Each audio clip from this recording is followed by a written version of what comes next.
Introduction. 13 years ago, the Tan family, consisting of 26 members along with an additional 79 workers, tragically fell victim to a brutal massacre in Tanjia Village County, Behe Province. The calamity was precipitated by a bandit who, after robbing a cache of treasures plundered from the east, sought refuge by hiding the ill-gotten wealth within the Tan family's abode. This ill-fated decision brought about their annihilation, leaving the whereabouts of the treasures unknown. Consequently, heroes and villains alike, both domestic and foreign, descended upon Tanjia, desperately searching for the hidden riches, culminating in an unprecedented and harrowing spectacle in this obscure northeastern village. Chapter 1. Alone in the World. Hey, wake up. We've arrived. The cart driver prodded my spine with his whip while calling out to me. I was jolted awake from a deep slumber in the burlap sack, stirred by his persistent shouting and poking. As I sat up, rubbing my eyes, the harsh light assaulted my senses, compelling me to shut them once more. The brilliance of the sunlight was overwhelming, reflecting off the pristine white snow. The snow shimmered so vividly, compounded by the sun's glare, that it took me a considerable time to acclimate. We're here. This is Tanjia, formerly known as Tanjia. Come on, perk up and get off the cart. The driver halted the four-horse team at the roadside and addressed me. I rose from the burlap sack and moved to the edge of the cart. As soon as I dismounted, I nearly stumbled, my legs feeling numb and unresponsive. I steadied myself and managed to say, "Thank you, sir." "What for?" "I'm off." With that, the driver flicked his whip and called out, "Giddy up." The horses began to trot away, and at that moment, the driver leaped onto the cart, taking his place at the front. Watching the cart recede into the distance, I wiggled my toes, feeling them gradually regain their responsiveness. I surveyed my surroundings. This was a crossroads where two major roads intersected. To the northwest of the intersection lay a sizable market town. Although it was not directly adjacent to the road, its imposing presence loomed in the distance, indicating its significance. In the northeast corner of the intersection stood a modest grass-roof cottage, complete with a hitching post and a rack for saddling horses, from which black smoke curled from the chimney. I approached the blacksmith's yard, the door ajar, and stepped inside. The blacksmith appeared to be around 40, a robust man with the physique of a laborer.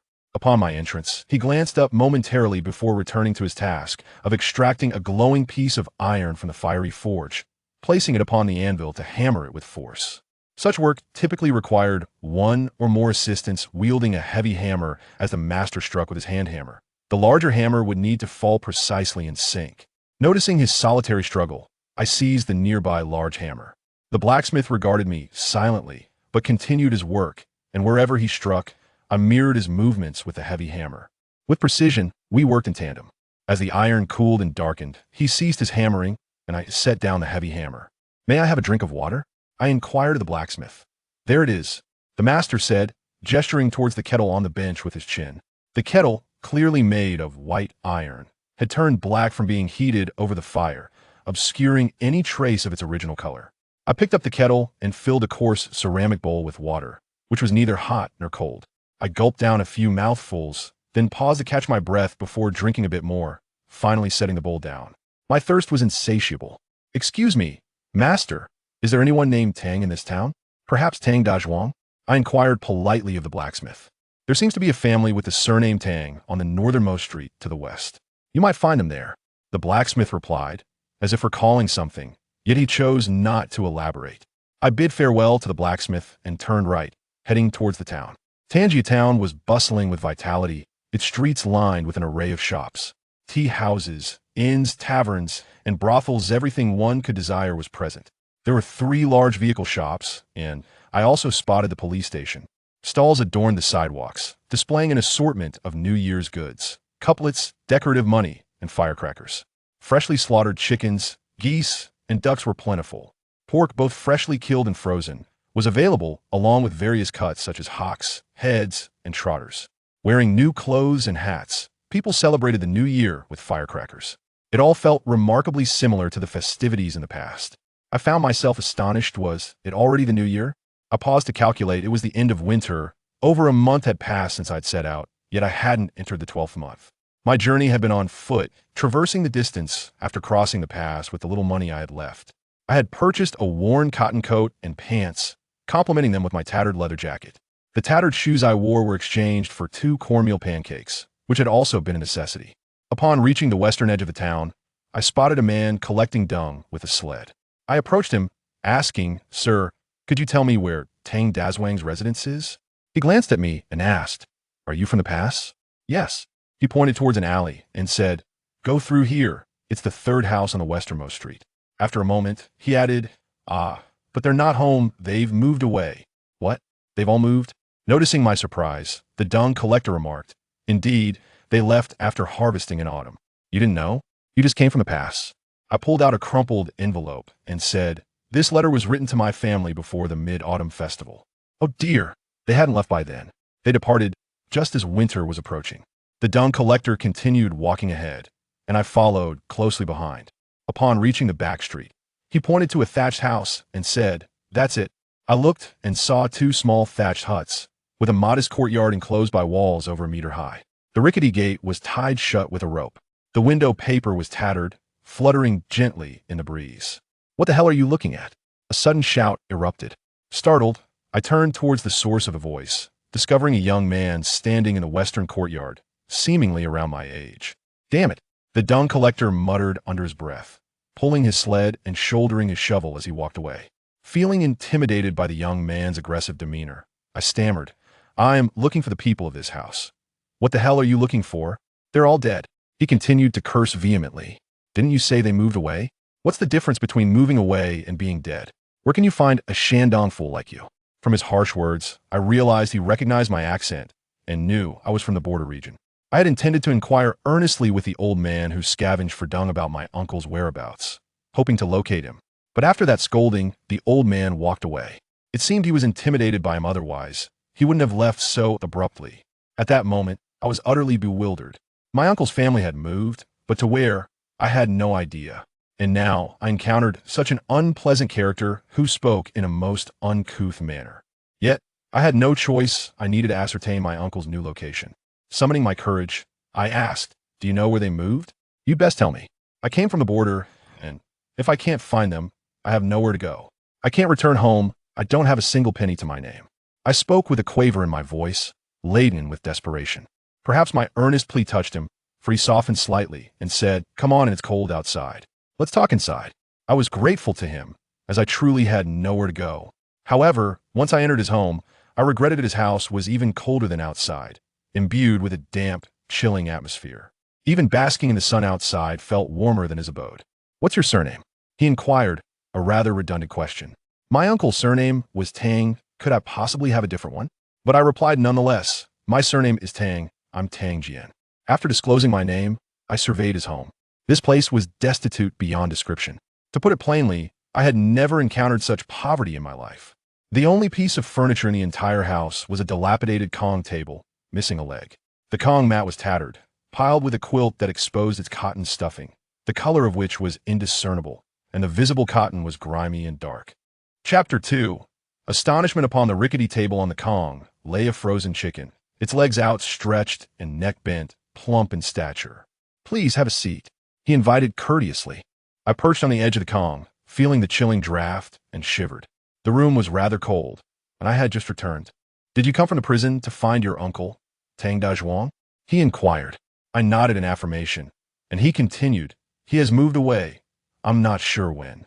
It seems he relocated to a place called Jiujianfang." "How far is that?" I asked. After a moment's thought, he replied, "It's probably over 200 miles. My surprise escaped me as I exclaimed, "That far?" Noticing my astonished expression, he remarked, "Why the wide eyes? This northeast isn't like your Shandong, where places are close together." Sensing my urgency, he added, "You one team make it today. You might as well stay here. My place may be humble, but it shields you from the wind and snow." Truly, I felt as though I had nowhere to turn. It appeared I would have to spend the night in his home. I had noticed numerous inns and lodgings in town earlier. Yet now I found myself without a single coin to my name. "Go fetch some firewood. We shall stew the chicken," he suggested. The thought of stewed chicken made my stomach growl. The chicken indeed looked ample and succulent. I promptly stepped outside and made my way to the rear of the house, only to find no firewood stack. I returned indoors to ask, "Where is your firewood stack?" "Use the one at your uncle's," he retorted. His words bewildered me. Without firewood, where's I to go? Observing my confusion, he explained, Doesn't your uncle have some? If I take it, it's stealing, but for you, it's perfectly normal.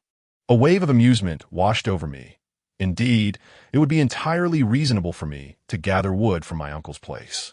Thus, I ventured out again towards the firewood stack at my uncle's. Surrounded by snow, I struggled to pull handfuls of wood from the top of the stack. At that moment, the dung collector approached. He drew nearer with his sled and asked, "Did he send you fetch that?" I nodded, and he continued, "What do you need firewood for?" "To cook," I replied, as if it were the most ordinary thing in the world. "Cooking? What are you preparing?" "Stewing chicken," I answered. "You have a chicken?" he inquired. "Yes." I see. It must be the one you stole at the market," the dung collector remarked. Before I could respond, he added, "You'd best leave quickly tomorrow. That lad is trouble. He is involved in all sorts of mischief. He mocks the blind, scorns the mute, kicks at widows' doors, digs up graves, and indulges in debauchery." The dung collector rattled off a lengthy list of transgressions, leaving me momentarily speechless, my gaze fixed upon him. I thought to myself, couldn't he possibly be that wicked? "Don't just stand there. Heed the elder's advice, and leave at first light," he urged. "What makes him so bad?" I asked. "Oh, he grew up without parents, neglected and unchecked, and thus turned to a life of vice," he lamented. "Both parents are deceased?" "Yes. They were killed by a man named Hoosie when he was just a child, around 6 or 7 years old." The revelation struck me like a thunderclap. His plight was indeed tragic. "Hurry up. What are you dawdling for?" came the impatient call from the lad. I am uncertain when he emerged, standing in the corner and observing us. The uncle who collects manure, upon hearing this, discreetly slipped away. Clutching a large bundle of beanstalks, he returned to the courtyard, where he opened the door for me, allowing me to place the firewood on the ground within. "What did Wang Datsuan say to you?" "Wang Datsuan?" I was taken aback, staring blankly at him. "The one who spoke with you just a moment ago. Wasn't he the one who brought you here?" "Ah, yes, he introduced himself as Wang Guan." "Not Wang Datsuan." Right. He is called Wang Guan. He merely collects manure, and we all refer to him as Wang Datsuan." "What did he say about me?" "He didn't say much. He merely mentioned you are quite well." "What nonsense! He could never say such a thing about me." "You must be lying." My face flushed crimson. Indeed, I am not adept at deceit. After placing the firewood down, I stepped outside to relieve myself. Although it was the 12th lunar month without strong winds, the little northwesterly breeze was indeed frigid. As I fumbled to unfasten my trousers, I hastily tucked myself back in, fearing frostbite. However, I could not possibly urinate in my pockets, so I turned my back to the wind, pressed against the wall, and managed to relieve myself, splattering my pant leg and shoe in the process. My trousers and shoes were already tattered, so I paid them no mind. I hastily fastened my trousers and hurried back inside. No matter how cold it was, the interior was warmer than the outside. Suddenly, I heard someone shout, "Quick, pull me up."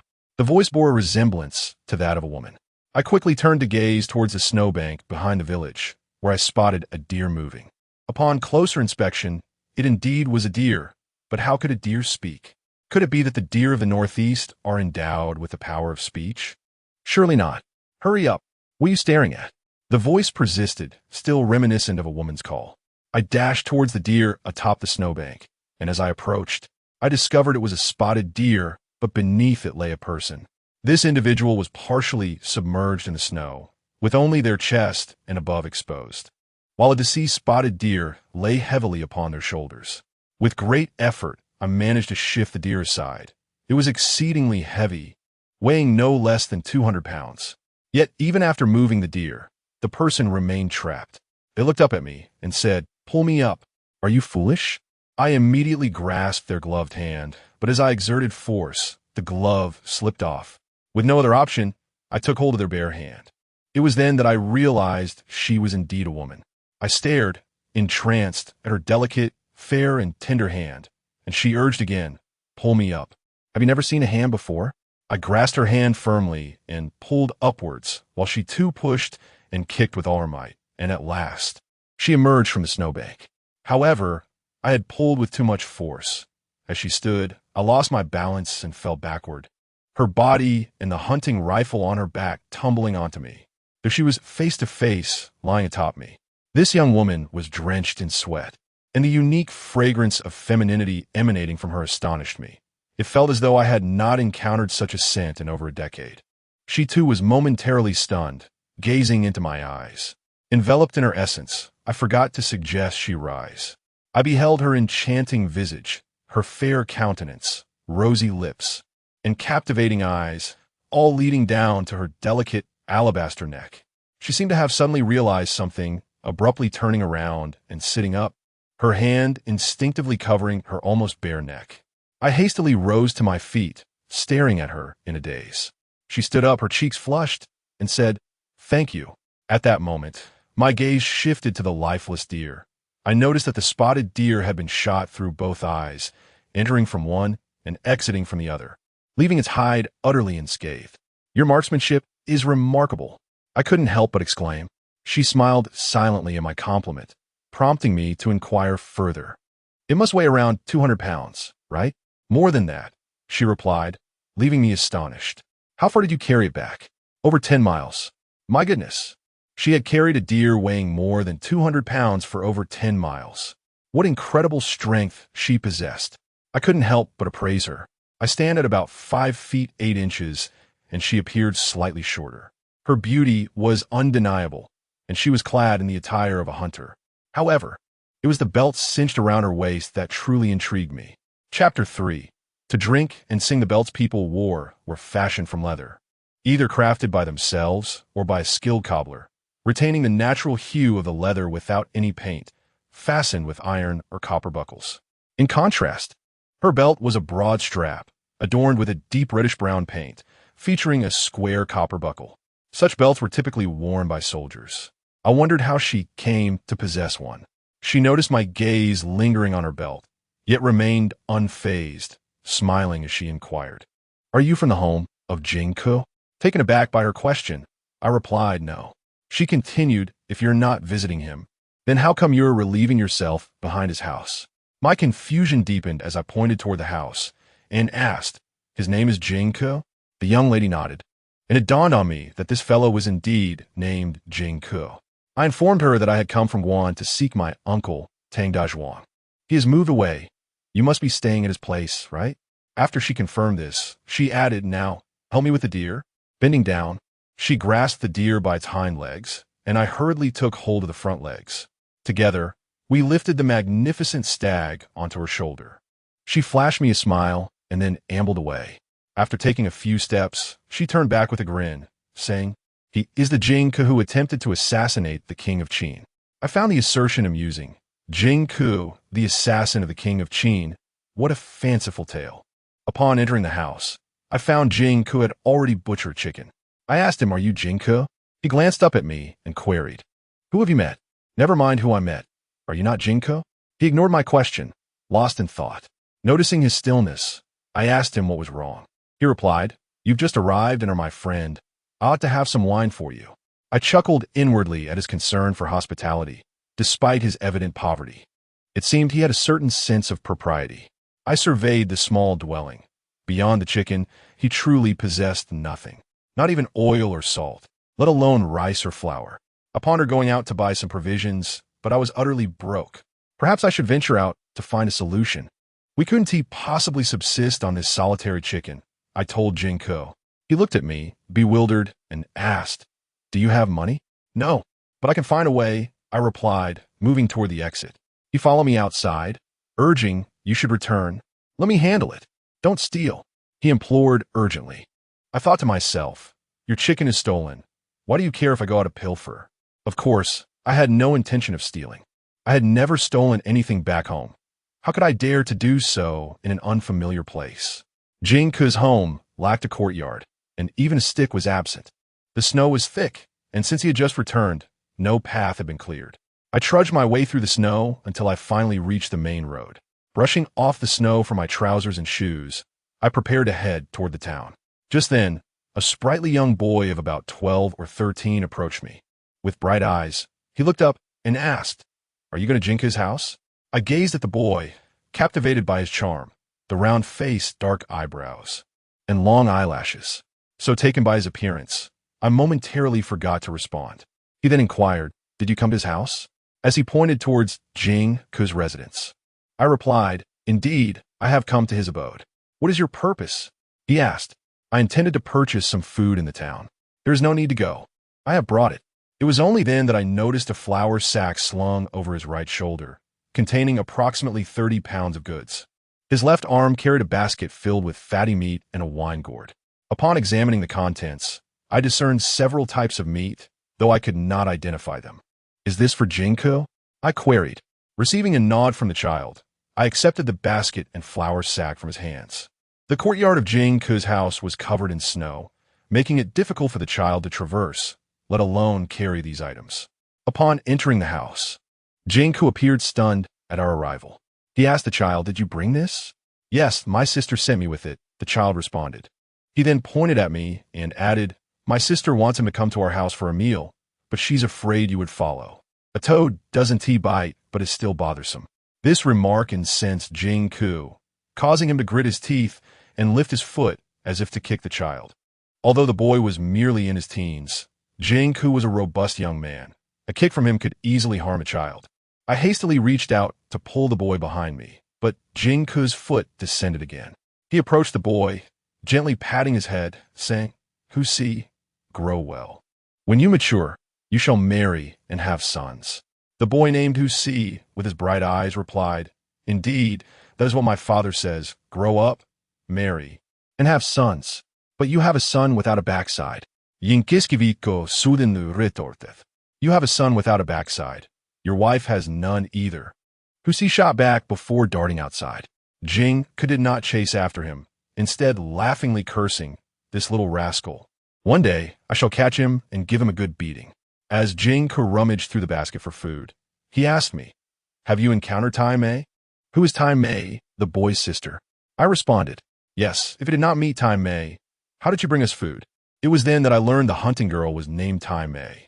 Thus, I recounted the brief encounter I had with her behind the house, though I refrained from mentioning the incident of her lying on top of me. Now we had food. As Jinko retrieved items from the basket, I noticed an abundance of provisions at the bottom, even including seasonings. Without such items, we would have been reduced to merely consuming the chicken, with not even salt to accompany it. Tai Mei had displayed kindness by bringing along bowls and chopsticks, Jinko remarked with delight. Once the food and wine were arranged, we sat cross-legged on the warm kong, facing each other as we drank. After more than a month away from home, this was the first time we enjoyed such a hearty meal in comfort. After consuming about half a pound of wine, our tongues began to feel slightly numb. I asked him why he was called Jinko, to which he explained that he was neither surnamed Jing nor called Jinko. His surname was Jean, and he was known as Jean He. When he was 7, his parents were killed by bandits, leaving him an orphan, and it was only thanks to his aunt that he was raised. He cast a glance around the room and said, "It is within these very walls that I was born. When I was 7, my parents were brutally slain by a man with a beard. My aunt took me in, yet my uncle and 2 cousins treated me poorly, often beating me behind her back. I wandered aimlessly, sometimes returning here for a few days." As he spoke, tears streamed down Jean He's face. He wiped his tears and continued, "I swear to eradicate the scoundrel who murdered my parents. I shall embody the spirit of Jing Ko. The winds howl coldly at the Yi River, and a valiant man departs, never to return." At this point, Jean He began to sing. However, as he sang, he suddenly fell silent, his gaze fixed upon me, for I was now weeping profusely, unable to contain my sorrow. "What's wrong with you? Why are you crying?" Jean He inquired. I offered no response, for I could not articulate my feelings. I simply broke down into heart-wrenching sobs. Chapter 4. A tragic passed upon witnessing my sorrowful tears. Jean He was taken aback, ceasing his own weeping. He gazed at me and inquired, "What is the matter with you?" His surprise at my distress was palpable. Realizing my own emotional lapse, I replied, "It's nothing. Seeing you cry is quite disheartening for me. I have just come from confinement in search of my uncle, but now I cannot find him. I feel as though I am an orphan." Jean He, upon hearing this, quickly sought to console me, saying, "Oh, come now, I shall stop crying as well. Do not be so troubled. I will assist you in locating your uncle. If we cannot find him, you can always return to your hometown. If you lack funds, I will find a way to help you, for we are acquaintances." Resolute, I wiped away my tears and resumed drinking with him. I still found it peculiar to call him Jingku, and he unabashedly explained that a river to the west of the village, running north to south, is named Ihi. I was intrigued and questioned how a river could bear such a name. He clarified it was the character from the numbers 1, 2, 3, 4, specifically the horizontal stroke.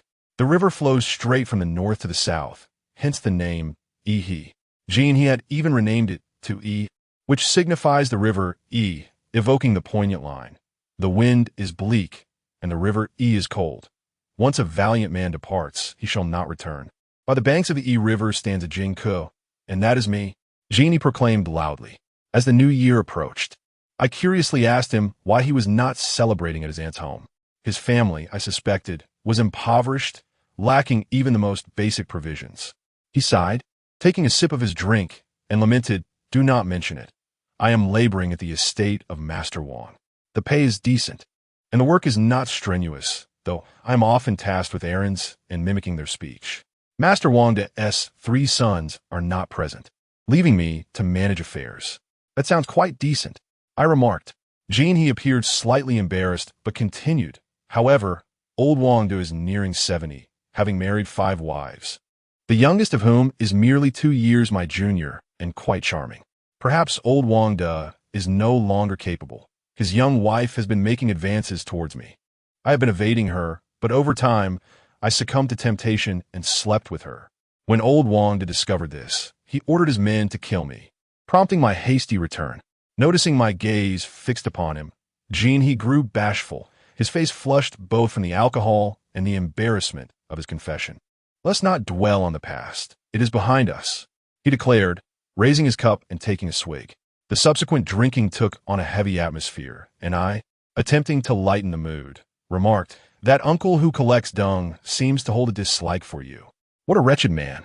His name is Wang Guian. Do you not harbor any fondness for him?" I queried. "How could I?" He replied, setting down his cup and drifting into memories. "When I was 13, on the 9th day of the 6th month, I ventured into his yard and pilfered 2 cucumbers. He kicked me so fiercely that I was too afraid to walk for days. That old rascal was quite merciless. To be terrified for merely 2 cucumbers is indeed a bit extreme," I observed. I repaid him in kind. Once I regained my courage, I set fire to his woodpile. It didn't scare him to death, and do you know why? I shook my head, puzzled. How could a woodpile frighten someone to death? His woodpile was situated perilously close to the house. His words struck me as rather alarming. The pile of firewood caught ablaze, alarmingly close to the house. I remarked on Wang Guian's intense animosity towards him. Suddenly, it struck me how vividly he recalled the day he stole cucumbers, prompting my inquiry. "How do you remember it was the 9th of June?"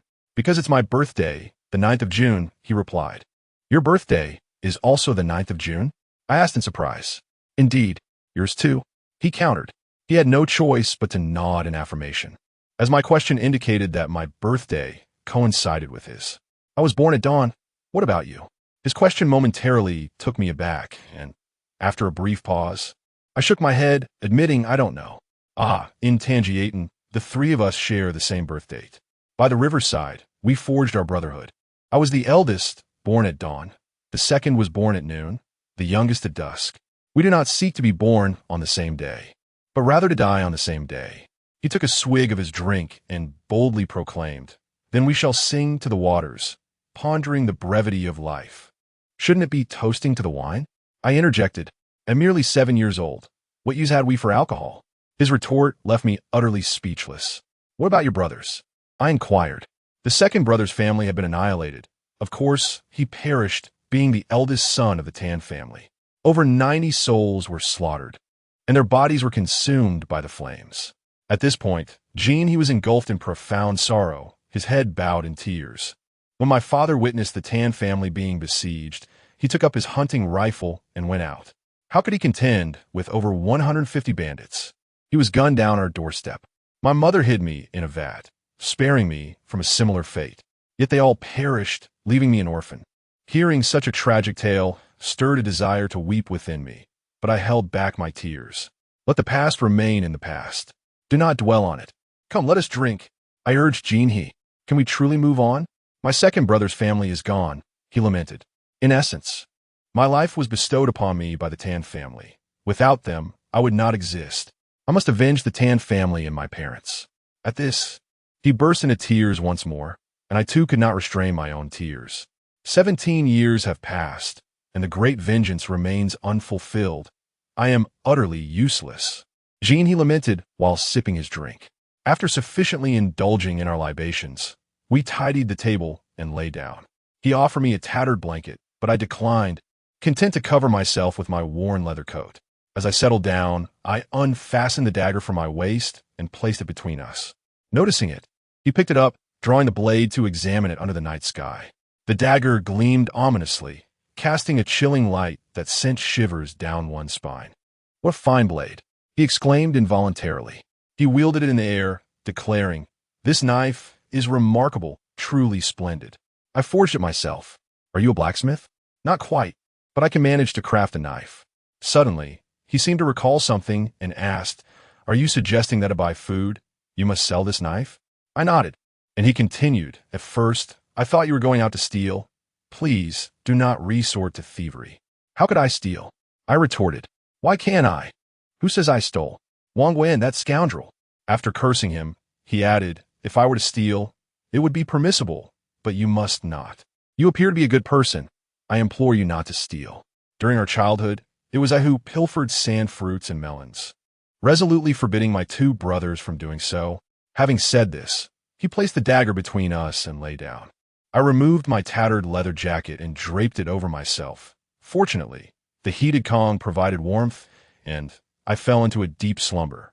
As dawn broke, the sparrows chirped merrily beneath the eaves. I stretched languidly and sat up, and Jean, he awoke as well. Suddenly, he reached for the scabbard, drew forth the dagger, and with a flick of his wrist, hurled it away. The dagger soared straight towards the back window, followed by a piercing scream of despair. Chapter 5. The police station. In a flurry, I hastily donned my tattered leather coat and slipped into my shoes before rushing outside.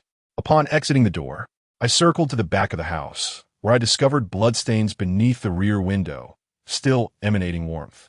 Gazing at the small, dilapidated window, I noticed the sharp tip of a dagger protruding through the frame. Blood adorned the blade, the window frame, and the paper of the window itself. Jean, he also emerged, surveying the blood on the ground, which formed a straight line of droplets extending outward.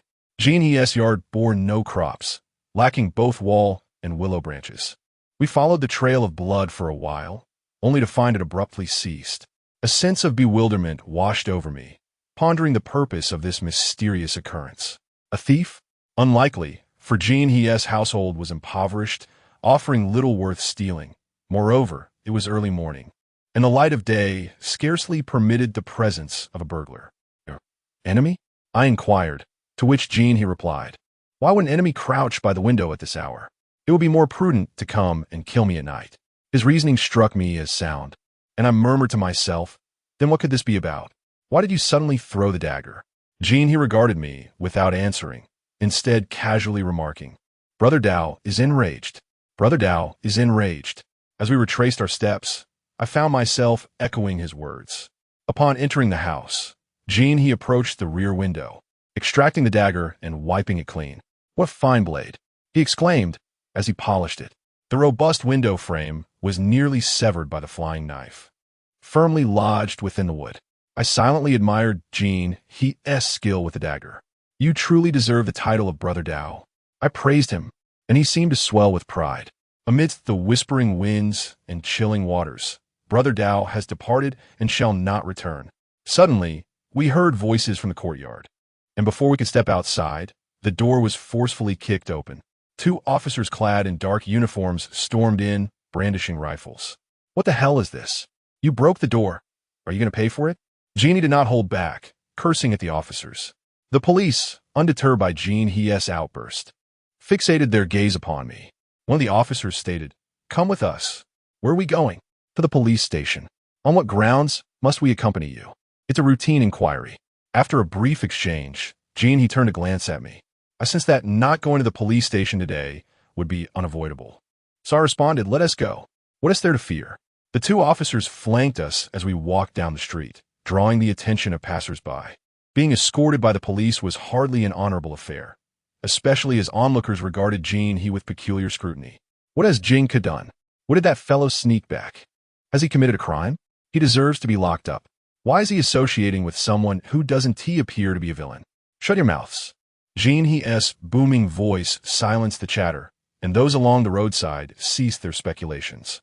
Some scurried away in fright, while others kept their distance, watching from afar.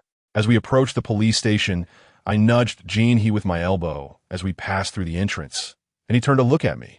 I pointed to the ground with my chin, prompting him to look down, where we both noticed faint traces of blood.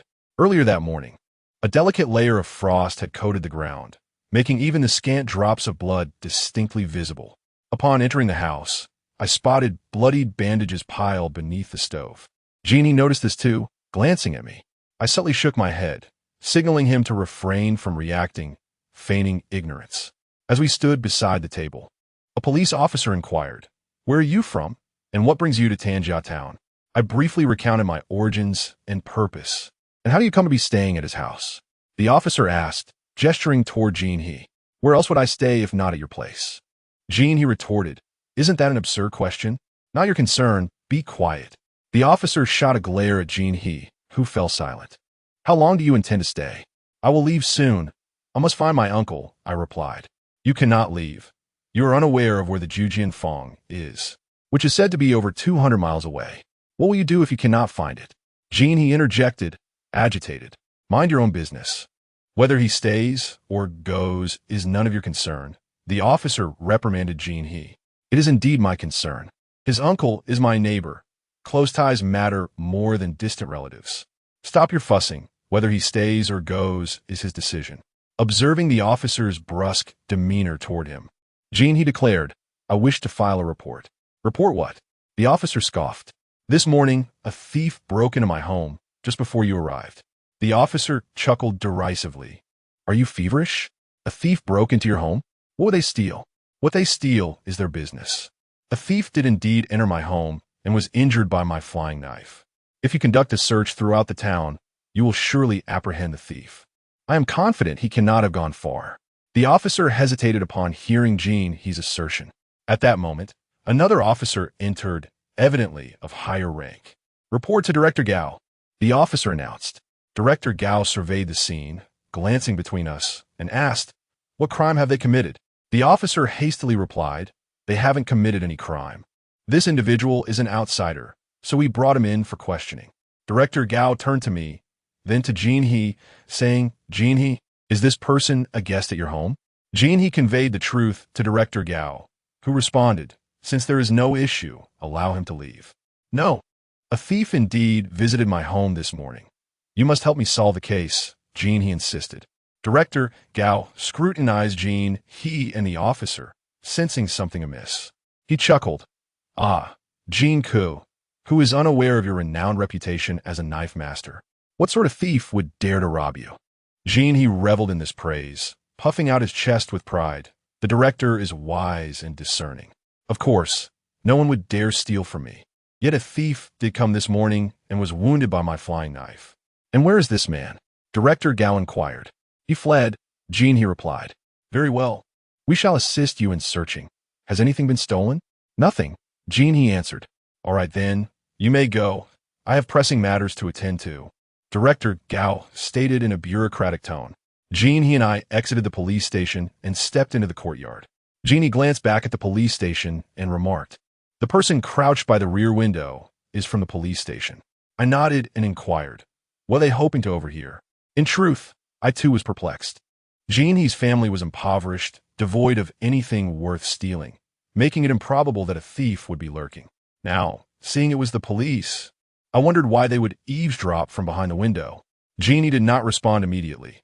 Instead, he gazed at the sky and then lowered his eyes to the ground, saying, "Are you planning to leave?" "Indeed, I must depart at once. I need to locate my uncle before the new year, for otherwise, where will I celebrate?" I currently possess not a single cent. Jin He handed me the knife I had given him, saying, "Take this knife. It may serve you in times of need. I truly have no money to offer you." I pushed his hand away, insisting, "Once given, it remains yours. I cannot take it back."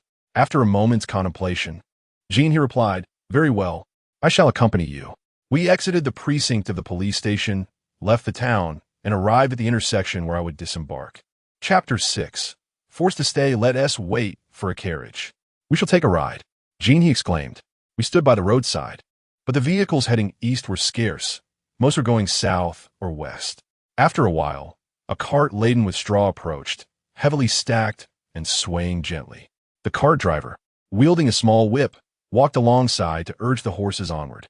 Jean, he approached him and inquired about hitching a ride.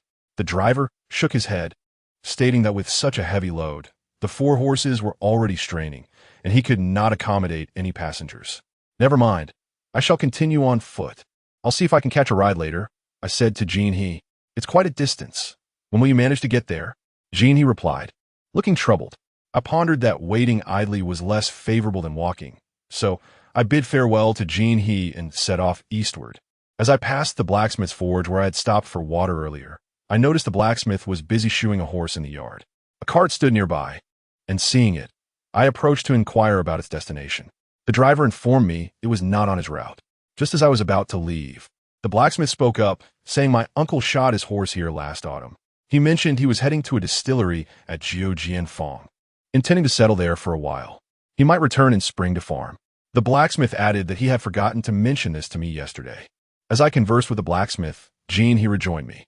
Upon hearing our discussion, he interjected, "Why don't you stay? Your uncle will return in spring." I mused aloud. But where shall I spend this winter? Besides, it's uncertain whether he will indeed come back in spring.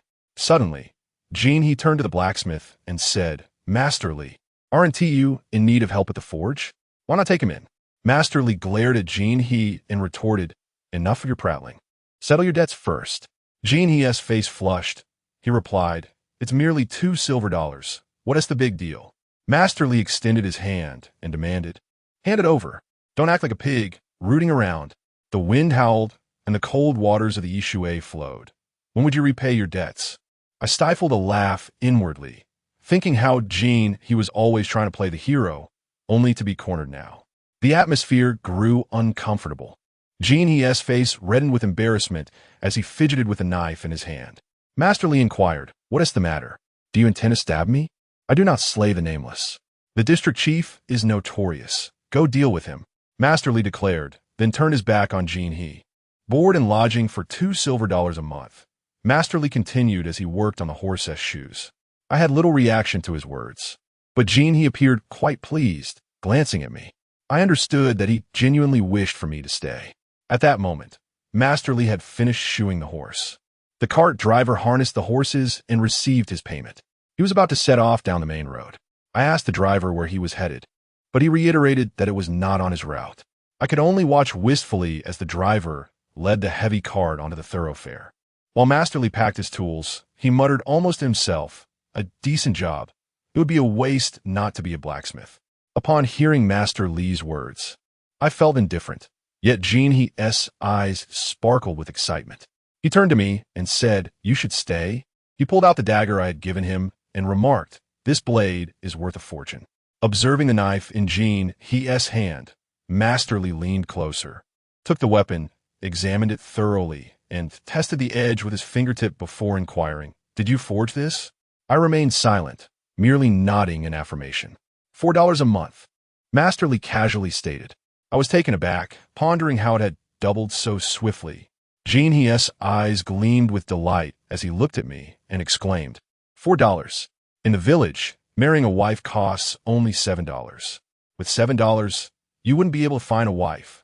Masterly retorted sharply to Jean He. Jean He said nothing and continued to gaze at me. After a moment of contemplation, I responded, "All right, I will stay and apprentice under you." Masterly offered no reply, but smiled as he entered the blacksmith shop. I turned to Jean He, who smiled and said, "Now it's settled. We can be together." I followed Masterly into the workshop, while Jean He trudged back reluctantly, glancing back at Masterly's retreating figure, stamping his feet and muttering angrily. The brother of the blade is furious. Masterly instructed me to quickly forge some horseshoes and nails, as the passing horse-drawn carriages were eager to return home for the new year, and we must not delay them. The winter days are short, and soon the darkness would descend. The shop's small windows obscured any light as the sun sank. "That'll be all for today," Masterly declared, dousing the forge with a ladle of cool water. With a sizzle, steam erupted from the fire, turning the glowing coals black. We tidied our tools and stepped outside, with Masterly locking the door behind us. We made our way to the backyard, which was a mere 40 to 50 meters from the blacksmith shop. The yard was enclosed by willow branches and featured a large wooden gate. Upon entering, there were 5 spacious rooms. 2 rooms on the western end shared a door, while the 3 on the eastern side had a central entrance. Masterly directed me to the 2 rooms on the west, and I opened the door to find a warm interior, with steam rising from the pot on the stove. Inside, I discovered a bundle of luggage by the Kong. The windows were covered with paper, allowing only dim light to filter through. At that moment, a tidy, efficient elderly woman entered and said, "Your master informed me of your arrival. I have heated the Kong, and there is hot water in the pot for you to wash your face. You can freshen up this evening. After a while, I will bring over the meal." Once she left, I surveyed the room, which was quite clean, though it appeared to have been uninhabited for some time, save for the luggage. I removed my tattered leather coat and cotton jacket, then carried a basin to the outer room. Lifting the pot lid, I filled the basin with water and returned to wash my face. Just then, the master's wife re-entered with bowls and chopsticks, prompting me to hurriedly place the small Kong table atop the Kong. She arranged the meal and then exited, saying, "I will come and clean up once you are finished." Before me lay a small bowl of pork stew with vermicelli and sauerkraut, scallions dipped in sauce, and millet rice.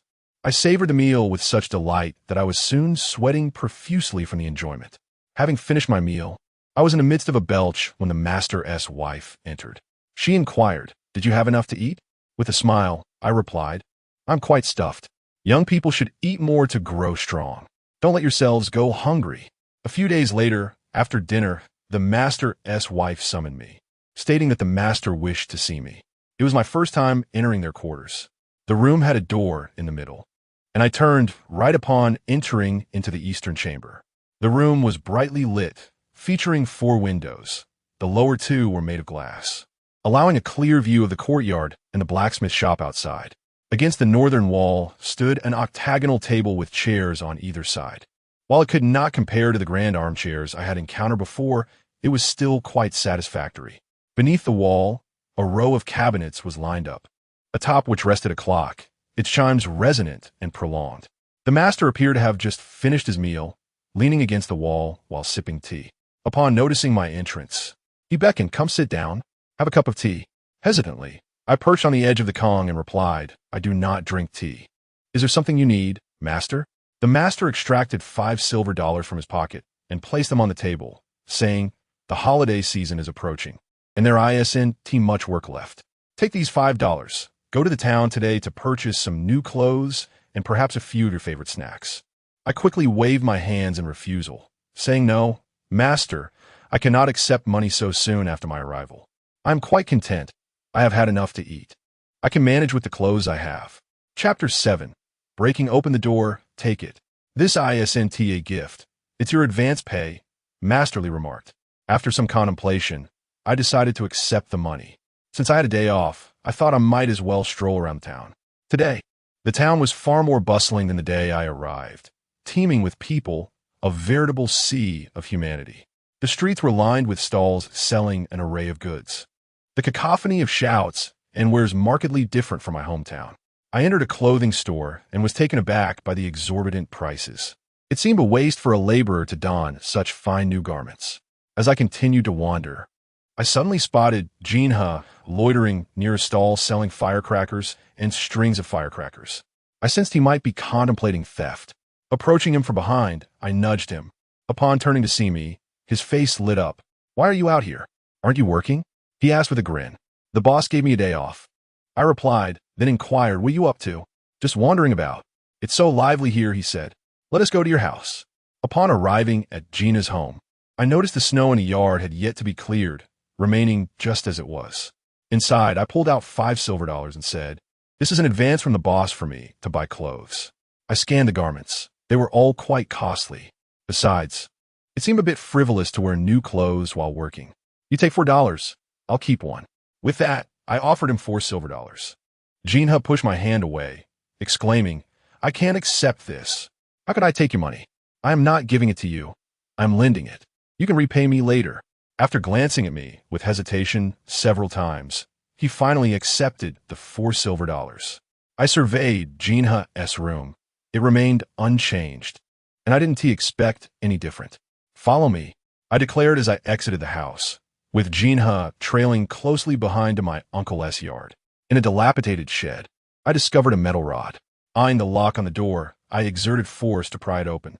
Upon entering, I was greeted by a heap of wood stacked in the outer room of my uncle's house. The logs were all cut short, perfect for the stove. There was a variety of wood, birch, elm, poplar, willow, ranging in thickness from as wide as a bowl to the girth of an arm. It appeared my uncle's family intended to weather the winter here. Such an abundance of wood, I exclaimed. I knew about it beforehand. I turned to Jinha and asked, why don't you come in and take some home for firewood? That would be stealing. A wolf protects its territory, a dog guards its den, and even a rabbit doesn't eat the grass by its burrow. Is prying open the door considered stealing? I countered. You are his nephew. How could it be deemed theft? Your uncle has no sons. A nephew standing at the doorstep does not signify the end of the line. You are entitled to what is rightfully yours. Entering the inner room, I saw the stove complete with a lid, grate, and even hooks and shovels for the stove. Let us take it. We can build a stove with all this wood. No need to split it. Jinha chuckled. I feel a bit guilty. Oh, stop being modest. Let us take it. Jinha, now visibly excited, eagerly reached for the stove. Just then, I heard some commotion outside and turned to see a woman entering. I was taken aback. What was Hutaime doing here? Hutaime, I blurted out. Who called Hutaime? Hutaime fixed her gaze upon me and inquired. Jinha, who was stoking the furnace, paused, straightened his back, and stared at Hutaime. Your name is Taimai. Your brother is Husi. Are you not Hutaime? Before Hutaime could respond, Jinha interjected, her name is Hume. She is brave in hunting and quite formidable in battle, resembling a boy. Hence people refer to her as Taimai, but her true name is not Hutaime. Hume mischievously looked at me and said, Little Shandong, since you just arrived, it matters not what you call me. If you wish to call me Hutaime, then so be it.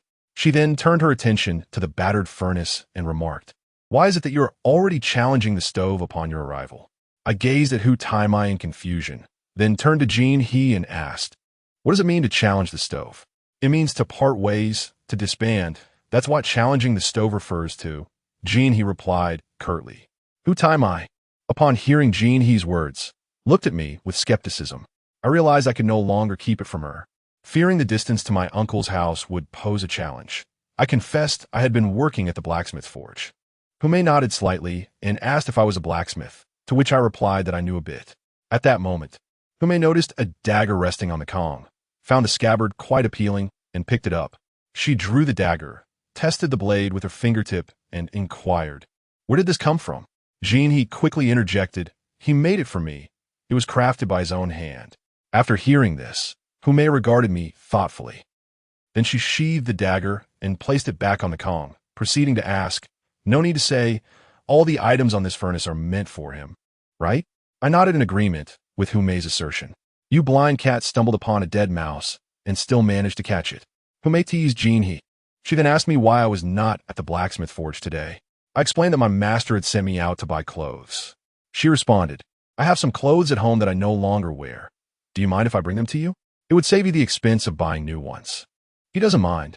Jinha quickly chimed in. It's none of your concern. Mind your own business. Hume retorted before walking away.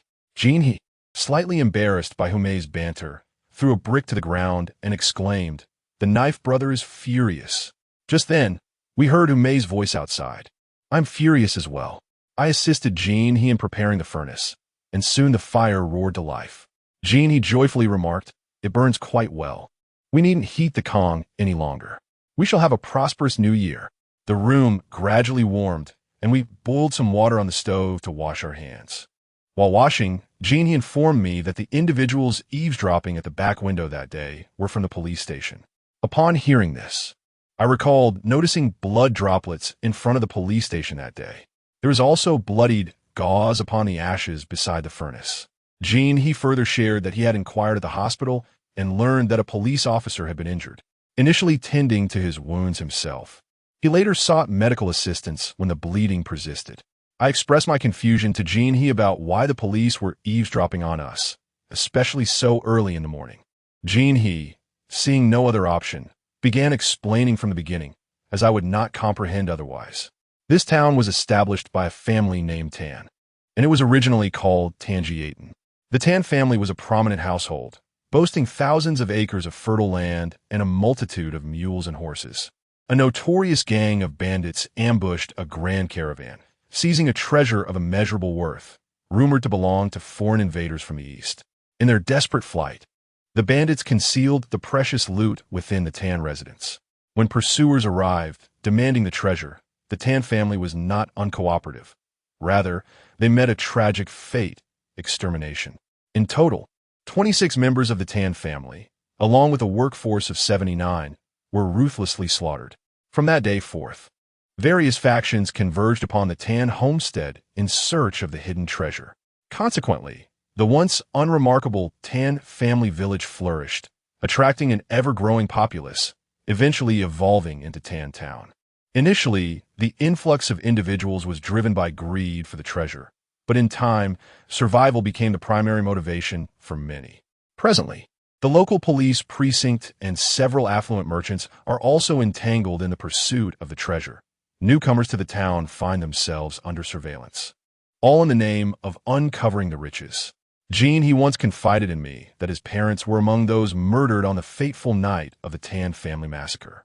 Had his mother not hidden him in a vat, he would not have survived. He solemnly advised me to remain vigilant, to trust no one, for they are all untrustworthy. Whether they are the eyes and ears of the bandits or agents of some other sinister force, one must not let their guard down. Even those who appear ordinary, be they merchants or craftspeople, could be working for unknown masters. Jinhee's warning sent chills down my spine, revealing the grim reality that lay behind the facade of the seemingly inconspicuous Tan town. I realized I must exercise utmost caution. Chapter 8. The overcoat and leather boots. As I was conversing with Jinhee, who may arrived. Upon her entrance, Jinhee immediately ceased his speech, casting a glance my way that conveyed a silent message to refrain from discussing the matter further. I subtly nodded in acknowledgement of his intent. Hume placed a large bundle onto the Kong and remarked, "This Kong mat seems different from the original. Last autumn, after he was beaten, a few of my friends and I returned it. The mat was in worse condition than this one." "Daoge is furious," Jinhee exclaimed. Hume turned to Jinhee and replied, "Since Daoge is upset, I shall refrain from speaking further." She then unwrapped the bundle and said to me, "Take a look. If you can wear them, keep them. If not, I will take them back." I was taken aback as I gazed upon the contents. Brand new military uniforms. There was a heavy military overcoat, cotton trousers, and especially a pair of stunning black leather boots. The leather was exceptionally thick and polished to a shine, lined with pristine white wool, and the soles were substantial, promising warmth. The snow-white shirts were neatly folded, adding to the allure. I shook my head with delight and said, "These garments are far too valuable. I cannot accept them. Indeed, they are precious and worth a considerable sum. They were originally intended for me, but they are slightly oversized. My father refuses to wear them, claiming it would be a waste. I believe they fit you perfectly, so please accept them as a token of gratitude for having saved me. If you still feel uncomfortable, you may repay me later or perhaps craft a knife for me." "How does that sound?"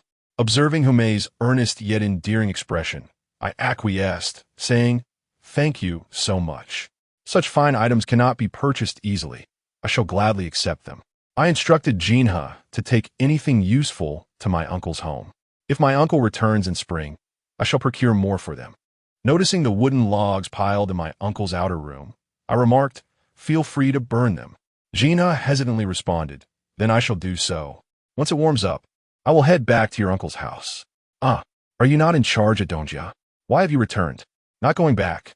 How Hume inquired, seemingly aware of the underlying circumstances. Upon hearing her question, Jinhee tilted his head back and recited loudly, "The wind rustles, and the waters of the Yi River grow cold." Before he could continue, Hume chimed in, "The wood at the Tang family cannot be burned completely." With that, Hume burst into laughter. and Jinha and I joined in, sharing the mirth. After a brief period of joviality, I stated I must take my leave. If I linger too long, my master will seek me out. What business could arise on holiday? Gina asked. There are still late-night tasks to attend to. Hume carefully wrapped the clothing for me and handed it over. I accepted the bundle and bid farewell to Jinha, with Hume accompanying me outside. Once on the street, I expressed my gratitude to Hume, saying, "Thank you. What are you thanking me for?" They were merely sitting there. "You may as well use them. How you may recent." She was correct. The smithy was exceedingly cold, with drafts permeating the space, the door perpetually ajar, and a constant flow of people entering and exiting, preventing sunlight from warming the interior. While my hands could warm by the furnace, my feet could only dance about for warmth. Upon returning home, my temporary abode, I directly entered the eastern room, where my master sat on the Kong, indulging in a smoke. He smoked a dry pipe, featuring a copper bowl, a dark ebony stem about a foot long, and a jade mouthpiece in a delicate duck-egg blue. Visually appealing, it nevertheless carried an unpleasant scent of pipe oil when drawn too close to the nose, which I found unpalatable, yet not entirely offensive. Perhaps I had simply become accustomed to it. I placed my bundle on the Kong, and the master's wife approached to inspect the garments I had purchased. Upon opening the bundle, she gasped, exclaiming, "You bought such expensive clothes, and so many. They are all brand new. Do you have enough money?" Her astonishment was mirrored by the master, who shifted his position on the Kong to take a closer look, equally taken aback. Such garments were not available in the market. Even when occasionally found, they were typically beyond the means of ordinary folk. That leather coat alone would cost several silver dollars. Such fine leather, exquisite craftsmanship. This is indeed a formal wear, the master's wife remarked, pointing at the coat. Seeing their astonishment, I revealed the truth. I explained that it was Hume who had gifted me these items. The master's wife was unfamiliar with her, though the master was not. He inquired how I had come to know Tai Mei so soon, and how she had bestowed such gifts upon me. I recounted the circumstances of our acquaintance, detailing the episode in which I had rescued her. The master, upon hearing this, remarked, "Her family is also of recent arrival." His casual comment sent a jolt through me. Could the master also be a newcomer? According to Jean H's account, most newcomers were drawn to the wealth of the Tan family, which made me ponder the implications regarding the master and Hume. I hesitated to delve deeper into this line of thought, but then reassured myself. It was natural for many to seek fortune, and surely others would follow suit. People tend to congregate where there is a multitude, much like my own hometown. Our ancestral village, only 70 years prior, had scarcely a handful of families. With this reflection, my apprehension began to dissipate, granting me a measure of calm. "Child, you must change at once. Your clothes are far too tattered," the master urged. "Wearing such garments for work would be a shame." The master's wife echoed his sentiment, observing that my current attire was quite wasteful. I picked up the sturdy leather boots and offered them to the master, saying, "Master, please wear these. Your current shoes are no longer warm enough, and you often stomp your feet while working." "Oh no, that cannot be. I cannot accept such fine things from you," the master declined. "I am your apprentice. It is only right for me to wear them." I insisted. Besides, shoes are meant to be worn. If they remain unworn, do they not lose their purpose? There is no waste in this. Absolutely not. I cannot accept them. It would truly be a waste, he maintained. Indeed, wearing them while working would be a shame. But when would you even wear them? I asked the master and his wife. "When you venture outside," she replied. "How often do you go out in a year?" I questioned. The master and his wife fell silent, their heads bowed in contemplation. Indeed, how many times could a blacksmith afford to step outside in a year? Not wearing the shoes would lead to their deterioration. While it may seem wasteful to wear them for work, I propose a solution. I will craft a boot cover. That will suffice.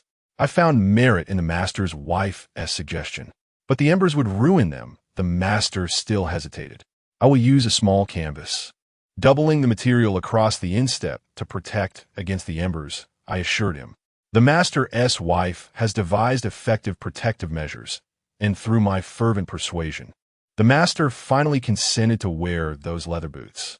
Each day, the forge remains open, yet there is no need to stoke the fire. Our current task involves fitting horseshoes on the livestock, as there are no other jobs available for the time being. The vehicles passing by are all in a hurry to return home for the new year. Today is the 29th, and the master and his wife have taken out the couplets, with her preparing the paste from white flour in the pot. The master's family has purchased an abundance of couplets for the outer door, the inner door, the main entrance, and even the forge door. The east room consists of 3 sections with a central door, leading into a space with 2 stove platforms. I have always been unaware of who resides in the west room, nor have I inquired, as the master and his wife have not mentioned it. As they were affixing the couplets on the forge door, 3 horse-drawn carts arrived. The cart owner drove the vehicle into the forge courtyard and dismounted, saying, "Master, please fit horseshoes for the horses." The door was ajar, so I entered to fetch the tools, horseshoes, and nails. The master conversed with the owner outside, inquiring, "Are you nearly home?" The owner replied, "There are still over 20 miles to go. The horses are limping badly. We must fit them, as the new year is upon us." I emerged with the toolbox, only to find that the cart owner had already unloaded the horses. The master took the harness and secured it to the post. Suddenly, the cart owner shouted towards the cart, "You've arrived home. Why aren't you getting down?" Upon hearing the shout, I glanced at the cart, and to my astonishment, I was taken aback. Chapter 9. Rescuing Jin. Upon glancing into the vehicle, I was astonished to discover Jin lying there. I instinctively exclaimed his name, prompting Master Li to come over as well. I turned to the vehicle's owner and inquired, "How did you end up in your car?" The owner, preoccupied with unharnessing the horse, replied without lifting his gaze, "Found him." After persistent questioning on my part, he revealed that Jin had collapsed by the roadside approximately 30 miles from here, exhausted and possibly starving. Master Li asked why he hadn't offered Jin something to eat, to which the owner, clearly agitated, retorted, "What could I give him? Only horse manure was available, and at that time, the horse hadn't even relieved itself. There's frozen food on the road, but could that be consumed?" Without further ado, I hastily hoisted Jin onto my back, intending to carry him inside. Master Li supported me from behind, but the owner grew anxious, exclaiming, "He is not dead. Someone come and tend to my horse. I still have over 20 miles to cover, and my horse has been injured by the stones." I relayed the owner's request to Master Li while continuing to carry Jin into the house. I placed him on the bed in the eastern room. Upon seeing the unconscious Jin, the mistress of the house rushed in, startled, exclaiming, "Oh my!" I asked her if there was any food available, and she mentioned that there was millet porridge. I urged her to bring it quickly. Jin lay flat on the bed as I pried his mouth open, and the mistress carefully fed him spoonfuls of the porridge. Although he remained unconscious, he instinctively swallowed. After consuming half a bowl of porridge, Jin slowly opened his eyes. His awakening brought relief to both the mistress and me. I removed the flour sacks that were wrapped around him, hoping to provide him some comfort. The mistress, observing the 2 sacks, inquired, "Why did he carry 2 flour sacks?" Jin, having heard her, remained silent but blinked in response. The mistress prepared another bowl of millet porridge, and this time, Jin took the bowl in his hands and began to eat heartily with a small spoon. After finishing 4 bowls of porridge, Jin regained some strength, and color returned to his face. At that moment, Master Li, having tended to the horse, entered the room and glanced at Jin, asking, "Where have you been?" "It's the new year." Jin, still lacking strength, softly replied, "Wang Daegu." "Wang Daegu?" Master Li echoed in surprise, unable to contain his astonishment. He continued, "That's over 40 miles from here. What are you doing there?" Reluctant to speak, Jin eventually confessed, "I went to sell firecrackers. The farther you go as the new year approaches, the more expensive they become." Both Master Li and I understood that Jin had embarked on a journey of over 40 miles to sell firecrackers at a good price. That meant he had to cover at least 80 miles round trip, traversing through each village along the way. How far he must have walked in a single day, all while carrying firecrackers. The mistress of the house expressed her astonishment at Jin's endeavor to sell firecrackers at Wang Daegu. It was then that we noticed the flour sacks resting on the bed. He had been carrying 2 sacks of firecrackers to sell. All 3 of us regarded this unappealing and rather bothersome figure, Jin. At that moment, Jin reached into his clothes and rummaged for a while before producing a cloth pouch, which he opened to reveal silver dollars. He first counted out 2 pieces and handed them to Master Li, then counted out 4 more and gave them to me. He then declared, This is the money you are owed. It's time to return it to you. Initially, neither Master Li nor I was inclined to accept, but upon witnessing his resolute gaze, we accepted the offering. My dear child, is it worth your effort for such a paltry sum? What if you wear yourself out over this? It's a lifelong matter. Master Li chattered. Jinha slowly moved to the edge of the Kong, preparing to get up. The master's wife inquired, "Where are you off to?" "Home. I will return after finishing dinner here." "No, I must go back to heat the Kong." Jinha replied as he stepped outside, and just before leaving, he proclaimed loudly, "The wind is bleak and the waters chill. Debts cannot be settled during the new year." I couldn't help but chuckle, thinking to myself, this Jing certainly has a flair for the dramatic. Noticing that Jinha still had a few coins in his hand, I decided not to dwell on it any further and chose to wait at the Master's home for the New Year's festivities. On the morning of the 29th, I once again opened the door to the blacksmith's workshop. Just in case any passerby needed a hand, I had no pressing matters to attend to. In the courtyard of the workshop, I practiced my punches and kicks a couple of times. As my body warmed up, I removed my tattered leather coat and draped it over the post where horses were tied. Just as I was getting into the rhythm of my training, a brand new black sedan descended from the main road and entered the courtyard of the blacksmith's workshop. With a screeching halt, the car came to a stop. I gazed curiously at the vehicle, pondering how such a luxurious car could find its way here, where one couldn't even get a fare. I initially thought they might be asking for directions, but then I realized that would be unnecessary. They could simply stop by the roadside. As I continued to ponder, the car door swung open, and two young ladies emerged. One was tall, and the other slightly shorter, though they appeared to be of similar age. Both were exceptionally beautiful, the kind of young women one would only encounter in the county or city back home. After stepping out, the taller one asked, "What do you do?" Her voice was sweet and inviting, prompting me to reply, "I am a blacksmith." "When did you arrive? Why do you speak so informally? You must have come from the juvenile detention center." She continued to inquire. "Yes, I came from there not long ago." "Oh." The tall girl then turned to her companion and said, "Yusin, take these items inside." The girl named Yusin reached back into the car to retrieve several paper bags and cloth pouches. The driver, upon seeing this, hurriedly took the items from Yusin's hands. The three of them made their way toward the backyard. As guests arrived at Master Li's home, I felt no need to follow them inside.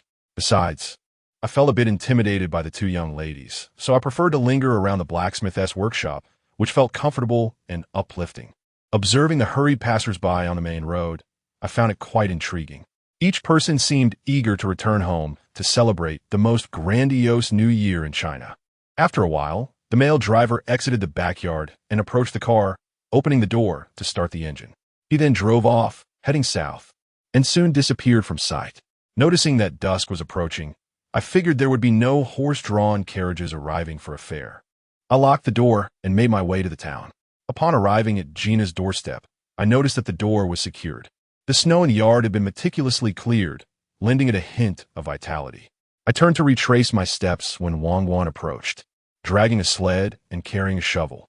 Upon seeing me, he remarked, "I heard you've been working at the blacksmith's forge?" "Quite well, I presume." I nodded and replied, "It's decent." I then inquired, "Do you know where Gina has gone?" With an air of disdain, Wang Guan replied, "That poor fool is nowhere to be seen these days. Likely up to no good, toiling from dawn till dusk." I merely acknowledged his words with a grunt, choosing not to respond further. In Wang Guan's eyes, Jinha was nothing more than a despicable character, unworthy of respect, regardless of Jinha's hard work and resilience. Ultimately, Wang Guan regarded him as utterly devoid of merit. Chapter 10. Family Reunion. The sun descended beneath the western horizon, preparing to conceal its final blush. I had little to say to Wang Guan, so I bid him farewell. He continued on his way, dragging the sled and shouldering the shovel toward the other side of the road. Upon encountering the livestock droppings, he used a shovel to scoop them up into a basket. I was in no hurry to return, for the blacksmith's forge was not my home. Lacking any sense of warmth, comparatively, I found more joy and ease in the company of Jinha. The streets, once bustling with activity, had fallen silent, and most of the stalls in front of the shops had been dismantled. Smoke billowed from the chimneys of every household. Some left their doors or windows ajar, releasing clouds of warmth into the cool air. The money hung on windows and doors swayed lazily in the gentle breeze. As I returned to the forge, I spotted my master in the yard, smoking his pipe. I inquired, "Has anyone come to hang out?" "No, if they had, I would have hung out," he replied. "You should take a stroll." At that moment, the master's wife emerged, calling, "Dinner's ready. Everyone come inside." Upon hearing this, my master knocked the bowl of his pipe against his shoe and said, "Let us go in. It's time to eat." I responded, "I think I'll eat in the West Room." Upon entering my master's home, he and his wife insisted that I join them for dinner, but I persistently declined, feeling it was improper. Ever since I gifted my master a pair of leather boots, he and his wife had insisted that I not dine alone in the West Room.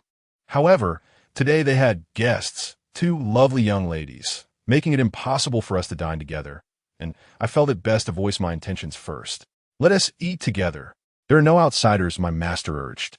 I still refused, and seeing he could not persuade me, he said, "Suit yourself." He entered the house, and I followed. The master's wife and the tall young lady were busy at the stove. "I'm going to eat in the West Room," I declared. The master's wife looked up at me and said, "Join us. There's no need for formality. There are no outsiders." "No, I'll go to the West Room." Seeing my resolute demeanor, she finally relented, saying, "All right, I'll serve you a few dishes." "That's unnecessary. One is sufficient," I replied, fully aware of my position as a worker. My only requirement was to fill my stomach without demanding too much. "Serve more, Little Min, serve more." The master's wife insisted. The girl named Little Min looked up at me and said, "Why not eat together? It's such a hassle." "It's no trouble. I'll eat alone." Just then, a girl named Yusin emerged from the inner room, having overheard our conversation. "Why do you insist on eating alone? That won't do. If you must eat alone, then I want to let you eat it all. You'll starve poor Xiao Shandong," she exclaimed, glaring at me.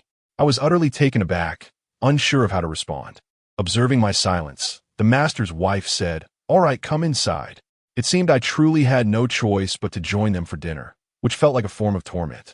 Yet, I had no alternative but to acquiesce.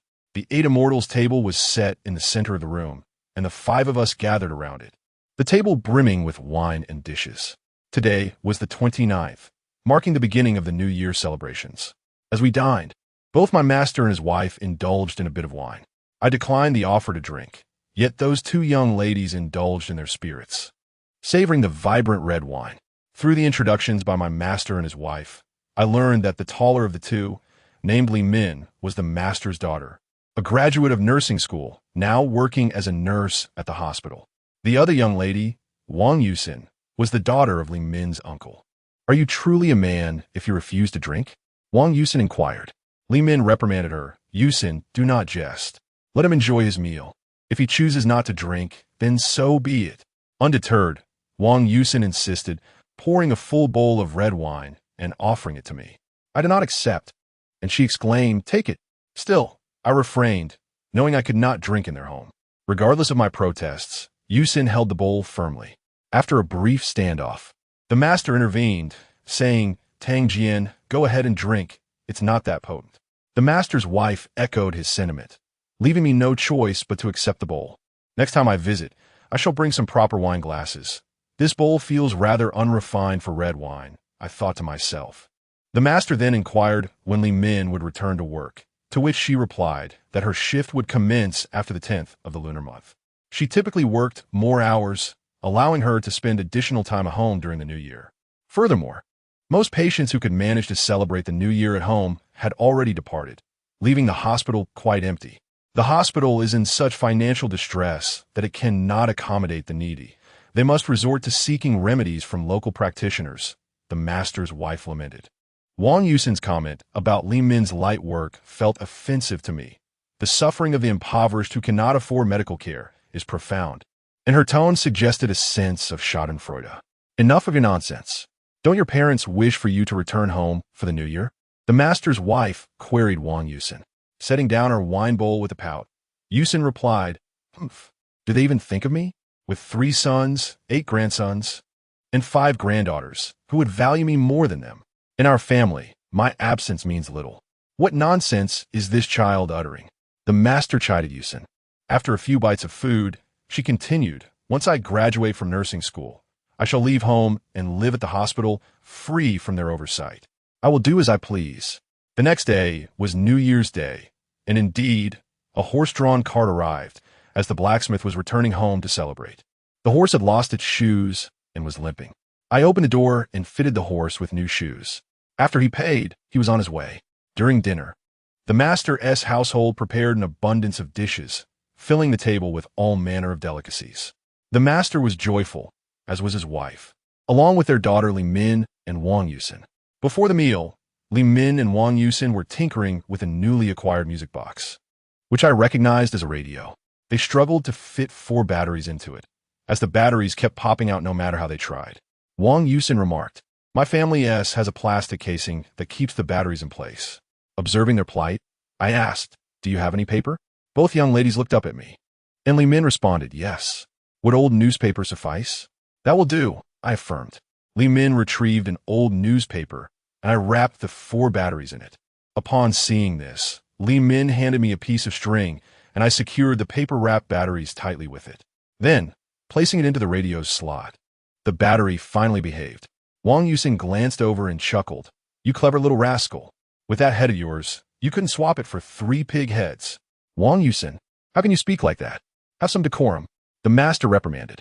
Feeling unjustly treated, Wang Yusin replied, "If I wanted to exhibit decorum, I wouldn't have come to my uncle's house. Is our Li family lacking in manners?" The master, somewhat displeased, remarked, "Is that so?" Wang Yusin grasped the master's arm and asserted, "Uncle, that's not my intention. Your family is indeed cultured. Otherwise, how could my sister-men be so gentle, virtuous, and gracious?" The master shook off Wang Yusin's hand and said, "Enough, enough. No need for flattery." With that, he burst into hearty laughter. The radio crackled to life, and the melodious strains of a woman's peaking opera voice filled the room. Instantly, the atmosphere transformed into one of joyous celebration, warmth, and harmony. Chapter 11. New Year's Eve stroll. After dinner, having cleared away the dishes, I indulged in some sunflower seeds for a while. Not wishing to linger any longer, I returned to my room in the West Wing. With a sense of idleness, I reclined on my bed. Just as I settled in, a knock resounded on my window. Startled, I sat up and inquired, "Who is it?" A familiar voice emerged from outside. "It's me, Wang Yusin. What's the matter?" I asked.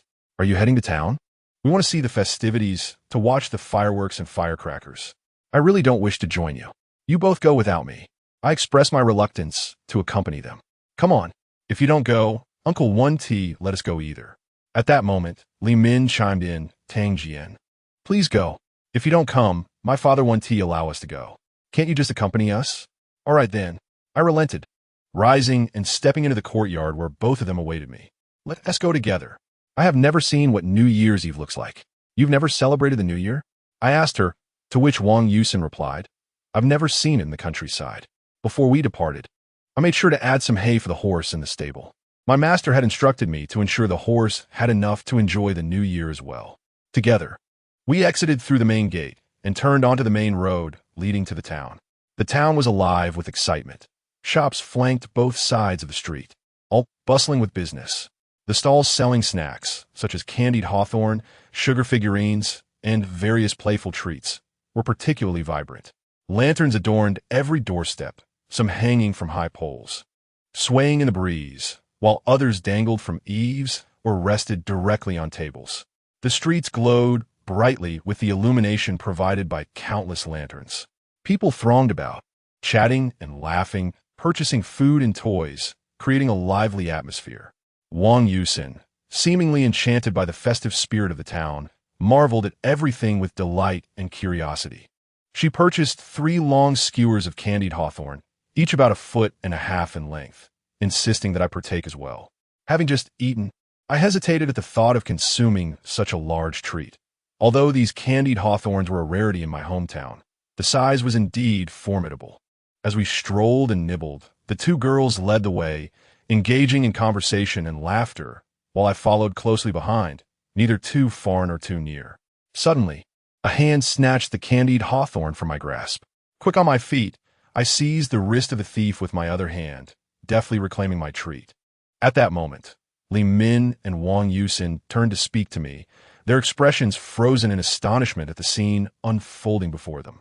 They must have thought, what is this? A performance? Upon glancing back, I recognized Jean He, who was now nursing his wrist and complaining. Was it really necessary to be so forceful over one candied hawthorn? I replied, slightly embarrassed. How was I know it was you? Afterward, I extended the candied hawthorn towards him. Jean He accepted it, saying, now that is more like it. Wang Yusin approached us, inquiring, do you two know each other? Jean He, captivated by the beauty of Wang Yusin, stammered, we are buddies. Already made friends upon your arrival? Li Min questioned Jean He. Jean He glanced at Li Min and replied, he knew me first before going to work at your place. You should be grateful to me for bringing such a good master to your family. All right, thank you. You can keep this string of candied hawthorn berries. Wang Yusin mischievously exclaimed, what I am eating belongs to him. How does that relate to gratitude? Tang Jian retorted, the candied hawthorn I bought for him is mine to decide who gets to eat.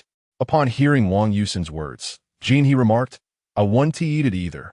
With that, he tossed the candied hawthorn into the air. Infuriated, Wang Yusin shouted, how can you just throw it away? Are you not being wasteful? Observing her distressed demeanor, Jean He retrieved the candied hawthorn from behind him and waved it in front of her. You are such a rascal, she exclaimed, attempting to hit Jean He, only to be stopped by Li Min's reprimand. After enough commotion, the two sisters continued their stroll ahead, while Jean He and I followed behind, engaged in conversation. On the 29th, I visited your home, but you were not there. On the 30th, I was out and just returned to have a meal. It turned out that Jean He had been busy selling firecrackers to earn some extra money, which kept him occupied. Besides repaying our debts, he managed to earn a bit more. He also informed me that he had learned from Wang Dage that the culprits who murdered his parents were the bandits from Dakingshan, known for their ruthless ways. However, he emphasized that this information was not definitive, merely hearsay. I smiled and replied, those past years are behind us. Why pursue them? Seeing my nonchalant attitude, he glared at me and insisted, can it really be so easily dismissed? My parents were killed, and my sworn brother, who was like one you to me, also perished. We were born on the same year, month, and day. If I do not avenge him, am I even human? Faced with Jean He's fiery anger, I refrained from further discussion. He continued, my father was gravely ill, and it was my brother's family that saved him. Without them, our family would not have survived. Otherwise, why will my father dare to risk his life against the bandits? Ah, I see. I had not heard you mention this before. I replied, damn it, you, a newcomer from Shandong. What use is it to tell you all this? Jeannie's last remark was a jab at us newcomers from Shandong, though in truth, we all shared that heritage. If he wasn't from there, his father was, and if not him, then certainly his grandfather was. I paid little heed to his words and continued to listen to him, keeping an eye on the sisters ahead, anxious for their safety. I can no longer afford to be reckless. I must earn money. Only with wealth can I seek vengeance, for without it, nothing can be accomplished. Indeed, without money, one is looked down upon. Jeannie concurred. Currently, selling needles, threads, lipsticks, and children's toys is manageable, but we cannot rely solely on these. We must think of other ventures to increase our earnings. By the way, while I was out, they often asked me if I had a kitchen knife. You can forge a blade, right? Is that even a question? That knife of yours was forged by me. I informed Jean He. Upon mentioning the knife, Jean He recalled. Right, who may has visited my home twice, both times admiring this knife with great fascination. I chuckled and suggested to Jean He, why not let her spend the night with you and give her the knife? Even if she spends 2 nights, I cannot give it to her. He replied, in the past, I called myself Knife Brother, but that was merely a title, without a fine blade. What right do I have to claim such a name? Now that I possess this knife, I am indeed a genuine article. What more is there to say? Jeannie pondered for a moment before continuing, it is well deserved. So, will you practice your flying daggers with? Anything at hand, a sickle blade, a broken horse's hoof. At times, I even seek out a knife tip to sharpen. Your throw the other day was remarkably accurate. Your strike was quite fierce. He pressed his palm against the window. Mistaking the shadow for his face, I aimed to strike there. Had it been his face, I could have taken his life. You are ruthless enough. As for those ruffians, you still tolerate them. They engage in all manner of misdeeds, yet refrain from anything resembling decency. When crimes arise, Those that can be solved are merely petty thieves, while the unsolvable ones are either nurtured by them or shielded by their influence. He then remarked that once the weather warmed, he would venture farther away. He wouldn't return at night, but would find refuge in someone's straw hut or woodpile for the night. Traveling back and forth is exhausting, and the earnings are scant. He would also make a detour to the Jujian house to inquire about my uncle's family. I expressed my gratitude, but cautioned him not to go out of his way, as it would not only delay his earnings, but also wear him out. Although he was conversing with me, he noticed my involuntary glances back and asked, "What are you constantly looking back at? They are up ahead. It feels as though someone is following us." Upon hearing this, he immediately became alert, instinctively reaching for the knife at his waist. Chapter 12. 2 years and 1 night, I reassured him that there was no need to draw his knife. Perhaps my eyes were merely deceiving me. On New Year's Eve, it is customary to stay awake. As the saying goes, 1 night spans 2 years. The 5th watch divides the years. Thus, when the clock strikes midnight, one consumes dumplings and fruits, for the moments before midnight belong to the previous year, and those after belong to the new one. This is what is meant by a single night encompassing 2 years. With just a sip of wine, one can toast to 2 years. This is indeed the truth, not mere nonsense. Yet, many households do not await the stroke of midnight. As we strolled, fireworks and firecrackers began to erupt from various homes, signaling the preparation for the New Year's feast. "It's getting late. We should head back." Li Min urged her cousin Wang Yusin. "Just a little longer. This is quite enjoyable," she replied. "We must hurry back. Your uncle and aunt will be worried. They won't wait until midnight either." Reluctantly, Wang Yusin turned back. I then said to He, "All right, we should return as well. You should go home too." Seeing no alternative, he reluctantly bade me farewell. After a few steps, he turned back and said, "Why not come to my house for dinner? We can enjoy some drinks together." I understood his sentiments. Celebrating the new year alone must be quite disheartening. Suddenly, I replied, "Wait for me. I will inform my master and then join you for the celebration." Genie's eyes sparkled with excitement as he joyfully exclaimed, "Great! I will prepare the food and drinks. Do you need me to buy more dishes? Don't look down on me. Who doesn't he indulge in dumplings during the new year?" He cheerfully set off towards his home in the west of the town. Upon returning home, I share my intention to celebrate New Year's dinner with He, only to face strong opposition from my master and mistress. This is the grand New Year's Eve. It is the perfect time to share a meal together. How can it be considered New Year's if you do not celebrate with us? My master insisted. My mistress added, "Your parents may not be here, but we are your family now. We simply cannot allow you to dine with someone else on New Year's Eve." Li Min remained silent, merely observing me, while Wang Yusin boldly declared, "If you go, we shall go too. We will celebrate together." Upon hearing her words, I realized that I could not go. If they were to accompany me, it would lose its charm. With no choice, I agreed to stay. However, my master's words provided some solace. After the New Year's dinner, you may visit his home. He is quite lonely. I joyfully shared the New Year's meal with my master's family, ensuring they felt appreciated. They had been so kind to me, and I truly ought to consider this place my home. During the meal, Wang Yusin remarked, "Tanjia, you are wonderful in every way, but your speech is rather lacking. No wonder they refer to you as a Shandong bumpkin. Xiaoyu, how can you speak like that? What bumpkin nonsense is that? You have no eloquence." My master chided Wang Yusin. Yet, I smiled and said, "It's nothing. My manner of speaking differs from yours. I grew up in a secluded environment, and my family speaks this way. I will gradually adjust."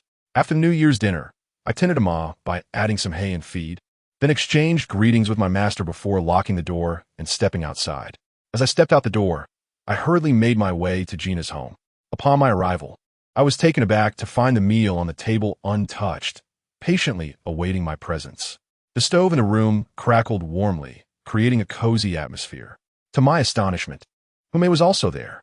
Jinha informed me that they had coincidentally crossed paths while he was returning from town. When Hume learned of my intent to visit Jinha, she had also decided to join, bringing along some food and drink.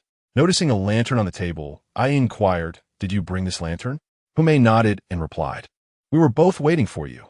I thought you might not come. However, Jinha insisted that you would certainly make it. You truly keep your promises. A word is worth 1,000 pieces of gold." I chuckled and responded, "You flatter me. I'm not that remarkable. I simply feel at ease with Jinha. Having known him longer, so it's natural for us to gather without formality. You need not feel constrained either." With smiles, we all sat cross-legged on the calm, pouring the wine. Jinha raised his glass and proclaimed, "It's not easy to gather together on New Year's Eve. Let us toast." The three of us clinked our glasses and took a small sip. Having already dined prior to my arrival, Hume and I didn't indulge in much food, while Jinha, feeling hungry, devoured his meal heartily. My speed in eating elicited a hint of embarrassment from Jinha as he glanced at us. "Go ahead and eat if you're hungry," I encouraged him. After a few rounds of drinks, Hume's cheeks turned slightly flushed. With a tipsy gaze, she remarked, "You certainly have a strong constitution." Before I could respond, Jinha, sensing something amiss, quickly asked Hume, "How do you know he has a strong constitution? He has only been here a few days. You've known me for much longer, yet you're unaware of my capacity." Hume, with a playful thump of her chopsticks on the table, retorted, "Don't overthink it. I was submerged in the snow that day." Jinha, either intentionally or unintentionally, pressed further, "But why were you in the snow? When did that happen? Isn't it cold in there? Stop talking nonsense." Realizing their conversation had spiraled into confusion, I interjected and recounted what had transpired that day. I concluded by asking Jinha, "Didn't I tell you?" Jinha, feeling a bit awkward, admitted, "Oh, did you? I must have forgotten." In a playful gesture, Hume aimed her chopsticks at Jinha's head. But fortunately, he dodged just in time. Hume disclosed that she had intentionally submerged herself that day, but I had managed to pull her back up, demonstrating my strength. It was then that I comprehended why it had taken so much effort to rescue her, even causing me to stumble. The atmosphere grew merrier as we unknowingly consumed a couple of gin of liquor. Hume, indeed capable of holding her drink, began to slur her words slightly. In our hometown, it was frowned upon for a young woman to drink excessively, and being inebriated would only invite ridicule from her kin. Tipsy, Hume insisted that I forge her a knife. I explained that the forge was too cold for work at the moment, but I would craft one for her when the weather warmed. She inquired, "But don't you have leather boots and trousers?" I informed her that I had given the leather boots to the master. Upon hearing this, she appeared slightly displeased, yet she promptly remarked, "You, my dear, possess a sense of loyalty and affection. You truly care for the master. Well done." At that moment, He conveyed to me that in a few days, he intended to venture out to the Jujianfang area to see if he could locate my uncle, Tang Dajuan. I expressed my gratitude to He, but he insisted that even if he were to find my uncle, he had no intention of letting me depart, expressing his desire to remain by my side. Suddenly, a memory struck me. I recalled encountering soldiers in town, all of whom were shouldering formidable rifles and donned in neatly pressed gray uniforms. Hume informed me that there was a station for the Beifeng army nearby, which was responsible for communication and liaison, also referred to as the communication station. It seemed that many soldiers resided there. Genie added, "I felt puzzled as to why soldiers would be stationed in such a small town in northern Heilongjiang." He explained that it was all due to the treasure belonging to the Tan family. They were drawn here purely for the sake of that wealth. Whether it was genuine or not remained uncertain, Hume murmured. Chapter 13. An intoxicating evening suddenly. Hume raised her head to gaze at He and inquired, "Why do you keep staring at me? Are you not also looking at me?" "I'm not. If you aren't watching me, then how do you know I am looking at you?" He took a sip of his drink and slammed his cup onto the table. "What's wrong with looking? As the old saying goes, beauty is a feast for the eyes." "Oh dear, your lack of education is truly alarming." Beauty is a meal for the eyes," Hume retorted with a hint of sarcasm. "Stop acting all high and mighty. A meal for the eyes and a feast for the eyes are essentially the same," he replied. While they bickered, I couldn't help but steal a glance at Hume. She was undeniably beautiful, particularly her fair neck, delicate and smooth, adorned with fine, soft hair, complemented by her rosy cheeks that exuded a captivating fragrance. As Hume turned her head, I quickly averted my gaze. Yet I sensed that she had noticed my furtive glance, though she chose not to comment. After a few cups of wine, he began to feel the effects. He put down his chopsticks and said, "Tang Jian, let me enlighten you about things you wouldn't find back in your Shandong hometown." Before he could continue, Hume interrupted. Who is the elder here? How did you come to consider yourself the big brother? Who knows who is older? We were all born on the same day, in the same month, and the same year, but I am uncertain of the exact hour. I was born at dawn, Jeannie stated. At this, Hume looked at me, as if to inquire about my hour of birth. I might have been born during the day, but I cannot specify the exact time, I replied. Then that means I'm older. Allow me to share with you the drinking customs of the Northeast. In our region, when drinking, one must boast and accompany the drink with dishes. Hume, this beauty, counts as 3 dishes, so that makes 4. Why drink otherwise? Come on, Jean, he exclaimed as he raised his cup and took a hearty gulp. Hume and I exchanged glances and followed suit, lifting our cups for a generous sip. As Jean chewed on a piece of food, he continued, It's not easy for me, after running errands for 3 years. I've become like an old sow chasing after a pretty face, only to find it's an old priest when I finally get close. Jean's banter amused me greatly, yet I felt too shy to laugh openly, stifling my mirth. Hume, however, was not amused. She questioned Jean. Are you just a runner? Have you been idle? What about that young widow, the old widow, and the young girls? You should leave them alone. Jean's face, already flushed from drink, turned even redder at Hume's words. He stammered, That's not true. You're just talking nonsense. Nonsense? Have you earned less money over the years? Where has it all gone? Hume's probing left Jean, he utterly dumbfounded. This is what they call exposing the truth to a fellow villager. Hume undoubtedly knew Jean's secrets. Better to die beneath the flowers. I was about to elaborate, hoping to distract Jean, but Hume shot me a sharp look and asked, What did you say? Frightened, I quickly changed my tune. To die beneath the flowers is rather ungrateful. Upon hearing this, Hume's tense expression softened, and she smiled at me, saying, Now that's more like it.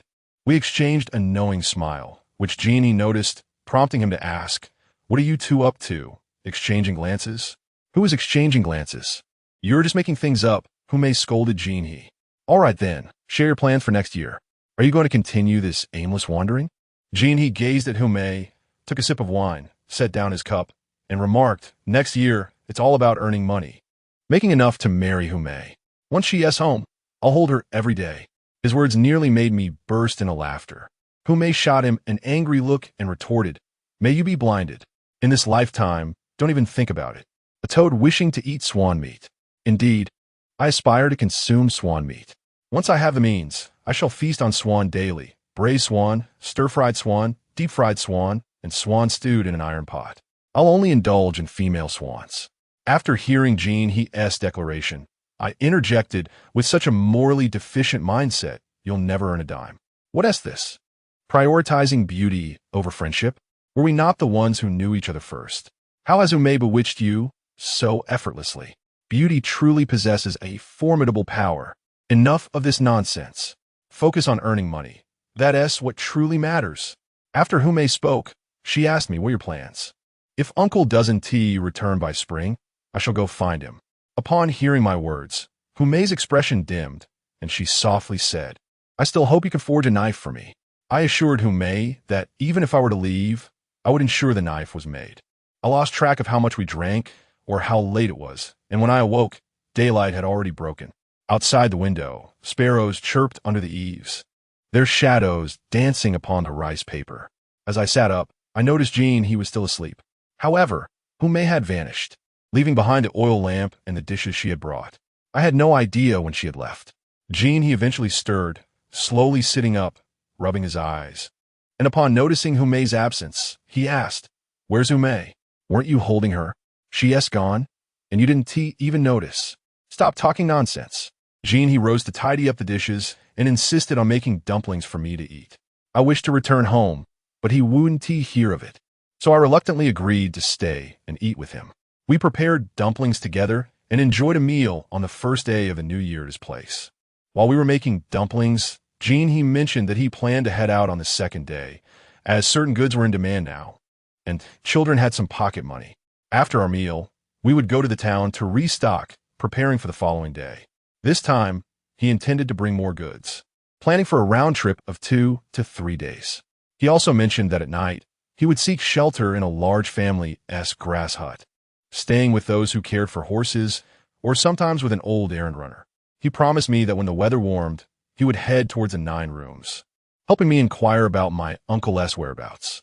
However, his greatest desire was to go to Wang de Gui Tun, where rumors of a dagger hidden in the Great Green Mountain circulated. This dagger might be the culprit behind the murder of his parents, the very instigator of the calamity that befell the Tan family. Jean, he expressed his determination to uncover the truth. Only then could he pay respect to his parents and avenge his sworn brother. In the few days we had known each other, Jean, he had repeatedly mentioned his sworn brother, heir, highlighting the depth of their bond. When reminiscing about their brotherhood by the water, Jean, he fell into a reverie. Among the 3 of us, I am the tallest. I am the eldest. In battle, I lead the charge. I have endured the most blows, but as the elder brother, I must maintain the demeanor of a leader. He sighed deeply, reflecting, if only the second brother were alive, I wonder how tall he would have grown. It has been years since I last saw the third brother. Yet, he is fortunate to still be among the living, unlike the second brother. Has your second brother passed away? I inquired. Indeed, the Tan family met with a tragic fate. None were left alive. His parents, along with his siblings and all his nieces and nephews, perished. At this juncture, Jean, he appeared somewhat melancholic, perhaps reminiscing about his own parents. Let the past remain in the past. Dwelling on it only brings weariness. This time, Jean, he did not respond with anger, but rather spoke with profound sorrow. You cannot comprehend, for you have not experienced it. What was your second brother's name? I asked him. Tan Baofeng, he replied. Chapter 14. Provoking the Black Bear, Tan Baofeng. I reiterated my inquiry. Do you know him? Damn. Across 3,000 or 4,000 miles. How could I possibly know him? Am I a deity? Jean, he did not pursue my line of questioning, but instead expressed his thoughts with a sense of melancholy, asserting the necessity of earning more money. With wealth, one can traverse the world. Without it, one struggles to move an inch. In Wang Dagui's village, he queried an elderly man who remained tight-lipped. After gifting the old man's grandson a trinket, the elder cheerfully opened up and shared a wealth of information. Before departing, he bestowed a few candies upon the lad, and the old man promised to inquire further and relay any news. This was merely a matter of gathering information. Lacking funds, even locating an adversary would prove futile. You must have earned quite a bit in the past, right? Did the eldest brother earn while the second squandered? I inquired. He appeared astonished and asked how I possessed such knowledge about the Northeast. I explained that many from my hometown frequently returned from the Northeast, often recounting tales of their experiences. Observing Jean He's fervent desire for vengeance, I pledged to assist him in accumulating wealth, substantial wealth. Jean He was elated. Ultimately, he reflected, Brother Dao is enraged. Upon uttering this, we exchanged amused glances and laughed together. On the evening of the second day of the new year, I dined with my masteress family. I expressed to my master, as spring approaches and the weather warms, I wish to forge a knife. My master pondered for a moment and replied, That sounds good. My skills with blades are lacking. I have not forged knives before, merely crafted horseshoes and small items. After he spoke, he glanced at his daughter, Li Min, who chimed in, I hope that when spring arrives, my father will sell the blacksmith's furnace and move to the city with me. If he cannot adapt, he can always find work as a night watchman. I've been suggesting this for several years, but they haven't listened. Now that you're here, it's a relief to continue working. With Tang Jian available, we could keep at it, and I would also have a place to enjoy myself. Wang Yusin always longed for entertainment. My master's wife inquired, Aren't you going to find your uncle? I replied, I do not wish to seek him out now. I hurried here from my hometown, merely seeking a place to stand. I cannot rely on my uncle to provide for me. I must do something, and since I possess blacksmithing skills, I may as well work here. That's for the best. My master affirmed. I felt reassured in the hospital, though I found Zhao Jiashu consistently irksome. Les minutes remarca, Zhao Jiashu. Who is that? I questioned. My master explained that he was an apprentice who had not received any wages and had returned home for the new year. Suddenly, I recalled that on the day of my arrival, there was a bundle on the Kong, which was later taken by my master's wife. That lad seems rather unsavory. Wang Yusin added. My master then proposed a stipulation. Apart from my original wages, We would split the earnings from blade work 50-50. Naturally, I disagreed. Having just arrived, my master had taken me in and treated me like family. How could I possibly demand a share? I repeatedly refused, but my master insisted on the division, implying that only by allowing me to earn money would I find motivation in my work, treating the blacksmith's furnace as my own. My master urged, and his wife supported him. Li Min and Wang Yusin also stood by my master, persuading me. Reluctantly, I acquiesced. Wang Yusin, puzzled, inquired how a young blacksmith like me could possess such exceptional skills. I cast a fleeting glance in her direction, choosing to withhold my response, deeming it unnecessary. In the stillness of the night, I ventured out to feed the horses. It is commonly said that horses must graze at night. After all, one cannot expect wealth without effort, just as horses cannot thrive without nighttime fodder. Often, I would notice small clusters of individuals lurking in the shadows beyond the town or along the main road. Intrigued, I posed a question to my master. He informed me that these figures might be police officers, soldiers, or even servants of affluent households. They patrolled together, safeguarding the lives and property of the townsfolk, a noble endeavor indeed. However, upon observing my astonishment, my master revealed that their true purpose was not the protection of the citizens, but rather to apprehend outsiders. These outsiders were likely drawn by the rumored treasures of the Tan family. Capturing them would lead to the discovery of the treasure's whereabouts. Once again, the subject of the Tan family's riches arose. Having heard about it from Jin He, I was intrigued, and my master's mention only heightened my curiosity. I inquired if there was any truth to these tales. My master confessed his ignorance, explaining that he had arrived after the Tan family had met their tragic end. No one had witnessed the existence of their treasures, yet the stories persisted with a semblance of credibility. He reminisced about the time when there were far fewer inhabitants here, when it was still referred to as Tanjia. It was only as the population grew, leading to the establishment of shops and inns, that it transformed into Tanjia. A police precinct and a communication station operated by the Northern Army were also established. Listening to my master's words, I began to ponder the validity of Jin He's claims. The massacre of the Tan family could indeed be true, as could the tragic fate of Jin He's parents. But what of the treasures? The more I contemplated, the more plausible it seemed, yet I could not fathom the details. Hence, I resolved to set my thoughts aside, realizing that it was not my concern. On the morning of the third day of the new year, after breakfast, I asked my master if I could freely gather trees from the mountain. He affirmed my inquiry. I harnessed the cart, armed myself with an axe and a saw, and prepared to ascend the mountain in search of timber. My intent was to procure some dry branches for firewood and gather slender poles for crafting handles. As I drove out of the courtyard and onto the main road, I spotted Wang Yusin and Li Min taking photographs in the fields. Upon noticing my departure, they inquired about my destination and expressed their desire to accompany me, particularly Wang Yusin, who insisted on capturing the mountain scenery. Finding no alternative, I acquiesced to their request.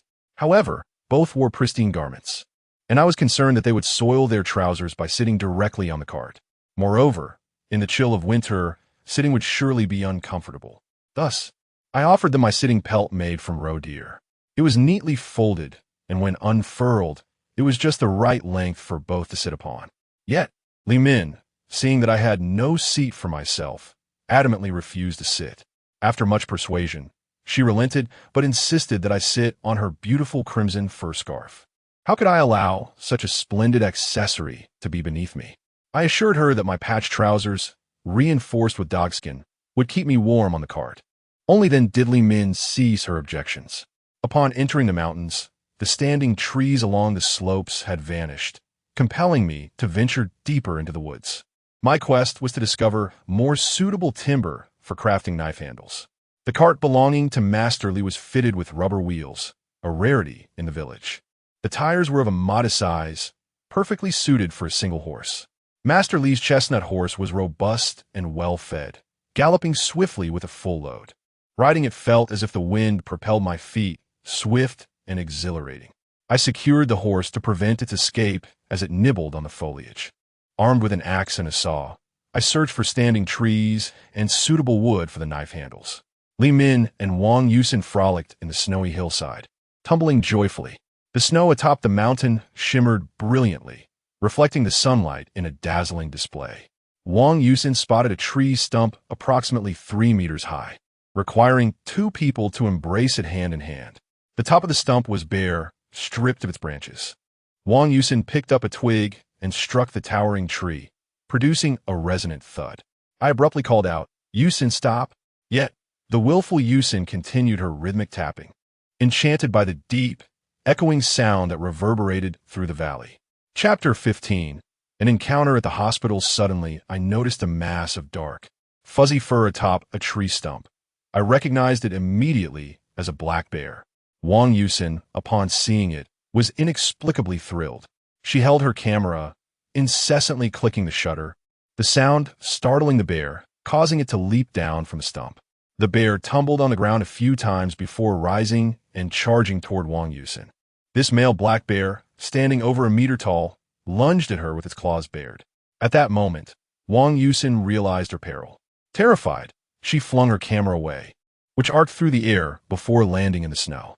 She turned and ran, prompting the bear to pursue her wildly. The hillside was far from even. Beneath the snow lay rocky outcrops, tree stumps, and broken branches. Wang Yusin stumbled and fell. As the bear approached her, I suddenly propelled myself forward towards it. I felt as though I was soaring, the trees and shrubs whizzing past me. Just as the bear was about to pounce on the fallen Wang Yusin, I reached a few meters from it. At that moment, she had rolled over and lay on her back, staring blankly at the bear. Realizing I could not stop the bear, I bent down and swiftly drew a throwing knife from my leg, launching it with all my might. The knife struck the bear's left eye with great force, and I expected it to collapse.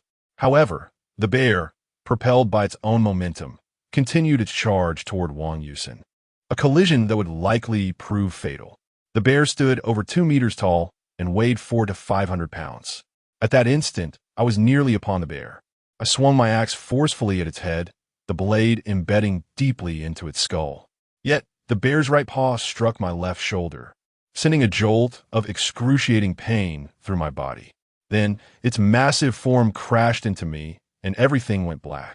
Gradually, I awoke, every inch of my body aching as if I had been shattered, utterly devoid of strength. I slowly opened my eyes, groggily perceiving several figures around me, all staring blankly. As my vision cleared, I realized I was lying in a bed, surrounded by Master Li, Wang Yusin, and several doctors clad in white coats. A young woman in a white coat, white cap, and mask was holding a bowl, feeding me something with a small spoon. Although I could not discern her face clearly, I knew it was Li Min. At that moment, I became aware of something in my mouth. It was millet porridge. Li Min offered another spoonful of porridge, which I accepted, shaking my head afterward. She understood my reluctance to continue eating. Placing the bowl aside, she inquired gently, "Are you all right?" I nodded slightly, and as the doctors saw me regain consciousness, they exited the room. Wang Yusin was still in tears, prompting Master Li to console her. "Stop crying. It won't help." However, I was engulfed in pain, uncertain of where I had been injured, and suddenly I realized I could not move my left arm. It was then that I discovered my left bicep was tightly bound in thick bandages. "Your arm is fractured. Do not move," Li Min cautioned me. At that moment, the door to the ward swung open, revealing a noble woman. She was adorned in a fur coat and a fur hat, an attire reminiscent of the affluent ladies from my hometown. It seemed she had not worn them for long, yet I had indeed encountered such elegance before. Upon entering, she promptly removed her fur hat and casually handed it to the maid behind her, a woman in her 30s, of graceful stature, dressed impeccably. The lady then shed her fur coat, passing it to another maid, and coldly commanded, "Call the doctor." A strong young man, standing at the entrance, acknowledged her request and departed. The lady cast a brief glance at Wang Yusin, causing Yusin to stammer, "Mother." Unperturbed, the lady proceeded directly to my bedside. Li Min rose and addressed her, "Aunt." The lady nodded and then turned to my master, saying, "Uncle, please take a moment to rest." "No, I'm not weary," my master replied. It dawned on me that this noble woman was Wang Yusin's mother. Leaning over, she inquired, "Child, have you suffered?" I managed a faint smile, but remained silent. Just then, the doctor arrived, accompanied by several colleagues. He greeted Yusin's mother with urgency. "Madam, you have arrived. How is he?" His tone, though calm, exuded authority. The doctor raised the X-ray film in his hand and pointed, stating his left bicep is fractured. The other parts of his body exhibit only abrasions and minor contusions. Nothing serious. He then leaned closer to the bed, raising his right index finger, instructing me. Focus on my finger. He directed my gaze up and down, left and right, and I followed his lead diligently. After a while, he lowered his hand and asked, "What is your name?" Tanjia. How old are you? 20. Where are you from? My hometown in Shandong. How did you get injured? A black bear. The doctor turned to Yusin's mother, saying, he has a slight concussion. Currently, there are no issues, but he should rest and allow his arm to heal. Very well. Thank you, doctor.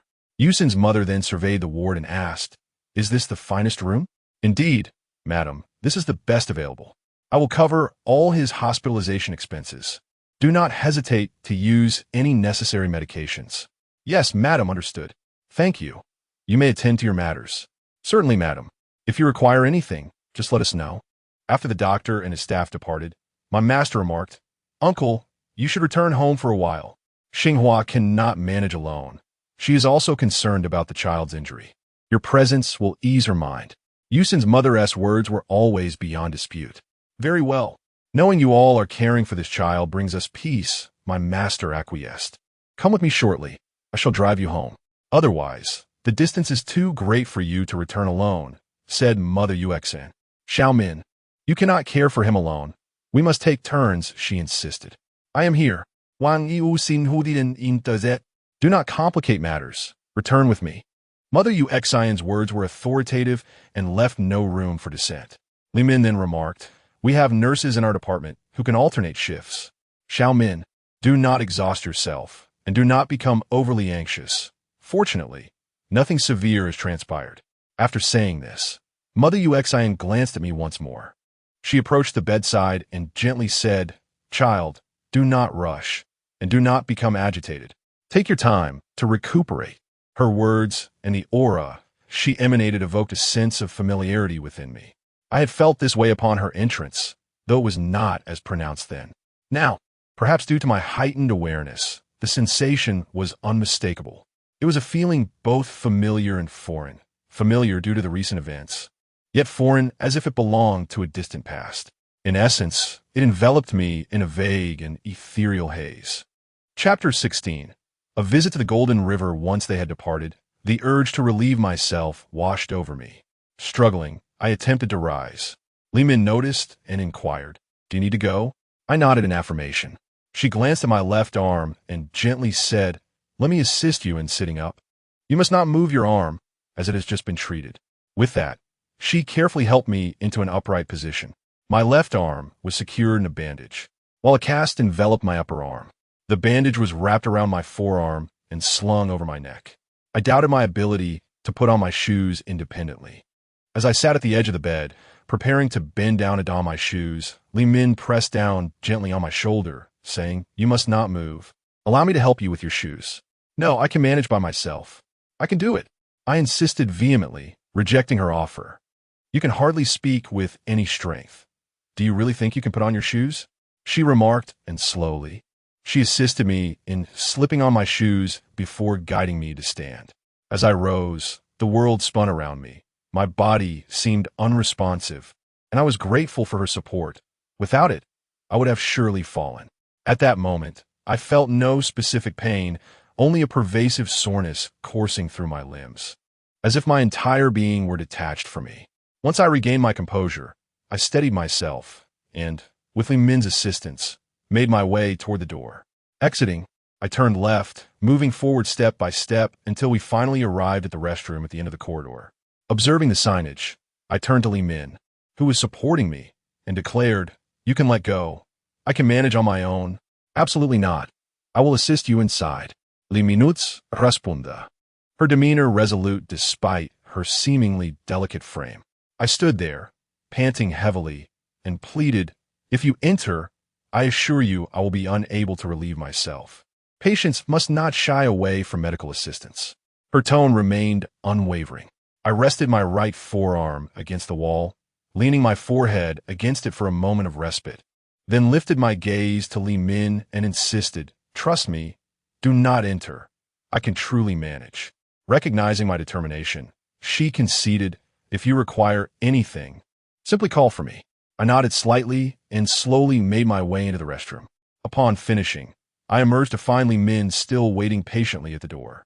Back in the ward, she helped me lie down and said, I will go report for my shift now. Once I am off duty, I shall return to keep you company. I nodded in acknowledgement, remaining silent.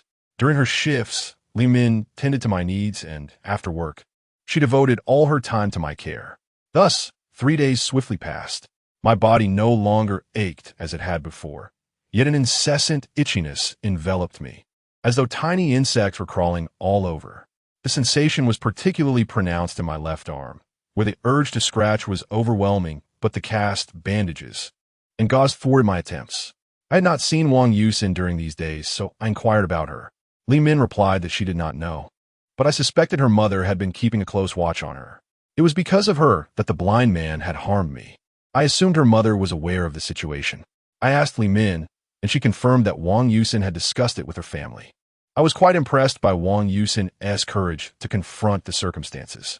At that moment, I recalled Wang Yusin's well-being, and Li Min assured me that she was unharmed.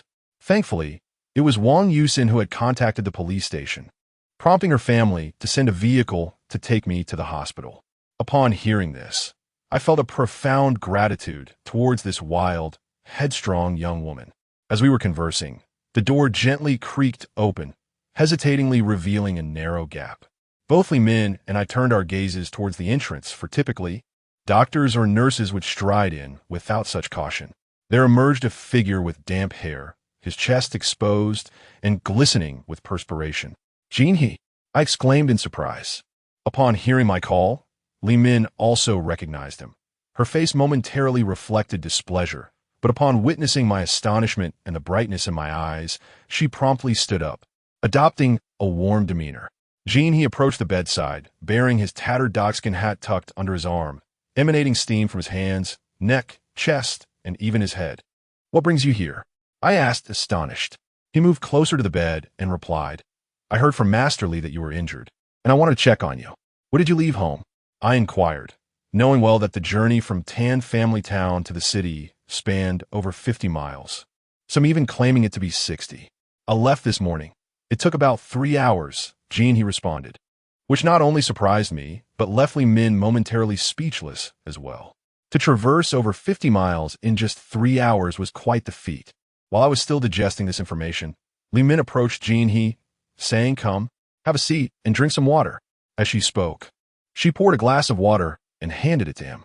Jinhee blew on it lightly, ensuring it was not too hot, and then gulped it down in one go. He wiped his mouth and took a few deep breaths. Li Min said, You sit here. I'll get you something to eat. Jinhee quickly protested, No, it's no trouble. I had 2 large pancakes on the way. Nevertheless, Li Min insisted on stepping out, and I invited Jinhee to take a seat. Once Li Min had exited, Jinhee, feeling less inclined to be polite, sat down and looked at me. Are you all right? He inquired. I gestured toward my left arm with my right hand, saying, It's broken. I then recounted the events to him, to which he responded that it was exceedingly dangerous. He mentioned seeing a black bear skin at Masterly's place, estimating that the bear must have weighed over 300 pounds. As long as you're all right, that's what matters. Jinhee murmured. Li Min returned, having procured several steamed buns and a large bowl of vegetables, which included meat. Jinhee glanced at the food and said, I'm not hungry. No need to eat. You should eat. Even if you're not hungry, you must eat. Persuaded by Li Min's resolute stance, Jinhee accepted the bowl and chopsticks, then began to devour the food ravenously. Li Min and I exchanged glances, suspecting he might not have even had breakfast before making the journey to see me. After Jinhee finished eating, Li Min cleared away the dishes and stepped out. Only the 2 of us remained in the room, and Jinhee furtively informed me that he had learned about the treasure that had indeed been received by the Tan family 13 years prior. I responded, somewhat dismissively, What relevance does this have to me? I'm not interested in such matters. Jinhee appeared visibly disheartened by my response, his expression dimming. He seemed poised to say something further, but the sound from the corridor caused him to halt. In that moment, neither of us uttered a word. After a while, I noticed that it was growing dark outside the window and inquired about his place of residence. He replied that he intended to find a spot to rest for the night. Considering the biting cold, I felt that it would indeed be a challenge to locate a warm place, so I suggested he seek accommodation at an inn or a large truck stop. He informed me that there were no truck stops within the city, only at the outskirts, and that he would venture out in search of one shortly. As I contemplated rising to offer him a couple of coins, I recalled that I still had 2 in my pocket. However, upon seeing my movement, he asked what I intended to do, to which I responded that I was going to fetch some money. He assured me that it was unnecessary, as he had sufficient funds of his own. Considering his assertion, I decided against the inconvenience of getting up. Just then, the door swung open, revealing Li Min, who entered and leaned against the door, calling out, "Bring it in." As soon as she finished speaking, 2 workers clad in uniforms entered, carrying a single bed. Li Min gestured to a spot not far from my bed and instructed them, "Place it here." The workers complied and set the bed down before departing. Chapter 17. The death of 3 grains. The hospital room I occupied was quite spacious. Aside from the bed I slept on, it also contained a sofa, a coffee table, and a cabinet in the corner, with ample space for an additional single bed. When he noticed someone bringing a bed into the room. He instantly realized it was for him and felt a surge of joy.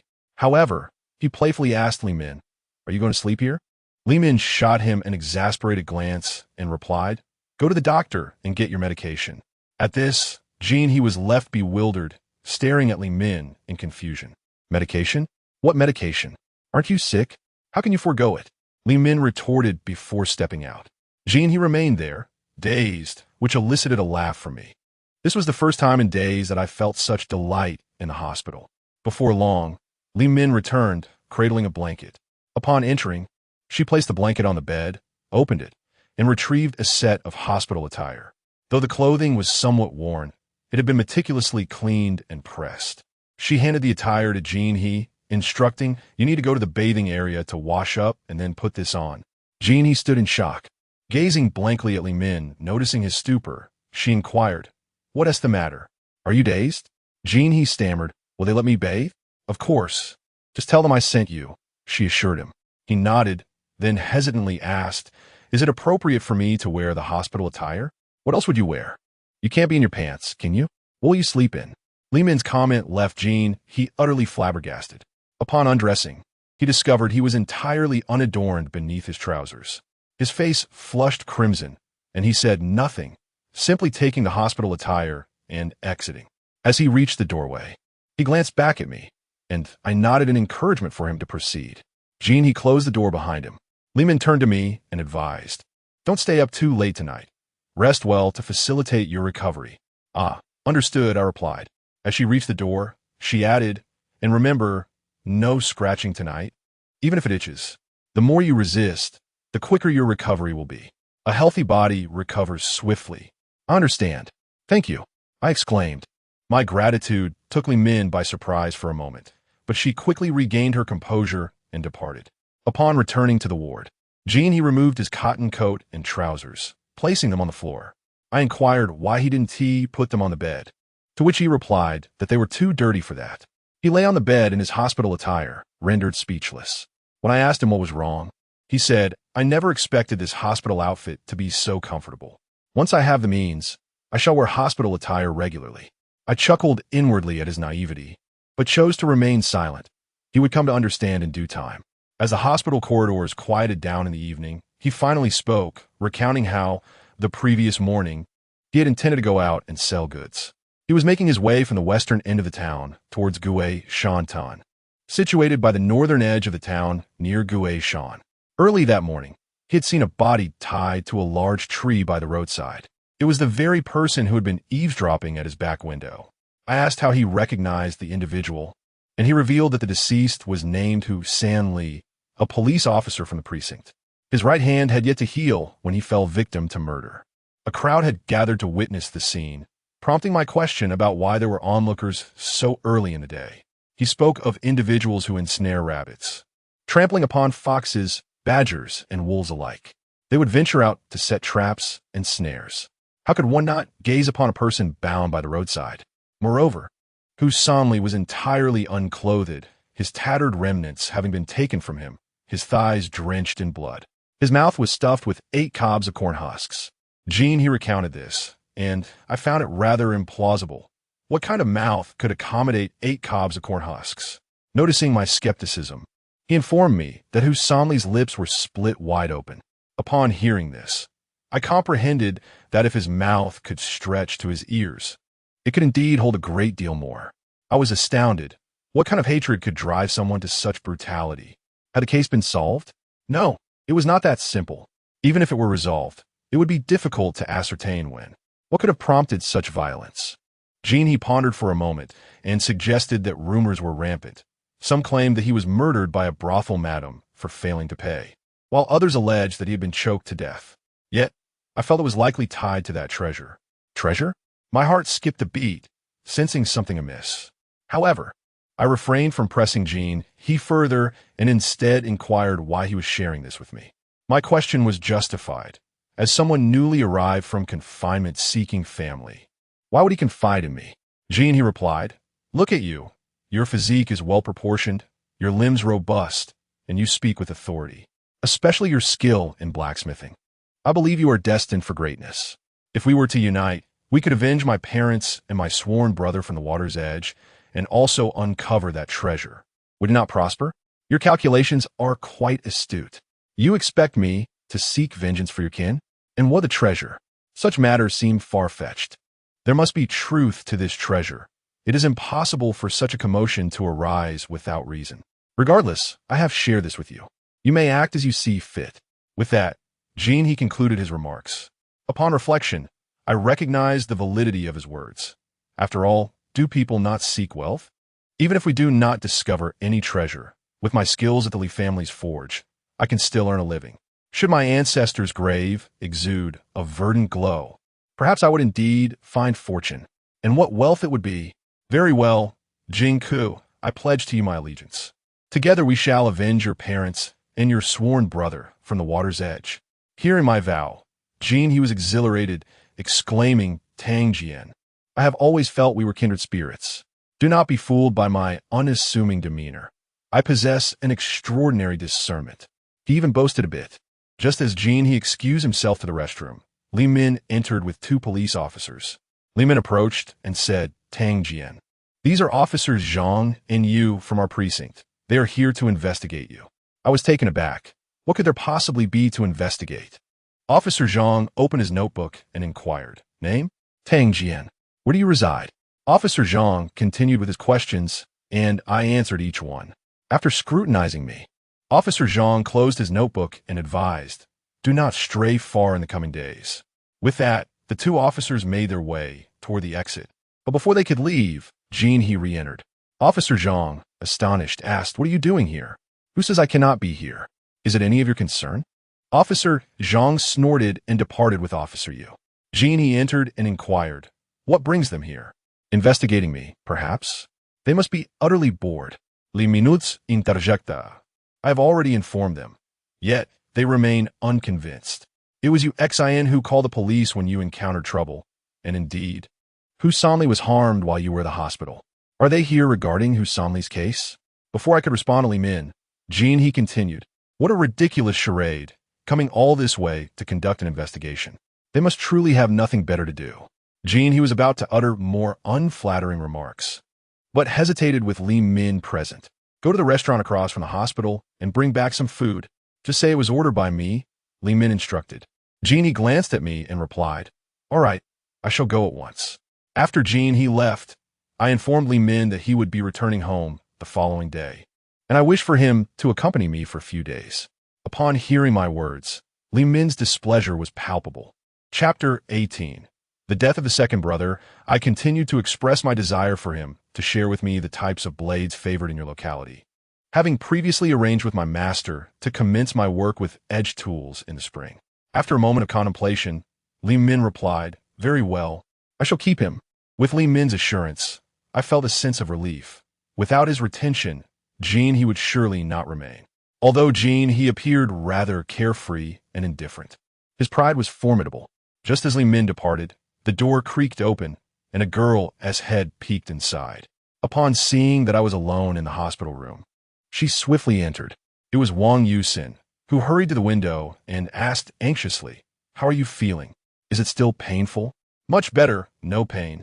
Just a prickling sensation, an incessant nagging discomfort," I replied. "Then you'll recover swiftly. Just endure it for a few more days."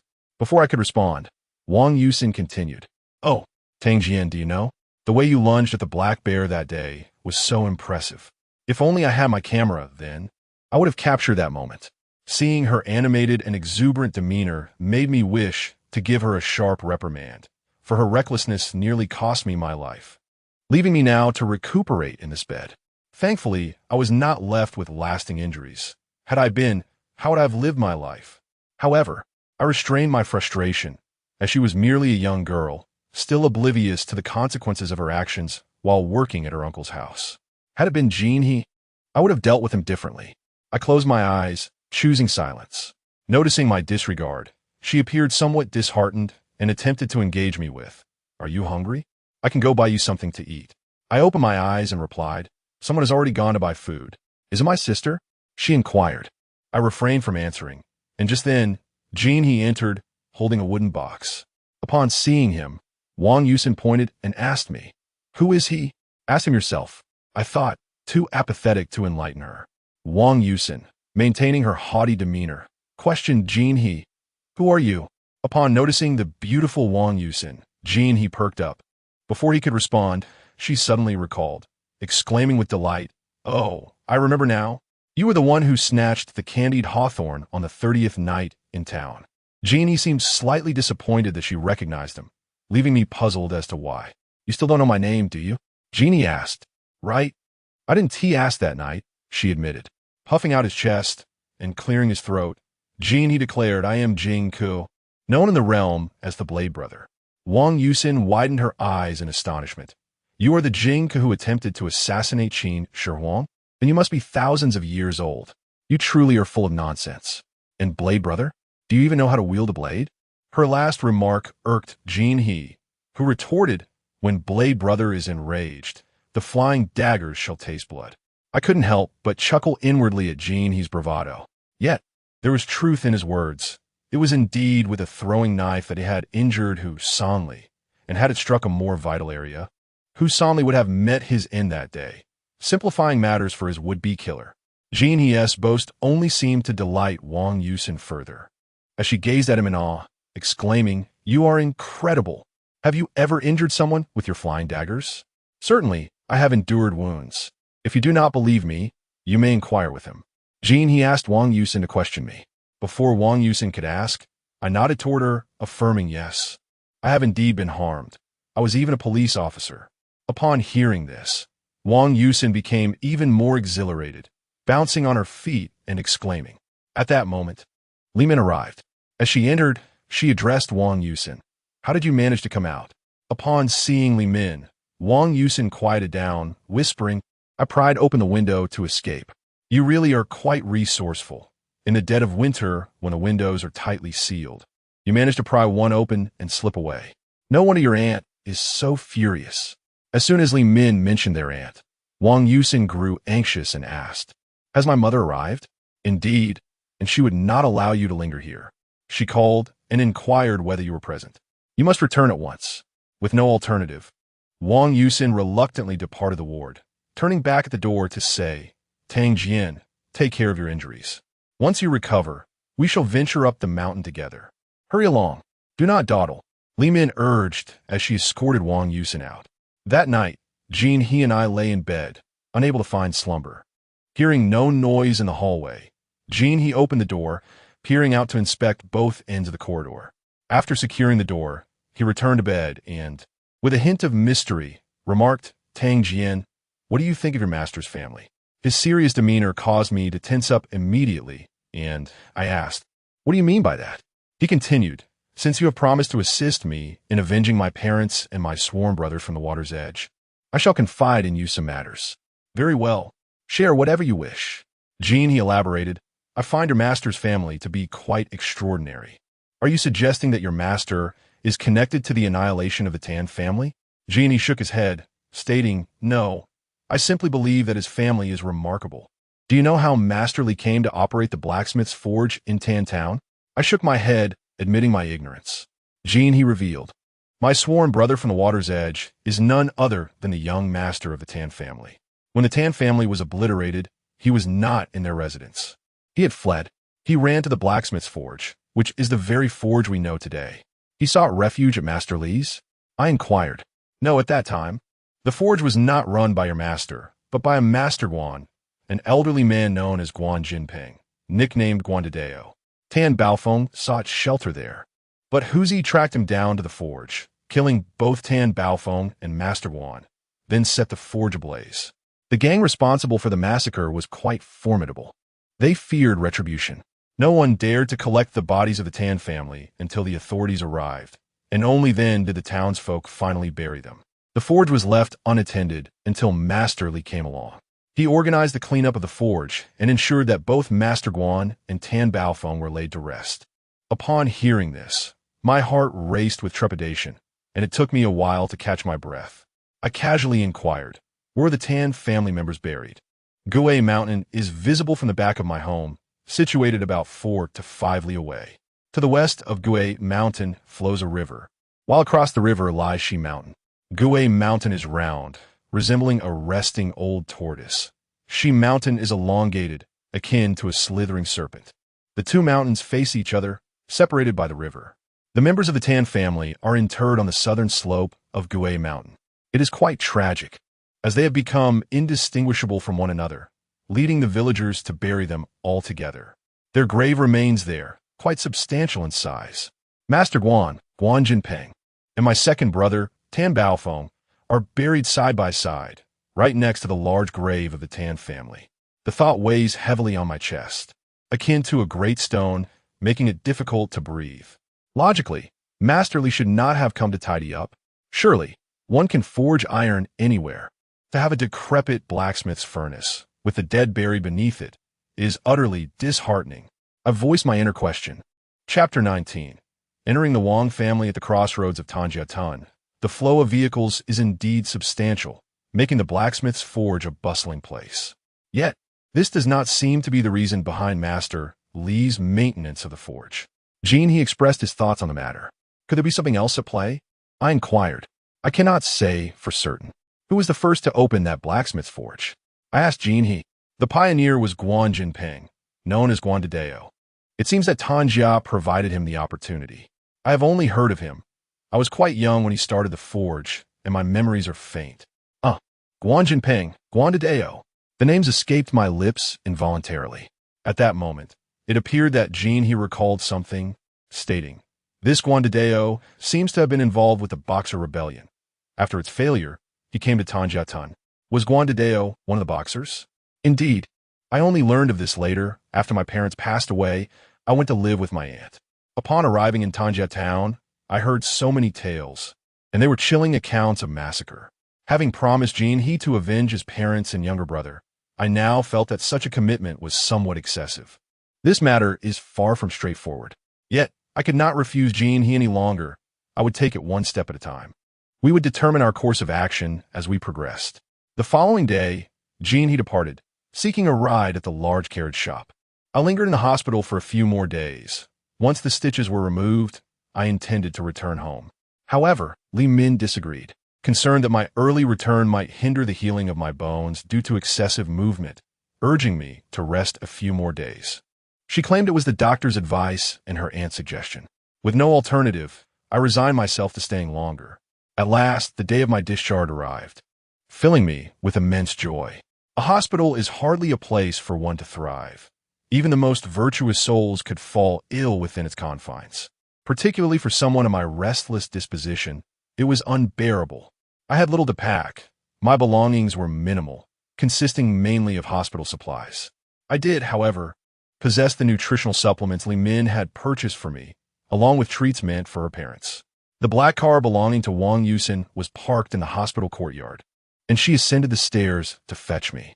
Both Li Min and I were puzzled. Had she not been confined? How was she free again? Weren't you imprisoned? How did you get out? Li Minutskaria.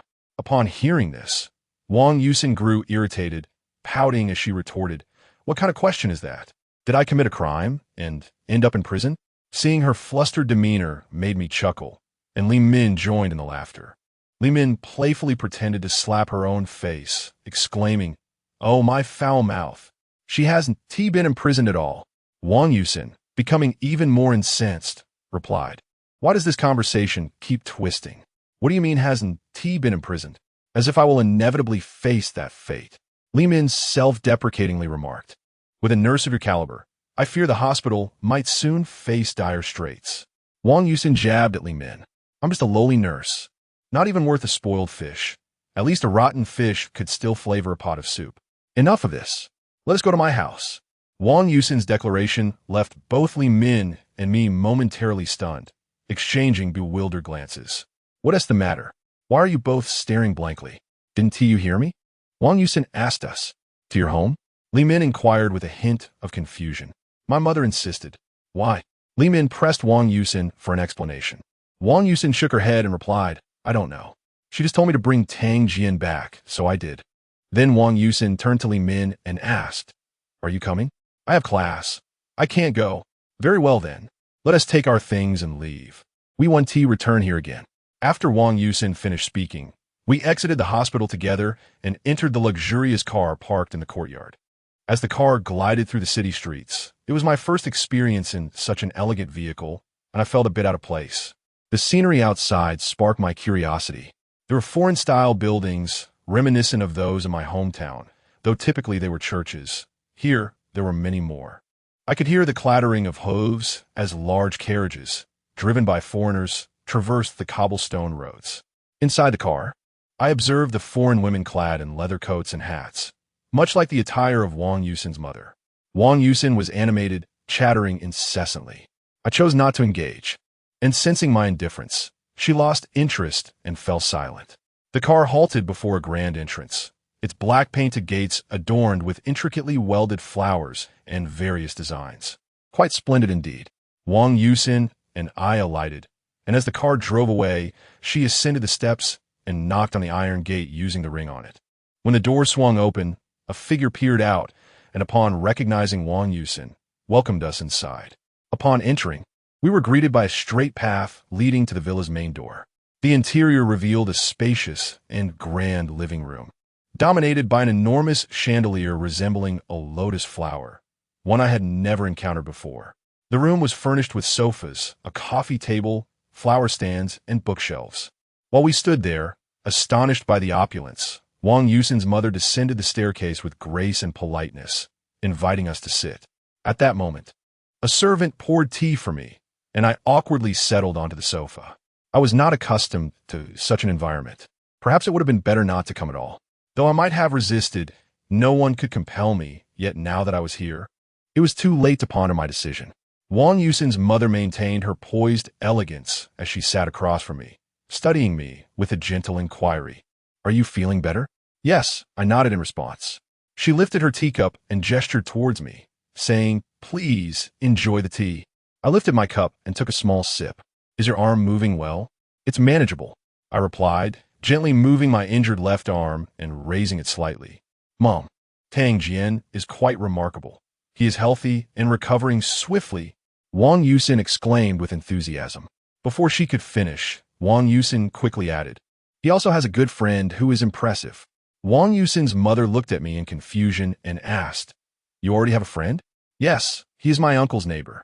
When my uncle moved away, I met him and stayed at his house for a night. Later, I came to work at my master's blacksmith shop." "What is his name?" Wang Yusin's mother inquired. Before I could respond, Wang Yusin interjected, "His name is Jing Ku, the Flying Dagger Brother. He can injure with a mere flick of his wrist." Wang Yusin's mother was taken aback, gazing at me with astonishment. "Is he truly named Jing Ku?" she inquired. "No, his name is Jin He. He refers to himself as Jing Ku.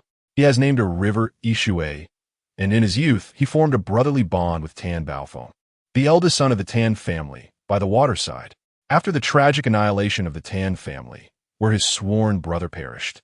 He vowed to avenge his brother and his parents. I recounted this in one breath, and Wang Yusin's mother listened intently. When I mentioned the horrific fate of the Tan family, I sensed a slight tremor in her body, and the teacup in her hand quivered ever so slightly. Though subtle, it did not escape my notice. "Oh, such a harrowing tale. Wang Yusin's mother remarked with a casual tone. I am Gu Shuwan. You may address me as Aunt Gu. We are grateful for your saving of Yusin, so do not hesitate to express any requests you may have. Her words exuded the air of a distinguished household, coupled with the shrewdness of a seasoned merchant. Chapter 20. Sauerkraut and Blood Sausage. The content of this chapter is currently being written. When you see this text, please kindly refresh the page later to check for updates. If it remains unchanged for an extended period, please reach out to us through the feedback option below. In these special moments, we sincerely appreciate your support. Chapter 23. Handcuffs and leg irons. Gene, he informed me that the situation remains unclear. All he knows is that his uncle is the second in command of the gang, and he urged me to keep a watchful eye on this individual. Upon hearing Gene He's report, a chill ran down my spine, and I felt an unsettling coldness creeping up the back of my neck. How profound must the waters of Tanjia be? I admonished Gene He to keep this matter strictly confidential, even from Hume. Gene He now possesses a deep trust in me, and he takes my words to heart. My master remarked that spring is approaching, and every household will be constructing buildings, necessitating the crafting of numerous iron brackets. We must produce a substantial quantity, as the demand will be high, and we cannot afford to lag behind.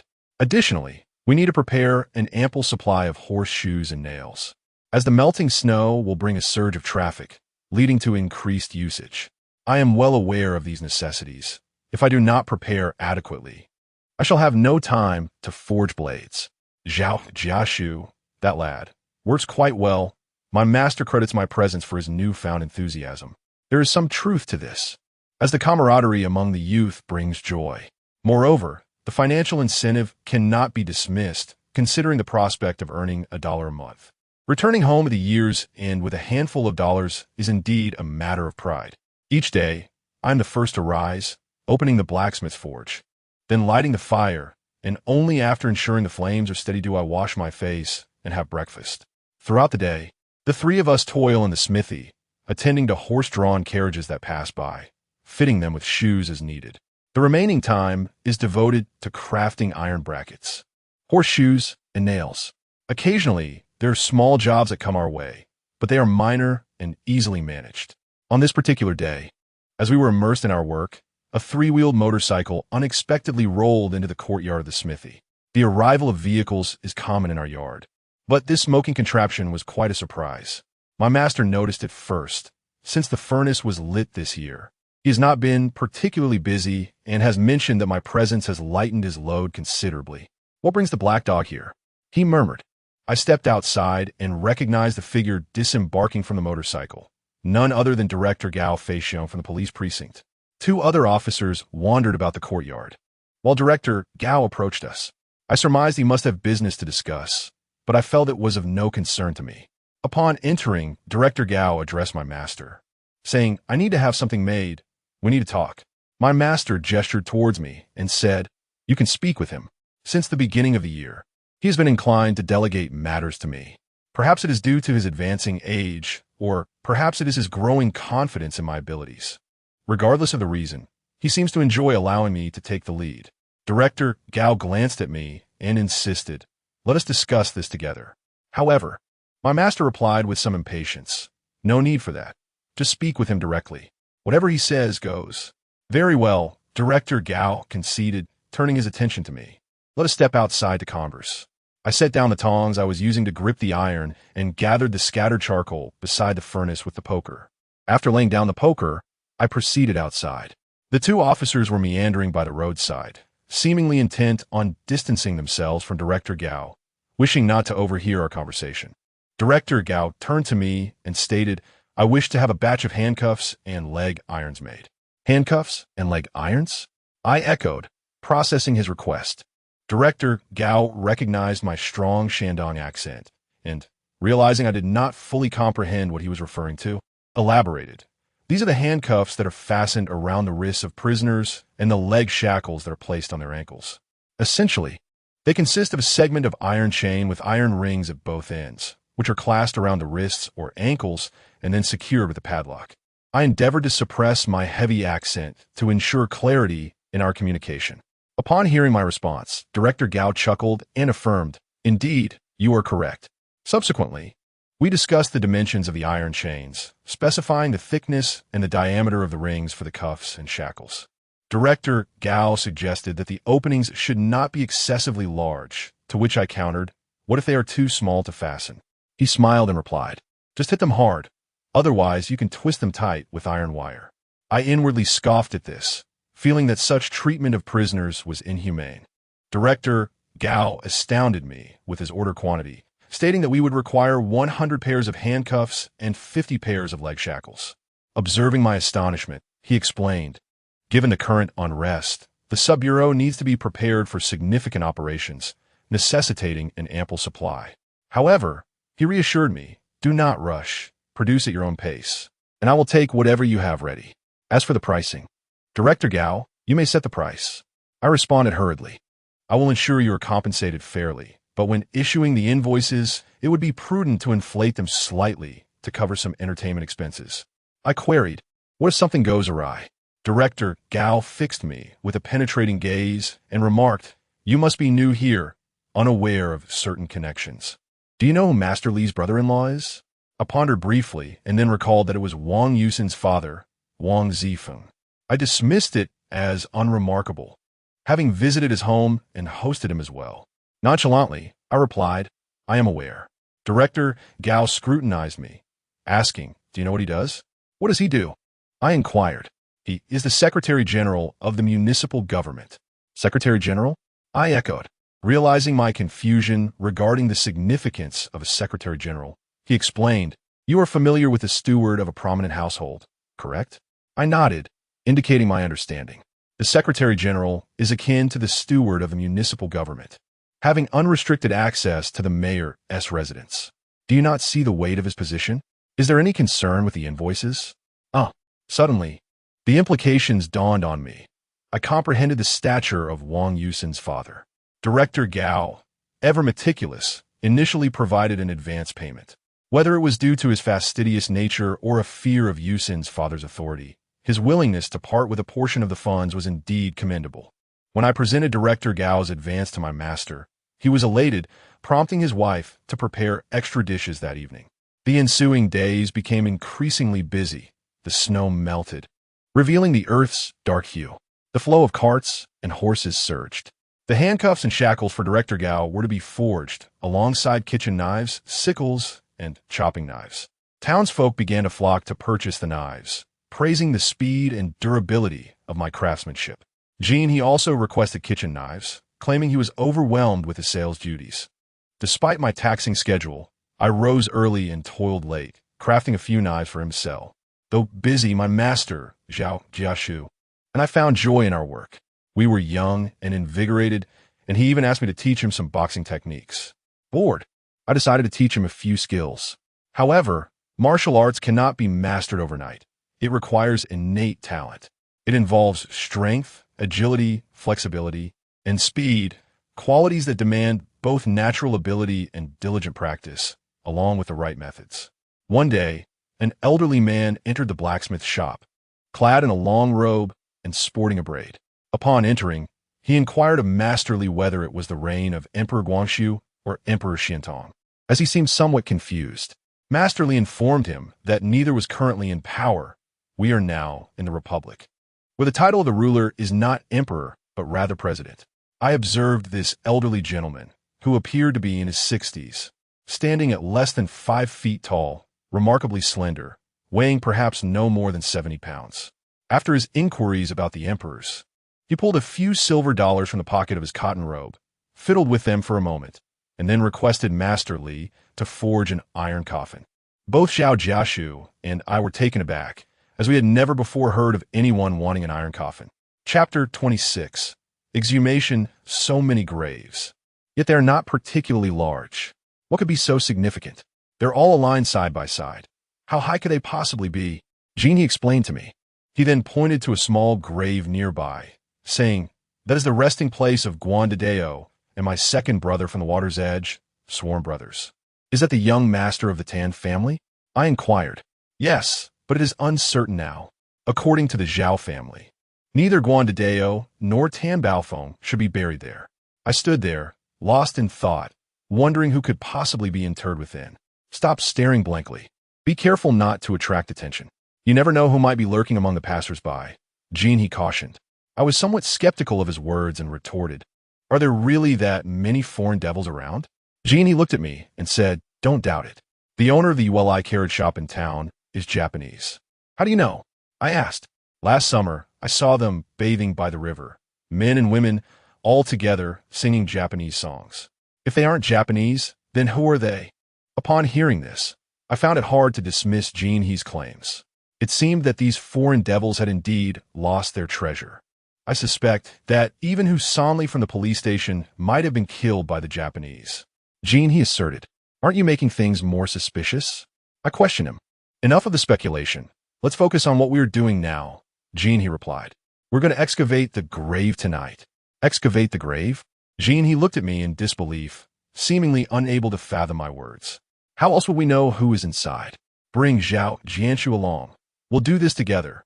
In the dead of night, the following day, the three of us carried shovels and pickaxes and lit a lantern, making our way to the graveyard at the foot of Guay Mountain. The night was still, and we crouched in the grass for what felt like an eternity, hearing only the eerie calls of the night owls. Occasionally, fireflies flickered about, darting to and fro. Zhao Jianshu was trembling uncontrollably, his body shaking like a leaf, his teeth chattering audibly. Jean, he, usually the one to revel in mischief, also seemed affected, his legs quivering. He stammered, I say, brother, are we really going to do this? This is grave robbing after all. Stop your foolishness. We must see this through. My reprimand emboldened Jean, he somewhat. We had already scouted the area during the day, and the wooden plaque bore the name Guandadeo. We began to dig, using the pickaxe and shovel.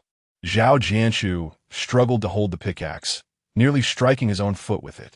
Frustrated, I snatched the pickaxe from him and struck the ground vigorously, thinking, what is there to fear? The dead fear the wicked. With my newfound fervor, both of them gained some courage as well. The three young men soon unearthed the coffin. At that moment, I felt a flicker of trepidation. After all, it was a coffin of the deceased. But I could not show weakness if I faltered. They would surely lose their nerve. Steeling myself, I gently tapped on the coffin with my shovel, whispering this coffin is not very thick. Zhao Jianshu, too, had shed his fear. People often start timid, but find bravery in action. Let us pry it open. Jean, he urged, taking advantage of the starlight. I inserted the pointed end of the pickaxe into a seam of the coffin lid and kicked forcefully. The point slipped into the crack, and with a strong thrust, I heard a creaking sound as the lid gave way. I signaled to Jean he to light the lantern. Jean, he ignited the lantern, and I extended it into the coffin. I leaned in, and the two of them followed suit, peering inside. All three of our heads were thrust into the darkness. Upon this inspection, we were utterly taken aback. Inside lay a set of human bones, alongside what appeared to be canine remains. Jean, he inquired, Tanjia, do you see? That seems to be a dog-s bone. How could there be dog bones here? I replied softly, indeed, is a dog-s bone. Jean, he affirmed, yes. Zhao Jiasu asserted confidently.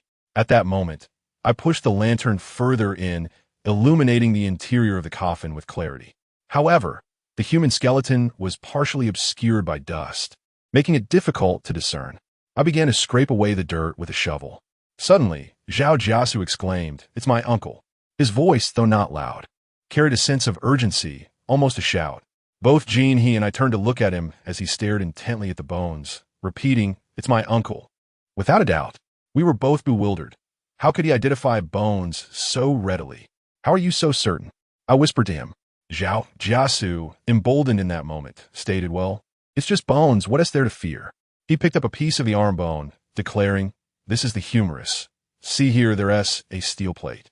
Indeed, on that bone was a steel plate, slightly thicker than a chopstick, rusted yet still discernible. He continued, my uncle's arm was shattered by a bullet and was reattached. Due to the clean break, they used a steel plate to secure it, and it was never removed. It was done at the old Soviet hospital. There was no need for further explanation. Buried within was not the notorious Guandadeo or the young master of the Tan family, but rather Zhao Jiasu's uncle, Fei Lei. Yet, how did the dog come to be buried here? We had no time to ponder this further, hastily covering the grave and making our way back. We sprinted along the river, returning to the blacksmith shop before dawn.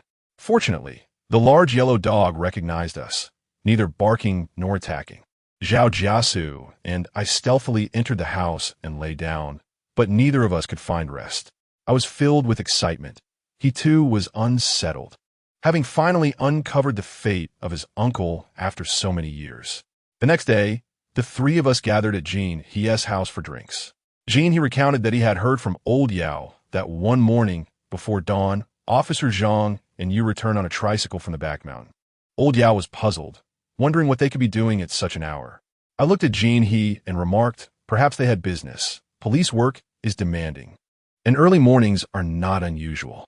Jean He leaned closer, saying, but that day was precisely when Hu Sanli was murdered. I was taken aback.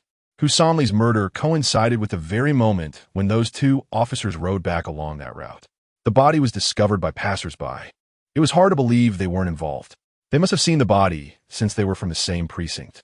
Could it be they were the culprits? But why would they kill Hu Sanli? It was all too perplexing.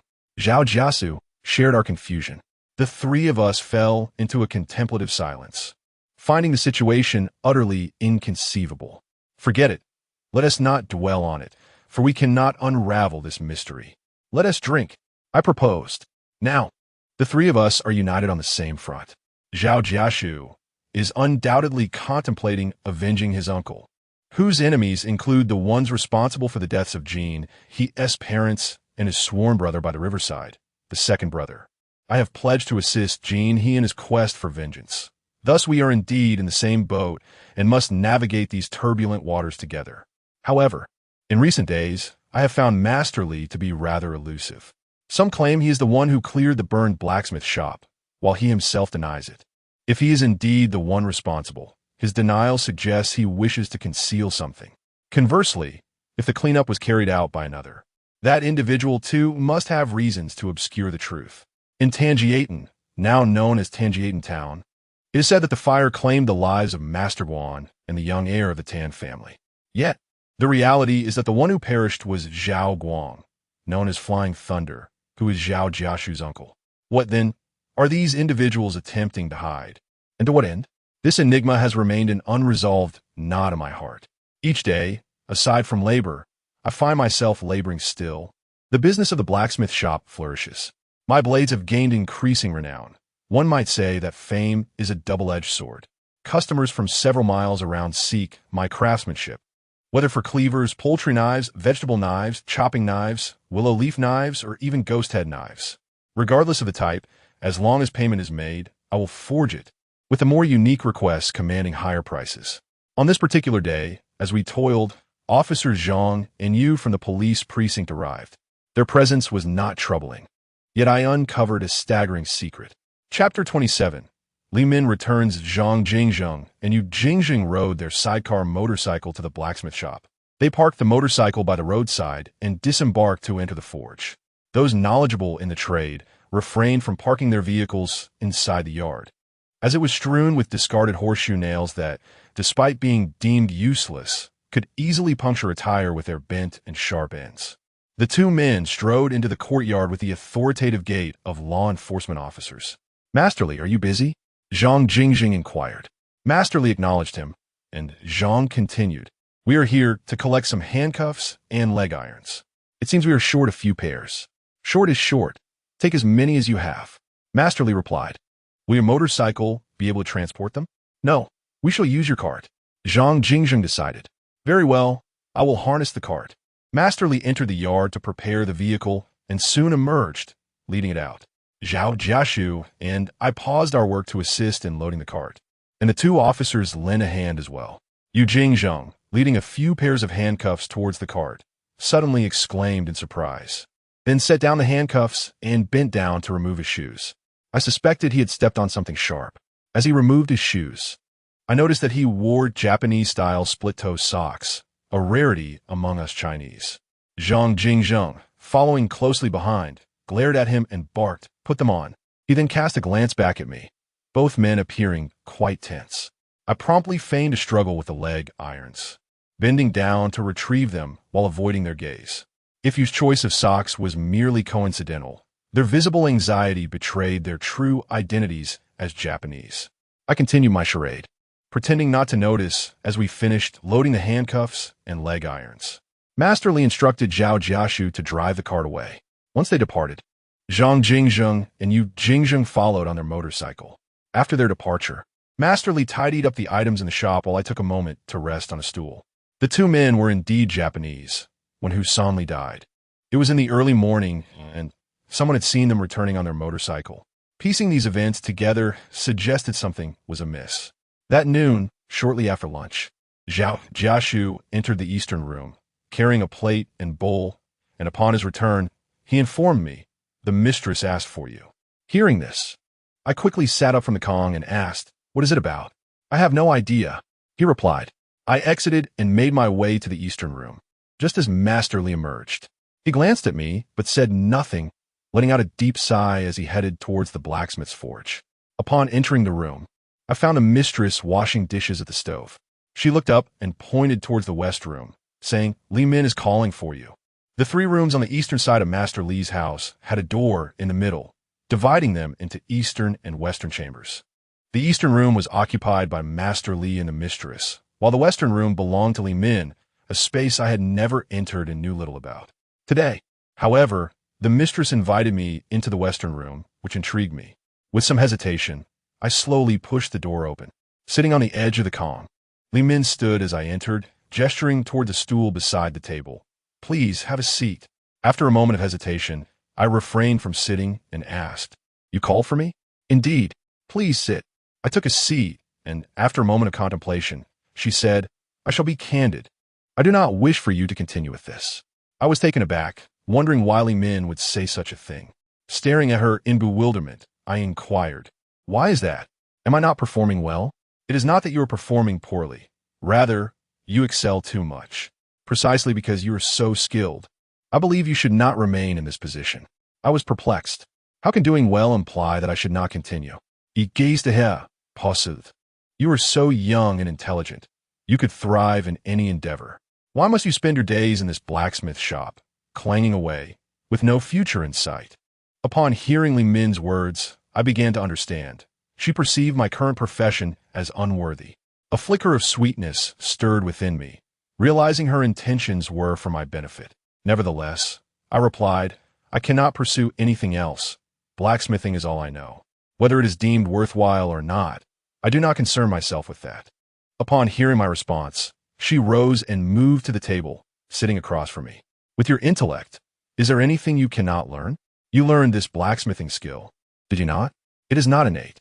I lowered my gaze, avoiding her eyes, and replied, "Even if I could learn something else, I simply enjoy blacksmithing." "Very well. Come with me. We shall go to the city and seek a blacksmith shop in the suburbs, or perhaps establish our own. Over the years, I have saved some money, and my family has resources as well, enough to set up a forge." She paused before continuing, "If not the city, we could go to Hula County. They have invited me to a church hospital. I will attend to that while you manage the forge." I was further astonished, initially surprised by her reluctance for me to pursue blacksmithing, and now shocked that she wished for me to leave this place and join her family. I asked in disbelief, "Why leave? Isn't it advantageous to have everything readily available here?" She stood up, somewhat irritated, and replied, "Are you truly engaged in blacksmithing? What do you and Jean He do all day?" My mind buzzed. Did she know about my nightly escapades with Jean He? That could not be. While I remained silent, Li Min continued, "What is Jean He?" "He prattles on about Jing Ku, who was long since vanquished by Qin Shi Huang. He speaks of the chilling winds of the Yi River. I foresee his downfall. Being associated with such a person will inevitably lead to trouble. I may not know what you both have done, but I am certain it cannot be good." I was at a loss for words. Li Min's reasoning held merit, as trouble could easily arise. Noticing my silence, Li Min stood and declared, "Reflect on this carefully. I must take my leave." After she spoke, she grabbed her bag and exited, and I followed her out. Li Min headed straight for the crossroads, while I wandered into the courtyard of the forge, where my master was present. He glanced at me, but said nothing. I aimlessly wandered the yard, keeping an eye on Li Min at the intersection. At that moment, Li Min raised her wrist to check her watch. What is she waiting for? I asked my master. The passenger bus. He replied, is it operational now? It began running yesterday, connecting the city to Hula County and then to us, he explained. She would not allow me to continue working here. I lamented to my master with a heavy heart. There was nothing I could do. I couldn't confront her. My master sighed deeply. After dinner, I went to Jean He's home, where he was present, having stayed in today. I recounted the incident regarding Li Min's insistence on my departure. It was not merely a desire to expel me. Rather, she wished for me to relocate alongside her family, which also implied an intention of marrying me. In her mind, I had already been regarded as part of the family. Consequently, Jeannie felt it inappropriate to comment further. He simply stated, this is your own affair. You must decide how to handle it. It is not akin to seeking assistance from your uncle. I could intervene and have you work at Master Li's forge. With that, Jeannie offered me a bittersweet smile. Chapter 28, A Tangled Web. I was in a state of confusion, uncertain of how to proceed. After a lengthy silence, Jeannie finally spoke. Tanjia, it seems you are in distress, but in truth, this is all fortuitous for you. Fortune is smiling upon you. Whether you appreciate their arrangements is a matter of your own perspective. I glanced up at Jeannie, yet remained silent. He continued, that day at the hospital. It became evident to me that Wang Yusin genuinely harbors feelings for you. You risked your life to save her. They have recognized your capabilities, character, and your audacity. It appears that Wang Yusin's entire family has taken a liking to you, hasn't it? I could merely nod in agreement. How splendid it is, by winning over the Wang family. You have secured everything. Still, I kept my head bowed in silence, for Jean He's words seemed to carry little weight for me. Now, even Li Min has developed an affection for you, arranging matters involving her family. You should be content, my brother, Jean He remarked, giving my shoulder a reassuring pat. If I were in your shoes, I would be overjoyed. His enthusiasm was palpable, yet I did not look up, as I was well aware of the expression on his face. I began to speak, but was swiftly interrupted by Jean He. Don't say a word. As for our brotherhood, your promise to assist me in seeking vengeance is mere talk. Words spoken in drunken revelry hold no weight. Your life, your future is what truly matters. Everything else is trivial nonsense. But I try to interject, only to be halted again. Focus on your own life. As for our promises as brothers, do not take them to heart. Compared to your promising future, our vows pale in significance. I understand you, go forth. Just knowing you are my brother is enough. You have treated me with sincerity, uplifted my spirits, and provided me with a semblance of a home. Thank you, my brother. Upon finishing, Jeannie clasped his fist in salute and bowed deeply. His heartfelt words brought tears to my eyes. At such a critical moment, he thought not of himself, but of my life and aspirations, considering everything for my sake. Come, you have arrived today, saving me the trouble of searching for you. Perfect timing. I have some dishes prepared. Let's enjoy a few drinks. With that, Jeannie set the table and brought forth several appetizers. We sat cross-legged on the Kong and began to drink.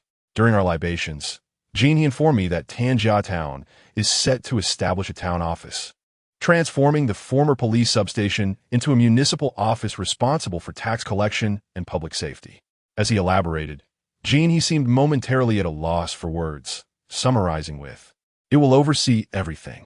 Moreover, a post office, prison, and bus station are to be established in the town." I was aware of the bus service, but the creation of a bus station was news to me. Jeannie further indicated that moving forward, taxes would be imposed on all endeavors, land, livestock, and property, with public safety taxes being of utmost importance. Maintaining order requires funds, after all. Will they not become even more corrupt? I remarked casually. Corruption is on the horizon. Have you not seen how the substation chief, Gao Feixiong, is now so arrogant? His promotion, coupled with the building of a prison and town office, means there is ample work for him to profit handsomely. It suddenly dawned on me that he had gone to the blacksmith to procure handcuffs and leg irons that day. So, that was the crux of the matter. The name has indeed changed. Now he is referred to as the commissioner, or rather the senior commissioner. Jeannie muttered while cursing. They are indeed recruiting. The young masters from affluent families are spending money to secure positions, seeking some official title or a lucrative job. The Wang Guan from the front courtyard, yes, you know him, the one you met on the day of your arrival, the one who collects dung. He sold his cattle to secure a place for his son in the security team. Clad in black leather and armed, they are now called the security team. As I sipped my drink, I listened to Jean-H's tirade. I had only heard whispers of these matters, but today, his words illuminated the recent commotion in Tan Family Town. My mind wandered through thoughts of the public office, the commissioner, the security team, and the prison. Maintaining law and order, collecting taxes. They have established a post office and connected it with motor vehicles. Ah, Tan Family Town is indeed bustling. Yet, it bears no relevance to me. This blacksmith shop may very well see its demise any day now. Upon returning to the forge, I found Master Li and Zhao Jiashu at work. Though it was evident that their hearts were not in it, they exhibited little interest. "You're back?" Master Li inquired. I stood there, motionless, pondering what I should do. I noticed the willow leaf knife I had forged for myself, and the short dagger, also known as a dirk, intended for whom may. They needed sharpening. It would be inconvenient to do so later when I depart. Thus, I took my willow leaf knife and approached the grinding stone, pouring a little water onto its surface. As the water soaked in, I added more and commenced the sharpening process. This knife was crafted with care, and the quenching was meticulously executed, utilizing a mixture of horse urine and machine oil applied to the blade. The resulting blade possessed a balanced hardness, both resilient and not brittle. While I was grinding, Gua Xiaobi arrived. Upon entering, he immediately noticed my activity. He approached and examined my knife, asking, "Did you make this?" "Indeed," I replied. "May I take a look?" "Of course." I wiped the grinding residue off the blade with a cloth, cleaned it, and handed it to him. He held it, shaking it slightly, and said, "Once you've finished the handle, can you bring it to my house?" I was taken aback, wondering what purpose the knife would serve at his home. Despite my confusion, I nodded in agreement. Without further explanation, he departed. Such a peculiar fellow. Masterly mumbled, "Master, is work slow now?" I inquired. "Not busy. Do as you please. We can manage with just the two of us," he replied. With Masterly's permission, I suspended the crucible over the furnace, placing the pre-prepared charcoal onto the fire, and then added fragments of yellow brass into the crucible to heat. Once melted, I cast the knife handle, crafting both my willow leaf knife and Humay's short dagger. After completing the handles, I set both blades aside. At that moment, the sound of a motorcycle drew our attention, and we all looked outside. Zhang Jingzheng and Yu Jingzheng had arrived. As they stepped in, Zhang Jingzheng announced, "Tan Family Town has now established a town office, overseen by a commissioner responsible for all municipal affairs. Every shop and business must now obtain a license. Only with a license can they operate normally." At this juncture, Officer Zhang paused, surveying us before straightening his posture and continuing, "Operating without a license is deemed illegal. Thus, one faces closure and fines. Henceforth, proceed to the town office to acquire your license, bringing along 5 silver dollars." After articulating this, Officer Zhang reiterated, "Do you comprehend?" "Understood." Zhao Jiashu and I remained silent, with the master affirming to Officer Zhang.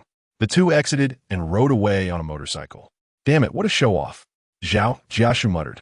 The master turned to me and said, "Tang Jian, you should go. I'll fetch the money for you." "Are you truly going to get the money for the license?" I inquired of the master. "One must abide by the law. As grass bends with the wind, let us not resist the inevitable. Let us pay to avert misfortune." "Very well." At that moment, the motorcycle returned, and Officer Zhang dismounted, while another officer remained seated on the motorcycle. We three exchanged puzzled glances, staring blankly at the approaching Officer Zhang. Chapter 29. A silver lining. Officer Zhang Jingzheng entered and remarked, "I almost forgot. Our commissioner has requested that Tang Jian pay him a visit." With that, he turned and departed. My master chuckled and said, "It's perfect timing for you to go." However, I could not muster a smile. Uncertainty loomed over me regarding the reason for the commissioner's summons. This commissioner was none other than the former head of the sub-bureau, and I held no profound impressions of him. My only encounters were when he ordered handcuffs and leg irons, and beyond that, our paths rarely crossed. Contemplating his intentions, I cannot recall any wrongdoing that might have caught his attention. If there were any serious issues, they would not have sent for me. They would have simply come to arrest me. I returned to my room to wash my hands before heading into town, unsure of the location of the town office. I inquired until I gathered the necessary information. Upon arriving at the entrance of the town office, I looked up and noticed it bore little resemblance to an ordinary home. Regardless of its size, it was distinctly an official establishment. Two modestly sized stone lions guarded the entrance, their fierce expressions quite intimidating. Two security guards, clad in black leather, stood sentinel, their attire consisting of black garments, leg bindings, and wide-brimmed hats, each armed with a large firearm. A tall flagpole before the entrance bore a colorful banner of red, yellow, blue, white, and black, fluttering in the wind with a hint of vitality.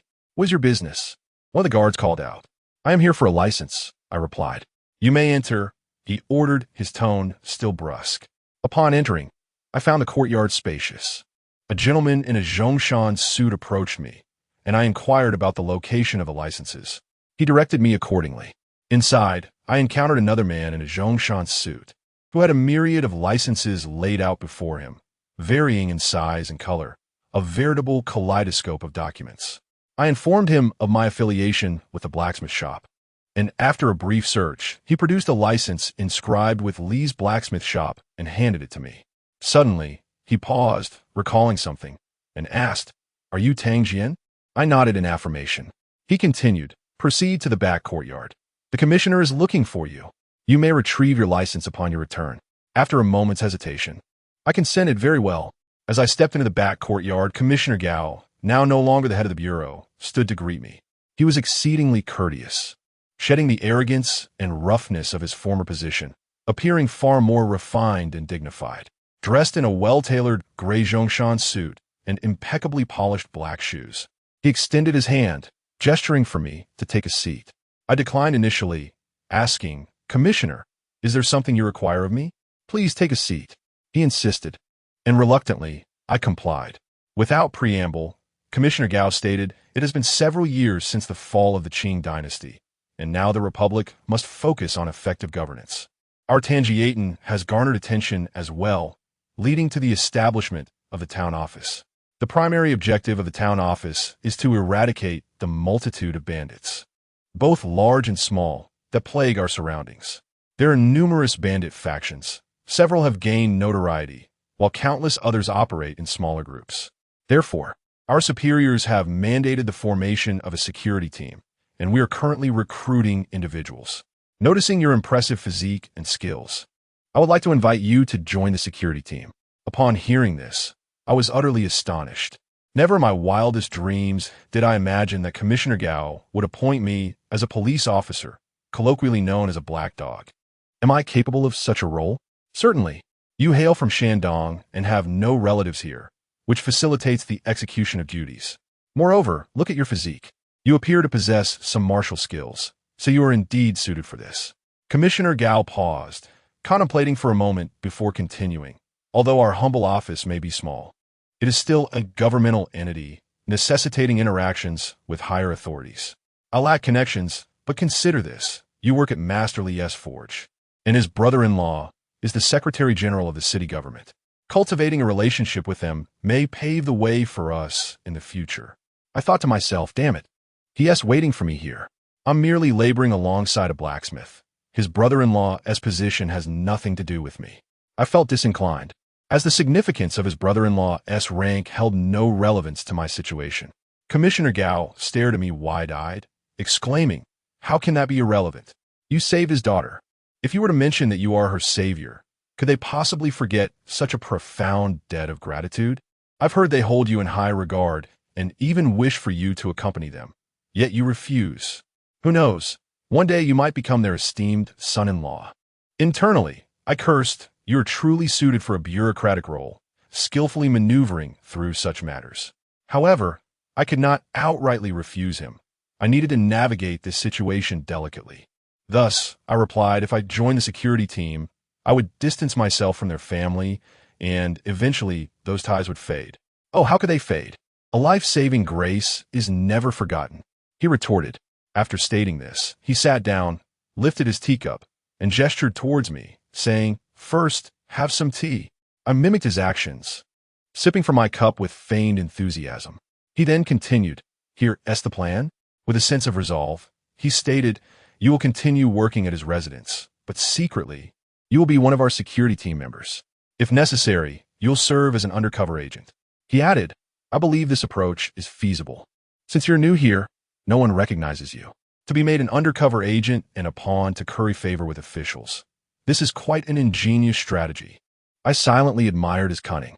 Noticing my silence, he sensed the tension in the atmosphere and broke the stillness. "Consider this carefully and return to me. But remember, this must remain confidential. Do not speak of it to anyone." "Understood." I was acutely aware of the gravity of this matter. Such information could not be carelessly disseminated. Standing outside the town as public office with my license in hand, I pondered my next steps. After much contemplation, I found myself at a loss as to where to go, for I could not confide in anyone. Seeking out Gene, he was not an option. He might welcome my joining the security team, but he was loose-lipped and prone to revealing secrets. As for Hume, that was even less viable. Her family seemed entangled in complexities, and her gift of clothing hinted that they were not straightforward farmers. I decided it was best to return home. Upon arriving at the forge, I handed my license to Master Lee, who did not inquire about my prolonged absence. As I resumed my work, I gazed toward the intersection, anxiously wondering if Li Min would return to close the forge. This was my true concern. I had developed an attachment to the forge and felt an undeniable reluctance to part with it. In my usual fervor, I had prepared an ample supply of both the palm nails and the horseshoes. Today, however, I refrained from wielding my sword, leaving me with little to occupy my time. Feeling idle and somewhat bored, I retrieved my willow leaf sword, sliding it seamlessly into its scabbard, a perfect fit. I turned it over, examining it from various angles. Master Lee then inquired, "Didn't T, the little braid, ask you to take the sword?" It suddenly dawned on me that indeed there was such a matter, and I had quite forgotten about it. Therefore, I asked the master for the location of his residence, as the town was rather vast, and searching without guidance would be quite a challenge. The master advised me to head towards the back street and proceed to the center. Further inquiries would provide clarity, for his explanation would be convoluted and difficult to retain. Armed with my sword, I ventured into the town, embarking on my first journey down the back street of Tan Family Town, which was indeed bustling and lively. Numerous opium dens and brothels lined this thoroughfare. It was no wonder that a town council was established, along with a security team. Evidently, Tan Family Town was far from tranquil. Chapter 30. Joining the police force upon inquiry, I discovered that indeed, there was someone who knew him. After all, he was the only remnant of the Qing dynasty in the entire Tan Family Town, with his distinctive little braid. It seemed that this little braid had garnered some notoriety. To my astonishment, someone even inquired if I would engage in a duel with him. Clearly, this little braid had a reputation for frequently challenging others to such contests.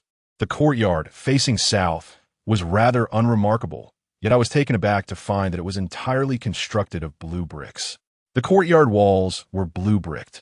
The main house was blue-bricked, the side rooms were blue-bricked, and even the outhouse within the yard was blue-bricked. The grand entrance was a door painted in black, complemented by blue-bricked doorposts. This stood out conspicuously amidst the sea of thatched cottages, for blue-bricked houses were a rarity in Tan Family Town. Aside from a few affluent families, they were typically owned by those who had achieved something significant or had relatives thriving elsewhere, who returned home to erect brick houses, all while claiming their wealth was earned through legitimate business ventures. As I ascended the steps and knocked on the iron ring of the door, the sound echoed thrice without a response. I knocked a few more times. Suddenly, a voice behind me inquired, "What are you knocking for? Do you have no sense of decorum?" I turned to see it was the little braid. I quickly descended the steps and, with a respectful gesture, performed a bow before him. "No need for such formalities," he replied, his tone both cold and stern, nearly commanding me to stand at ease. Ignoring my presence, he ascended the steps, pushed open the door, and walked straight inside, revealing that it had not been locked. However, I could not simply enter. This was the threshold of a noble scion of the Eight Banners, a distinguished remnant of the Qing dynasty. Such impudence was unacceptable. Once in the courtyard, I was taken aback. Was this truly a courtyard? It was overrun with weeds, with only a few blades of fresh green grass peeking through. The overwhelming impression it left was that of grass. Even the path from the grand entrance to the main door was obscured by grass, suggesting it had been years since anyone had tended to it. He paid me no mind and merely pointed to a rickety stool at the foot of the main steps, saying, "If you wish to sit, then sit." What on earth was there to sit on? That dilapidated stool filled me with trepidation. It was in such disrepair that I feared it would collapse beneath me. It was not only shabby but also precariously tilted. Should I attempt to sit upon it, I would surely topple over. He walked directly into the house and soon re-emerged, holding a knife, complete with its sheath. As he presented it before me, I was taken aback. It resembled my own almost perfectly, albeit slightly smaller. Observing my astonishment, he remarked, "Do you find a tad smaller than yours?" I remained silent, fixated on the sheath of his blade. Subsequently, I drew my steel knife, the blade gleaming ominously, emanating a palpable chill. A shiver ran through me as he observed my involuntary tremor. "Strange, is it not?" he remarked coldly. "Yet is it not akin to yours? How could it be the same?" Mine lacked any semblance of that chilling aura, let alone the menacing presence. Such a feeling could only be derived from a blade steeped in the blood of many. I pondered silently. How many lives must have been taken for such a blade to attain that essence? Nevertheless, the two knives were indeed identical in design. The sheath and blade were indistinguishable. Even the wooden handle and the brass fittings at the end were alike. Only his knife was a fraction smaller. Perceiving my thoughts, he stated, "A knife's worth lies not in its size, but in how well it suits one's needs. Yours is larger, for your stature surpasses mine, yet you have encountered even larger." With that, he closed his eyes. I was utterly astonished. He seemed like a celestial being, omniscient. At that moment, he was no longer the comically absurd old fool or the young rascal in my mind.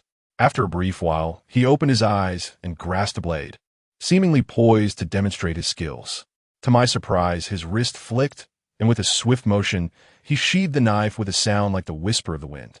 The entire action was as quick as lightning, executed with remarkable finesse. He then leisurely remarked, "The small recluse dwells in the wild.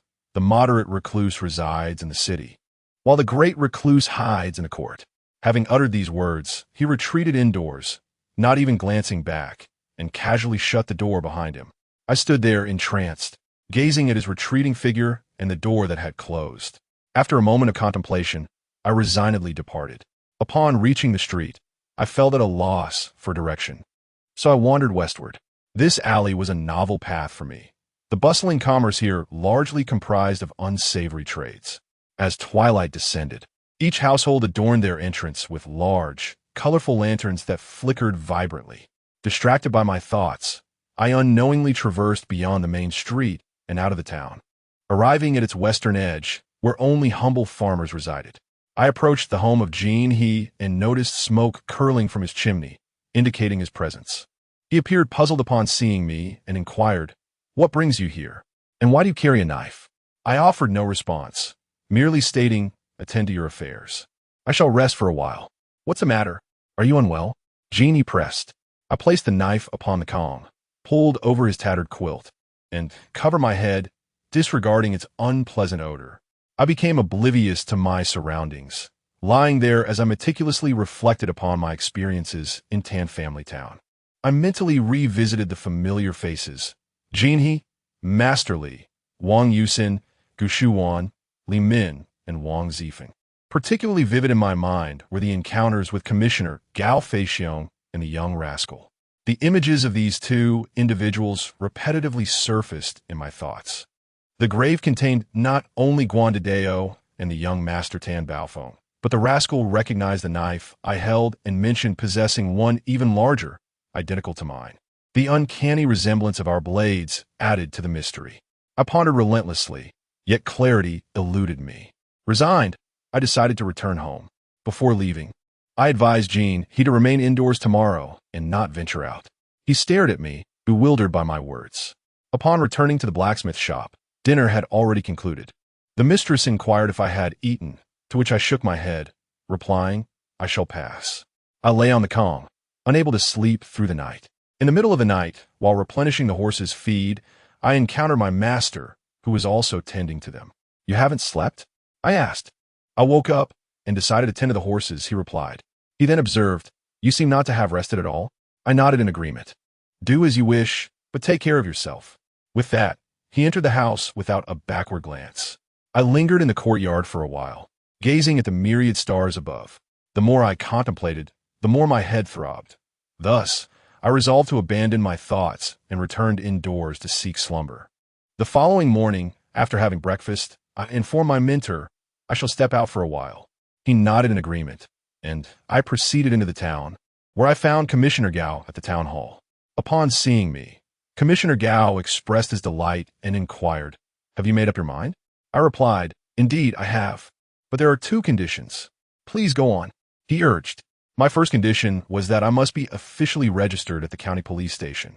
I explained, without this registration, should I go undercover and meet with a fatal encounter at the hands of the police, my demise would be in vain, and no one would be able to clarify the situation.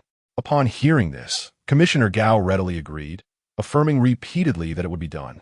My reasoning behind this was rooted in concern, should he ever decide to abandon me, or if any complications arose. I would find myself in a precarious position without a means to defend myself. The second condition I presented was the inclusion of another individual. As soon as I mentioned this, Commissioner Gao interjected, "Jean He." "Yes, it is indeed him." I confirmed. Chapter 31. A glimpse of talent. It appears that the former high-ranking official was not without insight. He was well aware of my relationship with Jean He. Commissioner Gao did not respond immediately. Instead, he pondered for a moment. I inquired again, "Is there a problem?" With a smile, Commissioner Gao replied, "No problem. Just as you are." "Indeed. Excellent. Let it be so," he declared, slapping the table. He then instructed, "Go fetch Jean He. We shall travel together to Hula County." Upon exiting the town hall, I hurried toward Jean He's residence, knowing he would be home as I had specifically reminded him the day prior. The town being quite large, I had to stride purposefully to reach the western end quickly. As I neared Jean He's home, I encountered Wang Engguo, who was shouldering a shovel as if heading to the fields. Upon seeing me, he halted and exclaimed, "Tang Jian, have you heard? The town hall is recruiting. You should apply. Being a policeman is quite prestigious. You won't have to spend a penny on clothes or meals, free food and drink." What a trivial statement. Free meals without spending a dime is hardly groundbreaking. If you wish to join, I can speak to Commissioner Gao on your behalf. It could save you some expenses. Even my son managed to get in. At this juncture, he glanced towards Jean He's house and scoffed. That lad has no prospects. I would assist him even for money. A disgraceful child. Thank you, I replied. But don't just accept my gratitude. Are you going or not? If you join, you could be companions with my second son. You could look out for one another. Thank you, but I shall not go. Blacksmithing is quite good. While blacksmithing is decent, it pales in comparison to being a policeman. A policeman's entire family benefits. No one dares to bully them. And the stories from the outside world are endless. I truly had neither the inclination nor the time to engage in further banter with him. So I quickly said, "All right, I need to find Jean He. It's rather urgent. I must be off." As I approached Jean He's house, I could hear Wang Engguo's complaints trailing behind me. Every day, wasting time like a lowlife. How can he achieve anything? What a waste of potential. Ignoring the wisdom of elders will lead to misfortune. Upon entering Jean He's courtyard, he emerged to greet me, glancing at the departing Wang Engguo. "What was that old fool rambling about?" he asked.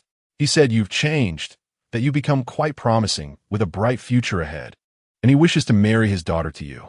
I looked at him with a serious expression. Seeing my earnest demeanor, he was taken aback and asked, "Is that true?" "Indeed, I am not deceiving you," I affirmed, maintaining my grave countenance. Suddenly, Jean He burst into laughter, exclaiming, "Damn, you can lie without a hint of shame. He has no daughter to offer me." We both erupted into hearty laughter. "What brings you here?" Jean He queried, and I recounted the events to him, which delighted him immensely.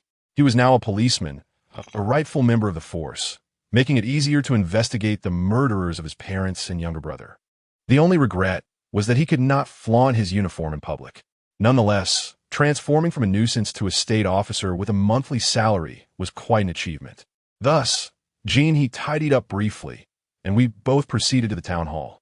Commissioner Gao was already prepared and awaiting our arrival. We walked out of the town hall together, and made our way to the bus station, where we awaited the arrival of the bus. Jean, he whispered to me, "Why not ride the three-wheeled motorcycle?" "Surely he wouldn't."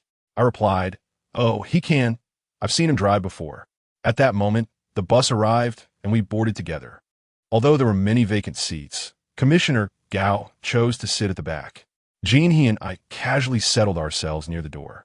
It was Jean He's first experience on a bus, and he appeared quite delighted, glancing around curiously. He would look inside the bus for a while and then gaze outside. When the conductor asked for tickets, before I could reach for my money, Commissioner Gao from the back interjected, "I'll take care of it." Today, Commissioner Gao was dressed rather casually. Furthermore, since this bus route was newly established, the conductor might not recognize him. Had they known him, they would not have accepted his fare. The conductor approached the back, and Commissioner Gao purchased his ticket. Jean, he whispered to me, "Isn't it great to ride for free?" I shot him a glance, urging him to refrain from chattering unnecessarily. At a large village, the bus came to a halt, and a mother and daughter boarded, with the daughter assisting an elderly woman.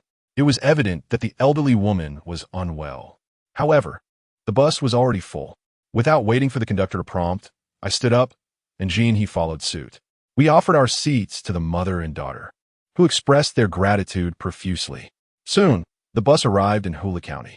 Once the bus had come to a complete stop, I moved beside the door, with Jean, he trailing behind me.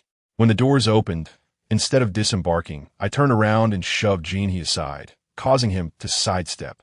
With a swift motion, I delivered a punch to the chest of a young man behind me. Though I did not exert my full strength, only about half, it was sufficient to send him sprawling to the ground. The young man ended up at the feet of a man who appeared to be his boss, nearly knocking him over. Before the young man could utter a word, his boss expressed his displeasure, exclaiming, "Why do you strike people at random? We live in a republic now. Laws are to be respected." Ignoring him, I turned to the young man groaning on the ground and demanded, "Hand over your money." When he remained still, I raised my right foot, threatening to kick him. If I connected with his chest, it would surely leave him breathless. Terrified, the young man hurriedly retrieved a faded red cloth pouch from his bosom. Just then, the girl assisting the elderly woman shouted, "That's my money, my mother's medical funds." In a frenzy, she snatched the pouch from the young man's hands. The entire bus was taken aback, realizing that the young man was a thief. How despicable to steal money meant for someone's medical treatment. "Empty your pockets," I bellowed. With no other options, the young man produced a gleaming gold pocket watch. The boss who had earlier shouted at me gasped, "My pocket watch," and swiftly reclaimed it. At this moment, Commissioner Gao approached the young man, seized him by the collar, and commanded, "Get off the bus." Once we had exited, Commissioner Gao held onto the young man's collar as Jean He and I followed him towards the Hula County Police Station. There, we turned the thief over to the police, and Commissioner Gao led us to the chief's office. The senior officer entered first, while Jean He and I waited in the corridor. After what felt like an eternity, a police officer emerged, appearing to be of some authority, and led us into a room. We proceeded to register our names, addresses, places of origin, and family members, followed by a photograph. Once all formalities were completed, the officer announced, "You two are now police officers of the Republic of China, but you are not permitted to publicly take an oath or reveal your identities." "When can we make an appearance?" Jean he inquired. Truthfully, I was curious as well. "That is difficult to say. No one can predict," the officer replied. "Is there a salary?" Jean he asked again. The officer chuckled and said, "What police officer works for free? Your salaries will be issued monthly, and the details will be coordinated with the senior officer." Jean he was visibly elated upon hearing this, despite his attempts to conceal his excitement. Transitioning from a despised rogue, scorned by all, to becoming a police officer under the auspices of the Republic, he had every reason to rejoice. In the corridor, we observed the senior officer exiting the director's office, accompanied by several police officers. He waved to us, and we followed him outside. Jean he whispered to me, "I have never felt this joyful since the day I was scolded by my parents." Chapter 32. The police department on arriving at the precinct. Commissioner Gao and his entourage proceeded towards the garage, with the two of us trailing behind. Along one side of the courtyard stood a row of garages, each equipped with two large doors. These doors, constructed of wood and reinforced with angle iron, held a certain imposing presence. A police officer unlocked one of the garage doors, withdrew the latch, and swung it open. Inside, a brand-new police truck awaited, its glossy black exterior almost ominous in appearance. The officer climbed inside, started the engine, and drove the vehicle into the courtyard. It was then that I discerned its true nature as a police transport. The rear compartment was entirely enclosed, featuring only 2 iron doors at the back, securely locked with a latch. Small iron bars welded to the sides and rear provided minimal visibility. After the officer exited the vehicle, he handed a set of keys to Commissioner Gao, who accepted them and exchanged a few words with the officer, likely discussing the operation of the transport. Commissioner Gao gestured for us to approach, instructing us to enter the vehicle. Jean, he and I entered the driver's cabin from the opposite side, while Commissioner Gao took the driver's seat, starting the engine before we departed from the Hula County Police Station. This was perhaps Jean He's first experience in an automobile, as he appeared unusually exhilarated, frequently glancing at the operations of Commissioner Gao while also peering out the window, unable to contain his joy. Once we left the county town behind, the road became less congested, allowing Commissioner Gao to drive with greater ease. He inquired if I could drive, to which I shook my head in negation. He then asked how I had known that the individual was a thief, remarking on the astonishing nature of my deduction despite my lack of police experience. Indeed, quite remarkable. Jean, he chimed in, echoing the commissioner's sentiments. I explained to Commissioner Gao that typically, passengers behave in a mannerly fashion, either taking a seat if available or standing calmly if not. It was rather abnormal for someone to board without seeking a seat, fidgeting restlessly and inspecting others. After Jean, he and I had offered our seats to a mother and daughter, the suspicious individual loitered beside them, prompting me to fixate on his hands. As I suspected, he indeed attempted to pilfer from the young woman's pocket. Commissioner Gao chuckled, remarking, "Your observations are quite astute." I smiled in response, stating, "A keen eye is essential in this line of work. Otherwise, one might inadvertently strike the master's hand." At that moment, it seemed Commissioner Gao recalled something significant, stating, "By the way, I neglected to inform you both of your official titles." Internally, I mused that my position was likely nothing more than that of an officer. Yet I refrained from voicing this thought and listened as Commissioner Gao continued. He explained, "We no longer refer to ourselves as a security team or the former police precinct. We are now known as the Tanjia Police Station. I serve as the acting chief, and you are now the head of the Special Operations Department. While Jean, he is a member of that department. Currently, the Special Operations Department consists solely of the 2 of you." He reiterated the importance of maintaining confidentiality regarding our identities and the nature of our roles, emphasizing that we must not disclose this information to anyone. Furthermore, he added, "This vehicle is for departmental use. In a few days, I will procure a sedan for my exclusive use as the chief." As he spoke, a sense of pride emanated from him, revealing a hint of self-satisfaction. However, he quickly regained his composure and cautioned, "Nevertheless, future circumstances may prove challenging, so, Tang Jian, you must exercise caution. As for the specifics, I will discuss them with you, but everything must remain confidential." "Very well," I agreed. Approaching home, I noticed a woman ahead who bore a resemblance to Li Min, though I dismissed the notion. I instructed Officer Gao to halt the vehicle and alighted. Jean, he inquired where he should disembark, and I replied, "Wherever the officer directs you is where you shall alight." After uttering this, I stepped out and hastened forward to catch up with the woman, only to confirm it was indeed Li Min. She turned, surprised to see me, and asked, "Why are you behind me?" After glancing around and noticing no vehicle in sight, she continued, "How did you suddenly appear?"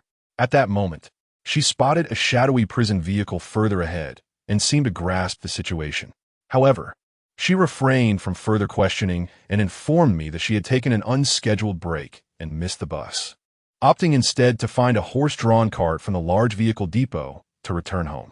The cart had turned onto a side road leading into the village, and seeing it was not far, she decided to walk back. At that moment, a bird was chirping melodiously in the sky, its sound crisp and delightful. "What kind of bird is that singing in midair?" I inquired. Li Min looked up at the singing bird and said, "It's a lark, quite possibly a type of skylark." I wasn't entirely sure, but its song was beautiful and pleasant. Their nests can be found in the meadows. Once, when I approached one of their nests, the bird called out from above, prompting me to retreat, aware of a need to avoid disturbing its young. Were you worried about disturbing its chicks? I jokingly asked Li Min. She smiled and replied, Indeed, that call is quite urgent and anxious. Are you returning to manage the blacksmith shop?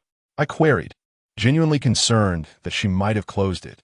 Despite my current position as a police officer, I still harbored a fondness for that place, as I had a special connection to the forge. Do you wish for me to close it? She retorted, noticing my silence. She gazed up at the azure sky and then at the fields by the roadside, softly stating, It's time to begin sowing. Her words left me somewhat perplexed. Why were we discussing farming when she had no land to cultivate? I have been promoted to head nurse, she informed me. What is the significance of a head nurse? I asked, bemused. Li Min stared at me incredulously and inquired, You don't know what a head nurse is? I genuinely did not. My earliest knowledge encompassed clan leaders, who wield considerable authority over their families. Later, I learned about town heads and county heads, titles that implied power. Li Min erupted into laughter upon hearing my response. She then explained that a head nurse oversees the nursing operations of the entire hospital. However, she indicated that she might not remain at her original hospital, as she could be transferred elsewhere. When I asked where, she mentioned that it could be Tanjia Town. I was taken aback, exclaiming, Really? Isn't Tanjia Town your home? Does it even have a hospital? Perceiving my astonishment, she clarified that a large hospital was to be constructed in Tanjia Town, with the leadership already appointed, including her as head nurse. She further noted that the hospital would be equipped with the most advanced medical apparatus. Their present task involved familiarizing themselves with this equipment and training medical personnel. In a few days, you can return home for a visit and then head back, she added. Does this mean the blacksmith's furnace will remain open? I inquired with surprise. Upon hearing this, Li Min's expression soured. She pouted and retorted, Can you not talk about anything other than the blacksmith's furnace? I stood there, momentarily taken aback, and replied, What else is there? There's also Jin He, Hume, Wang Yusen. Does that suffice? With that, she stormed off in a huff. I hurried after her, stammering, I truly don't know what else to say. Observing my flustered demeanor, she burst into laughter, her joy radiating brightly, her cheeks flushed with a youthful charm. I felt my own face grow hot as I averted my gaze. Chapter 33. A great fire. Upon returning to the blacksmith's forge with Li Min, Master Li expressed his surprise at our unexpected companionship. Yet, his greatest virtue was his reluctance to pry. He understood that matters which were his concern would be disclosed without inquiry, while those that were not would remain unspoken, regardless of questioning. Nevertheless, today, he was genuinely taken aback. He looked at us and asked, How did you two end up together? By chance, Li Min casually replied. Master Li then turned his gaze towards me, and I explained I encountered her while collecting payment for the knives from the front village. To my surprise, he believed my words, as a few households in the front village indeed had yet to settle their debts for the kitchen knives. Following that, Master Li did not press further. Li Min entered the house, and I proceeded into the forge to commence my work. The following day, I intended to tidy up my uncle's house, planning to move back for convenience, given that Li Min and I would be engaged in numerous matters henceforth. My time at the blacksmith's forge would undoubtedly diminish. However, when Li Min returned, I hesitated to leave and opted to temporarily reside at her home instead. I continued my labor at the forge, for Director Gao had stated that if any matters arose, he would find a way to contact me. I took the opportunity to visit Jin He, who was at home. He appeared much more composed and mature than before. I advised him not to be overly serious or honest, as it could lead to being seen through by others. He should retain his previous demeanor, maintaining a carefree attitude akin to that of Jing Ku to evade suspicion. Director Gao emphasized our need to remain discreet and work covertly. While it was permissible to venture out for business with a donkey cart, it was imperative not to stray too far or spend the night outside. I relayed these cautions to Jin He out of genuine concern for him, fearing that any slip could lead to significant trouble, potentially endangering our very lives. We analyzed the current situation together. Commissioner Gao, also known as Director Gao Feixiong, had mentioned that he would soon be acquiring a sedan for his use. In my hometown, even the town mayor rode a bicycle, Yet this town's commissioner possessed a dedicated vehicle, with a security team no longer referred to as such, but rather as the Hula County Police Department of the Republic of China in Tanjia Town. Curiously, despite only recently joining the police force, I had been appointed as the head of the Special Operations Unit. Oddly enough, Li Min mentioned that Tanjia Town was to establish a large-scale general hospital, for which she had already been designated as the head nurse. On my way back, I pondered the rapid transformations that had transpired since my arrival in Tanjia Town last year during the 12th month. It had been less than 6 months since the spring planting season began, yet so much had changed. The variety of people I encountered left me feeling somewhat dizzy. As I exited the eastern end of the town and headed south towards the blacksmith's forge, I unexpectedly ran into Li Min. She looked at me in surprise and asked, "What have you been up to?" "I want to visit my home." "You still have a home?"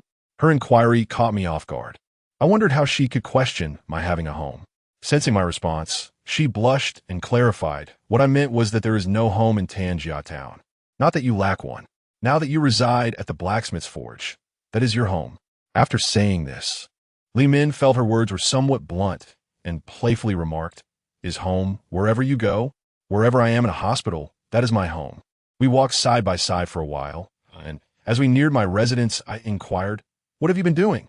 Idly, I inquired about the location of the hospital's construction site. "Is it still underway?" I asked. "It has halted," came a reply. "Why has it stopped?" I queried, perplexed. Turning to Li Min for clarification, "The Yulai car dealership has parked 2 carts of straw there, demanding $1,000. Otherwise, they refuse to move. They claim the land is theirs, boasting wealth and employing bodyguards to intimidate others. They threaten anyone who opposes them with violence or legal action against the county or city." Li Min recounted in one breath. "Yulai car dealership," I repeated in my mind. "Did the police not intervene?" I asked Li Min. "They came, but they did not act, fearing repercussions from Yulai. Even Director Gao is powerless. He cannot command the police." The notion that the director cannot control the police struck me as unsurprising. There are instances where a hospital director cannot manage the doctors or nurses either. I observed Director Gao, now referred to as a commissioner, in a state of agitation. "Stop worrying about it," Li Min interjected. "Let's head home and eat." That night, as I slumbered deeply, I was suddenly roused by Zhao Jiasu's loud call. "Tang Jian, get up quickly." Startled, I sat up and asked, "What is the matter?" "Look." Zhao Jiasu pointed towards the back window. Though the window was covered with paper, a brilliant light streamed through. I donned my coat and rushed outside. Standing on the western side of the courtyard, gazing northward at the sky ablaze with flames and thick smoke billowing forth. "What has happened?" Li Min's voice echoed from behind. I turned to see her, clad in undergarments and an outer garment, barefoot, and hastily slipping on her shoes. Behind her were Master Li and his wife. Together, we stood on the western hill, observing the inferno raging in the town. "Where's this fire coming from?" Zhao Jiasu inquired. "I have no idea. I'm not familiar with Tanjia Town at all." "Oh no, it's near the hospital construction site," Li Min exclaimed. "But how could there be a fire there?" "Masteli Castiuna de Minuts. Right next to it is the straw pile from Yulai car dealership. I saw them today delivering 2 carts, demanding $1,000. They claimed the land was theirs." Upon hearing this, we all nodded in agreement. It seemed this fire would not extinguish anytime soon. The straw pile from Yulai was enormous, sufficient to feed livestock until autumn, lamented Master Li. I remained transfixed, staring at the roaring flames and swirling smoke. Gradually, I felt someone leaning against my chest. I jolted awake to find Li Min nestled there. A glance back revealed Zhao Jiasu and Master Li with his wife had retreated indoors, leaving only the 2 of us. My hands instinctively lifted, but halted mid-air, torn between pushing her away and embracing her. Li Min noticed my hesitation and looked up at me, saying, "Can't you hold me?" My face flushed crimson.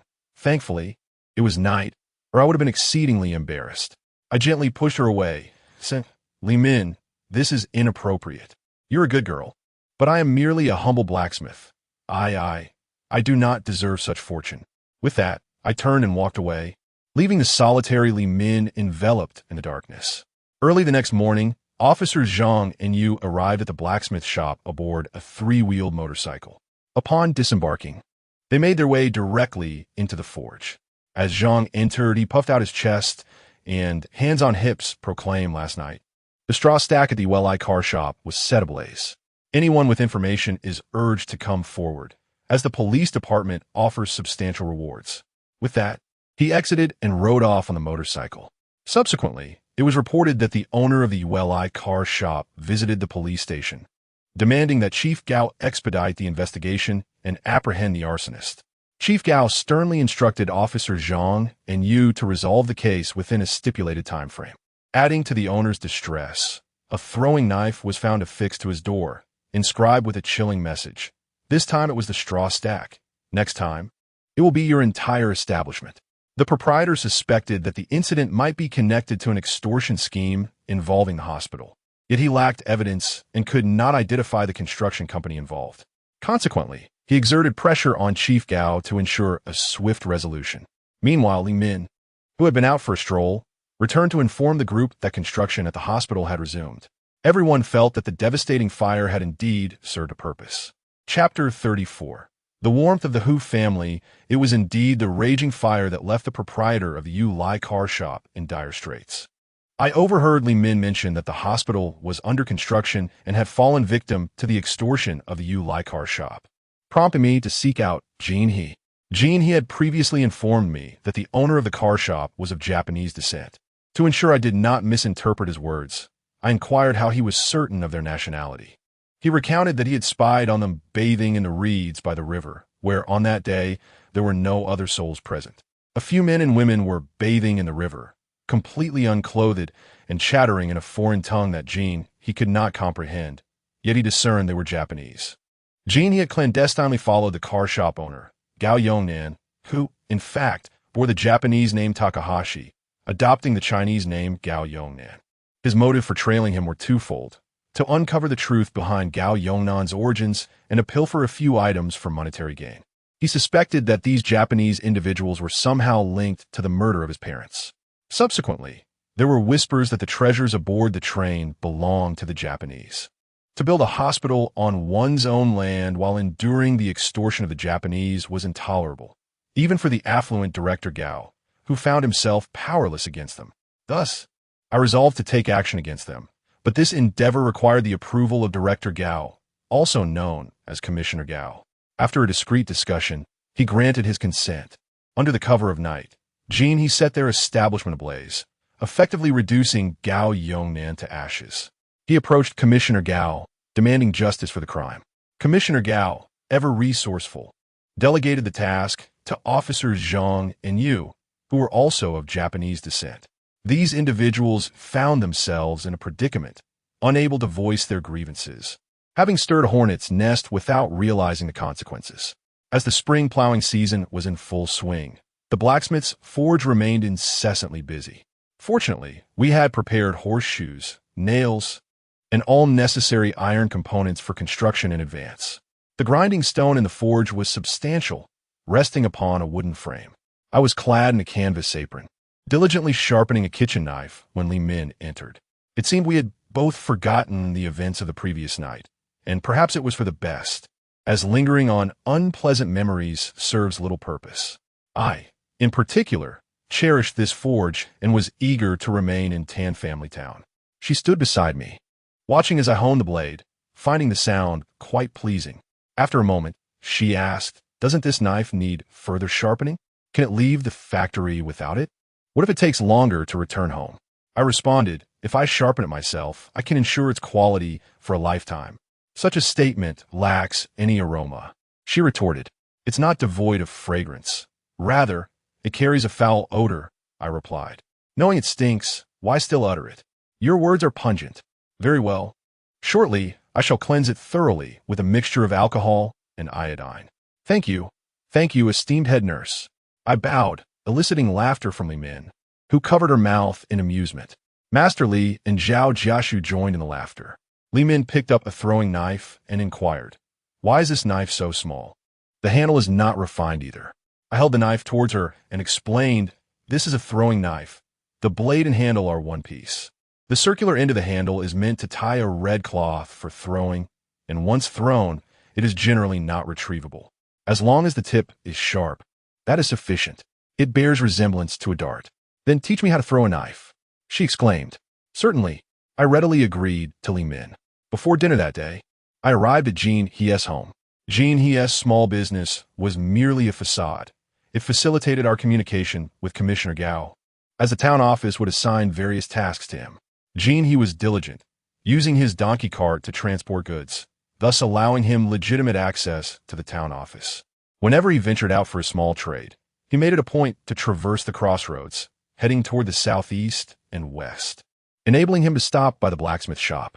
After a brief chat, he sometimes assisted with odd tasks or helped with the windlass.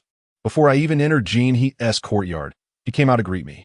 A few days prior, I had asked him to help tidy up my uncle's house, as I intended to move out from the blacksmith shop to facilitate my dealings with the town office. Jean He informed me that the house was ready for occupancy. I was quite astonished at how swiftly he had organized everything.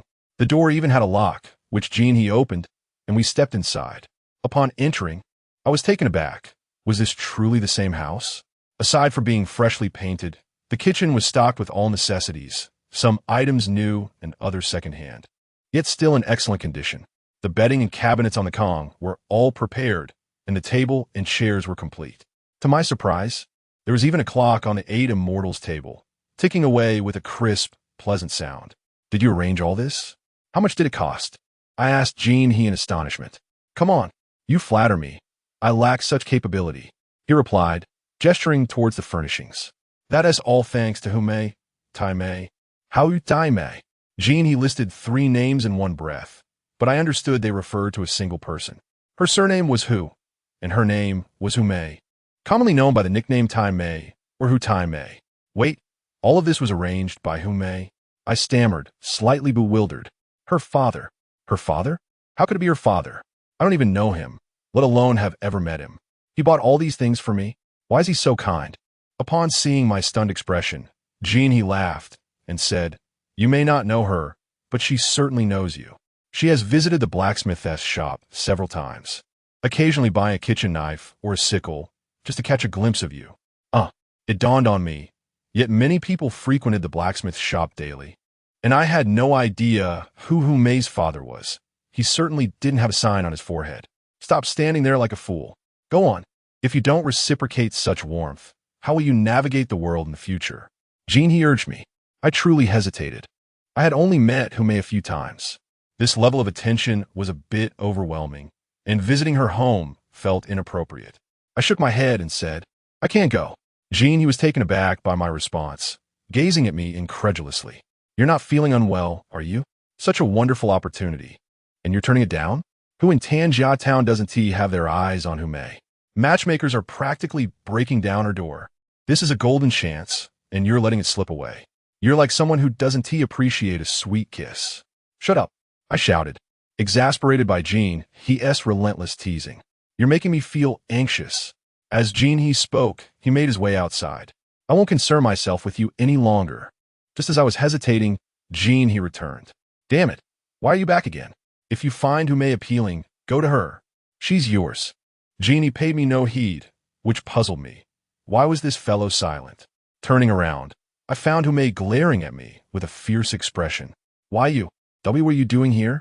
Hume continued to disregard my words, her gaze fixed upon me, leaving me feeling thoroughly deflated. Stammering, I struggled to articulate a response, inwardly chastising myself. Li Min was right.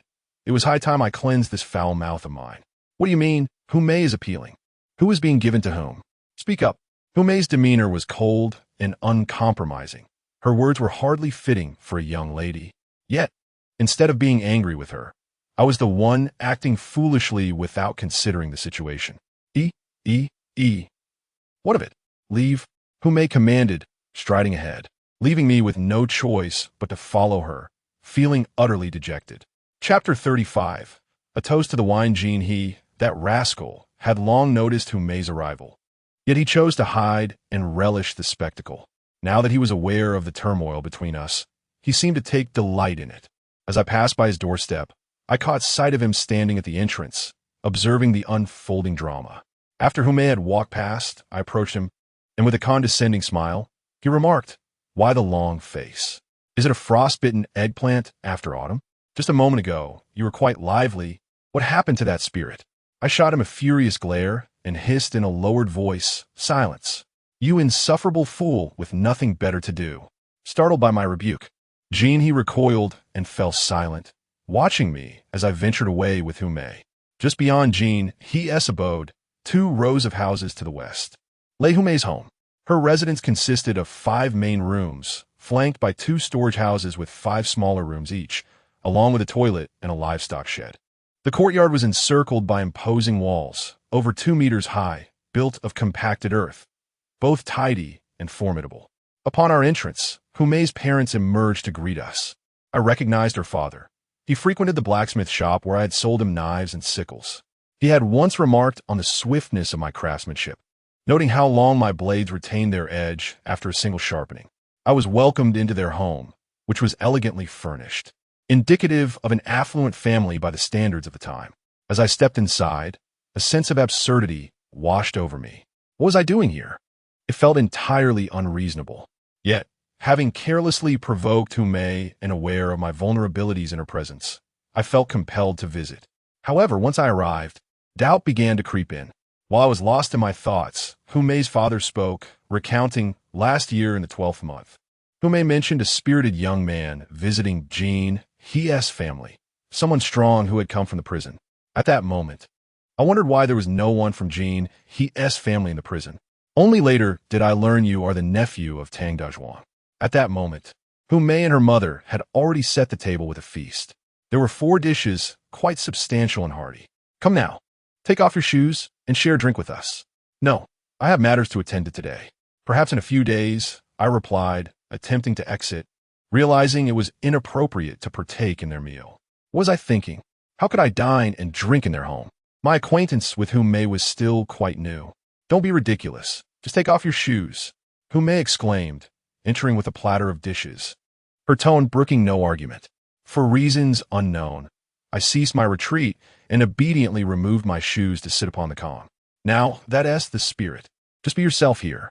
Her father beamed upon seeing me seated. Thus, I found myself muddling through a meal, sipping wine at the table.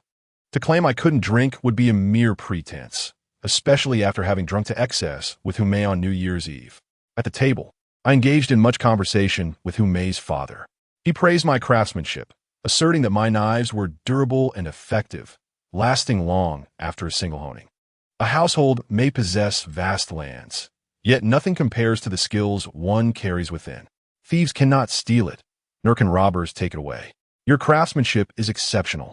Masterly cannot compare to you. With such talent, you could sustain yourself for a lifetime. Thank you, Uncle Hu, but I am not nearly as remarkable as you suggest. I humbly replied. Hu Xingye waved his hand and said, Not at all. You truly possess remarkable skills. Did you learn this craft back home? I inquired, to which he affirmed, Yes. I studied under my master. I shared with Hu Xingye. Working with Masterly is also an option, but I prefer to forge my own path. At this point, he leaned forward and remarked, Have you heard? Coal has been discovered in the northeastern mountains of Tanjia town, and the Republic of China plans to invest in its extraction. The Japanese utilize machinery for mining, while we are limited to steel drills. Just imagine how many drills will be necessary.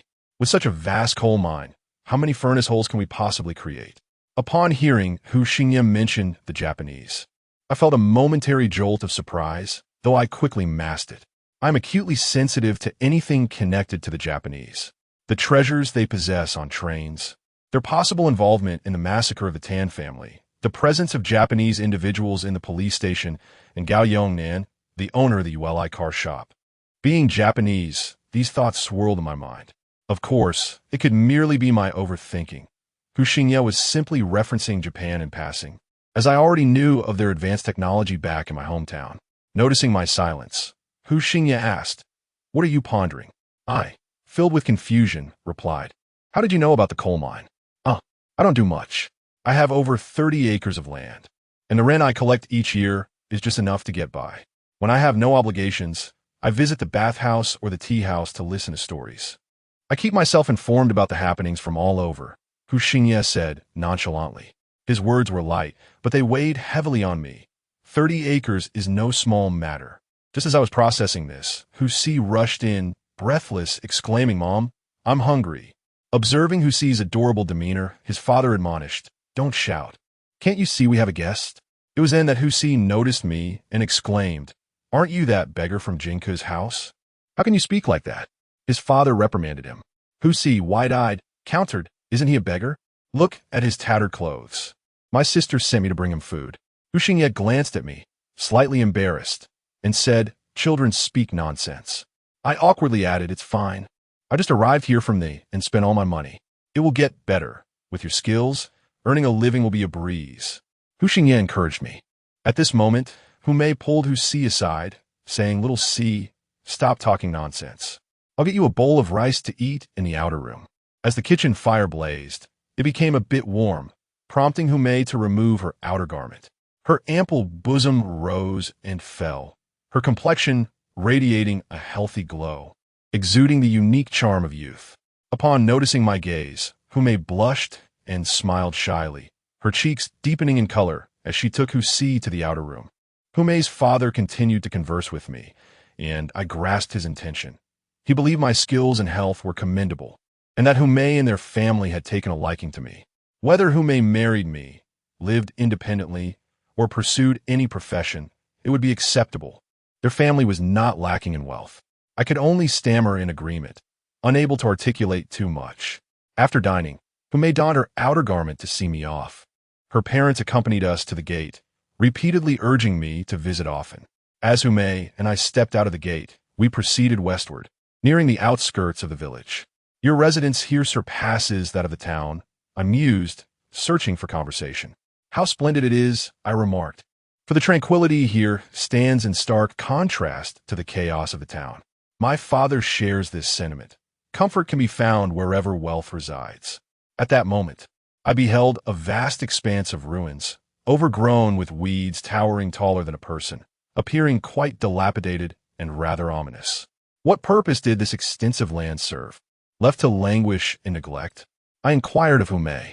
She gazed at the desolate sight in silence, and after a prolonged pause, she finally uttered, "It is truly tragic." Chapter 36. The beginning of driving practice, what a tragedy. I gazed at Humei, my face a mask of disbelief. She pointed towards the ruins and said, "This is the site where the Tan family was exterminated." I was momentarily taken aback. Although I had often heard tales of the Tan family's demise, I had never known the location until now. Witnessing it firsthand was indeed shocking. The vast expanse resembled a desolate wasteland, overrun with weeds and exuding an eerie atmosphere that was quite unsettling. "Do you remember the Tan family massacre?" I inquired of Humei. "How could I possibly remember? I am 3 years younger than Jinhee, making me 3 years your junior as well. When the Tan family was obliterated, I was merely 4 years old," she replied. "I don't recall it. All I know comes from what I've heard afterward." Humei continued, "By the time I was old enough to remember, there were often people digging here.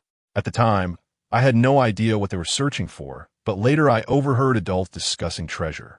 They claimed the Tan family had hidden a significant fortune. Were they digging during the day or stealthily at night?" I asked. "There were both. Generally, there were many digging during the day, while at night it was more clandestine." "Did they ever find any treasure?" "After all these years, they haven't unearthed a single thing. I'm starting to doubt whether any treasure ever existed. But then again, it's possible they did have some. Otherwise, why would so many lives have been taken, including Jean Hie's parents?" I found Humei's reasoning quite compelling. "Let us go. This place is too unsettling to linger," I declared, and together we walked westward until we reached the banks of the Ishui River. This was my first time visiting the river with such leisure. "Is this where Jean He and the others forged their brotherhood by the water?" I asked Humei.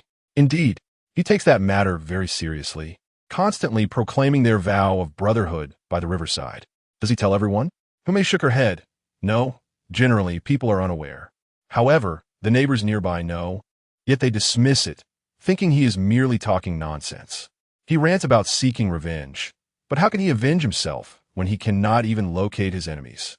The water of the Ishui River flowed quietly, glistening with crimson reflections under the setting sun, as if it were dancing or singing joyously. Humei wrapped her arms around mine, and I embraced her gently, both of us silently watching the river's tranquil current. By the time I returned to the blacksmith's forge, it was quite late. From a distance, I spotted a figure standing at the entrance. As I approached, I recognized it was Li Min. Surprised, I asked, "Why are you still awake?" "Oh, I couldn't sleep, just came out for a stroll," she replied lightly. Yet, I sensed she had been waiting for me. "Let us head back. It's getting late," I suggested. "Are you planning to move out?" Li Min asked, her tone laced with melancholy. I lowered my gaze, remaining silent. I had to mention my intention to move out to anyone. It seemed Li Min had discerned my thoughts. "Just do what makes you happy," she said before turning and heading back inside. I stood there in a daze for quite some time before slowly making my way inside. That night, sleep eluded me, while Zhao Jiasu snored loudly, grinding his teeth and smacking his lips. The following day at the forge was bustling with work, and I did not move out. In truth, I had little to take with me. My belongings were minimal, just a few scattered items. My home has been meticulously arranged by the Hu family, and there is nothing more to prepare. It is time to settle in. As I was engrossed in my work, a sudden shout from Tang Jian echoed through the blacksmith shop. I looked up to see Wang Yusin. A tremor coursed through me. The more I busied myself, the more interruptions seemed to arise. With my left hand gripping the iron tongs, which held a glowing red iron ingot, and my right hand wielding a hammer to strike the ingot, Zhao Jiashu and I took turns hammering the metal. Yet, Wang Yusin approached us. I immediately halted my work, fearing I might inadvertently harm her. The master, who was pulling the bellows, noticed her entrance and said, "Let us take a break." I couldn't help but chuckle inwardly. He was clearly concerned about her presence. This little troublemaker was truly a handful. Unbeknownst to her, she was indeed delaying our work, yet she seemed to revel in it. The master untied his apron and repeated, "Let us take a break. It's no rush. Catch your breath before returning." He understood that during our breaks, we would step outside to bask in the sunlight and breathe in the fresh air.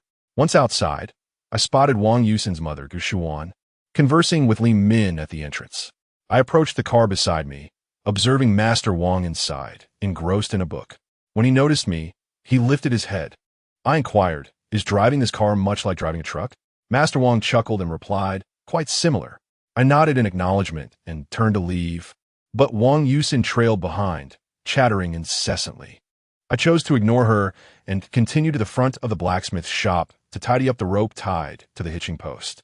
At that moment, Gu Shuan approached the car, seemingly exchanging words with Master Wang. Before returning to converse with Li Min, Master Wang exited the vehicle and approached me, saying, "Come here." I followed him to the car, and he instructed, "Get in." I was taken aback. What was I to do inside? Sensing my hesitation, he urged, "Get in." I moved to the other side, about to open the door, but then paused, saying, "I'd rather not. I'm quite dirty." "It's fine.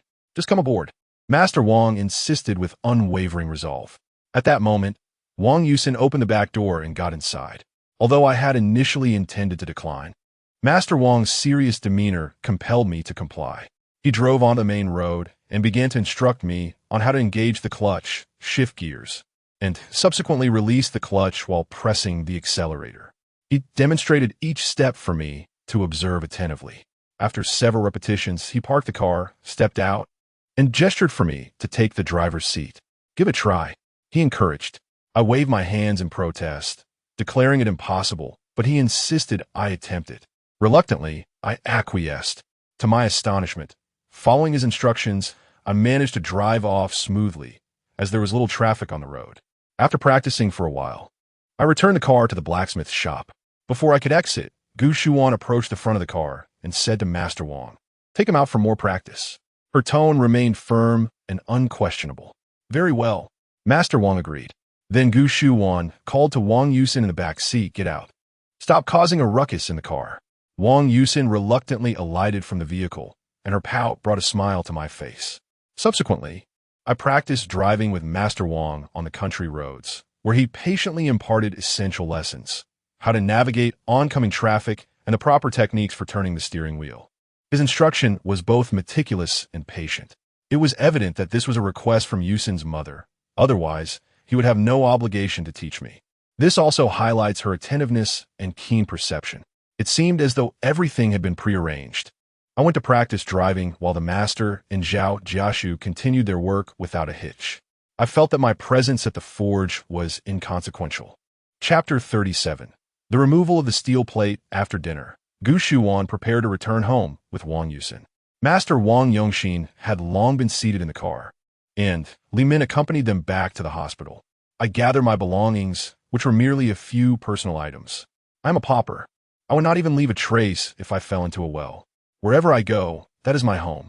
As the car ascended the main road, I glanced back through the window and saw Li's master and his wife, Zhao Jiashu, as well as Jin He, all standing at the entrance watching us.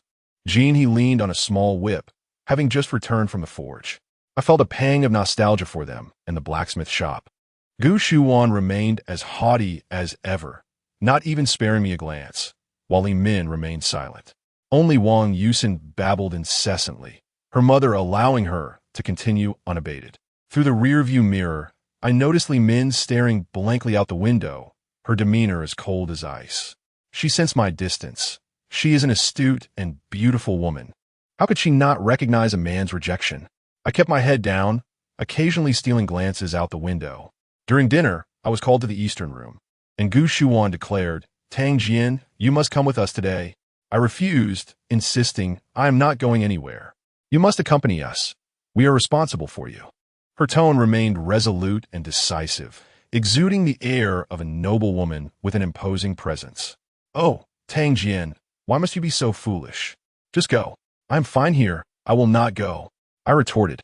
Gu Shuwan glanced at Li Min and then at the master before turning back to me. "Tang Jian, are you mistaken?" "I am not mistaken. I maintain my stance, rejecting any advances. We want you to come to the hospital to have the steel plate removed from your arm." Gu Shujuan's words left me momentarily stunned. So it was about removing the steel plate from my arm. No need to remove it. It can stay inside. Upon hearing this, Gu Shuwan was taken aback and inquired, "Why?" "Indeed, why?" "I did not know. I just knew that a steel plate could reside within an arm. I was aware that Zhao Jiashu's uncle had one in his arm, but I could not divulge that. I could not utter that I had seen bones with steel plates and graves." I hesitated and said, "It's fine to leave it there, right?" Wang Yusin hurriedly interjected, "No, your body is still growing. It must be removed." I glanced at Li Min. As a nurse, she should have a greater understanding, and I sought her opinion. However, I was mistaken. She did not even look my way, let alone offer advice. I turned to Gu Shuwan and asked, "Must it really be removed? If you were older, it might not be necessary, but you are still young. It must be removed, or it could affect the development of your arm and potentially lead to a disability." Gu Shuwan spoke convincingly, and I found her reasoning compelling. Only now did I understand why Zhao Jiashu's uncle had not had his steel plate removed. Very well then, I will go and prepare. With that, I exited from the master's room. I find myself with little to organize. Yet I ponder how to inform Commissioner Gao of my current status as a member of an organization earning a substantial monthly salary, and that I must communicate my whereabouts to the organization. I should also notify Hu Mei, as her concern for my absence would be inevitable. However, I remain uncertain of Jin He's whereabouts, and I cannot hastily seek out Commissioner Gao at the town office. Just as my anxiety escalated, Jin He returned with a donkey cart. The sight of him brought me great joy, and I hastened to greet him, briefly sharing my intent to visit the hospital for a steel plate extraction, asking him to discreetly convey this to Commissioner Gao and Hu Mei. Throughout the journey, Wang Yusin incessantly chattered, lest silence stifle us. The car proceeded directly to the hospital, where I awaited in the corridor after disembarking. Gu Shuwan and Wang Yusin departed in their vehicle. After a brief wait, a nurse guided me into the ward. After placing my small belongings, I reclined on the bed, reflecting on the events of recent days, which grew increasingly dull in my thoughts. Thus, I arose and exited the ward, passing by the nurse's station, where I noticed Li Min conversing with several nurses. Clad in a white coat, a white cap, and a mask, I could not ascertain whether she acknowledged my presence, for she did not address me. After wandering the corridor for some time, I returned to the ward. At that moment, a nurse entered and instructed me to proceed to the dining area for a meal, providing me with a meal ticket. She indicated the location of the dining area before leaving. I found a restaurant, dined, and returned to the ward, feeling solitary and desolate. This experience was far less enjoyable than the last, when Li Min and Jean he had kept me company. Now, I was alone, confronting the stark, blinding white walls.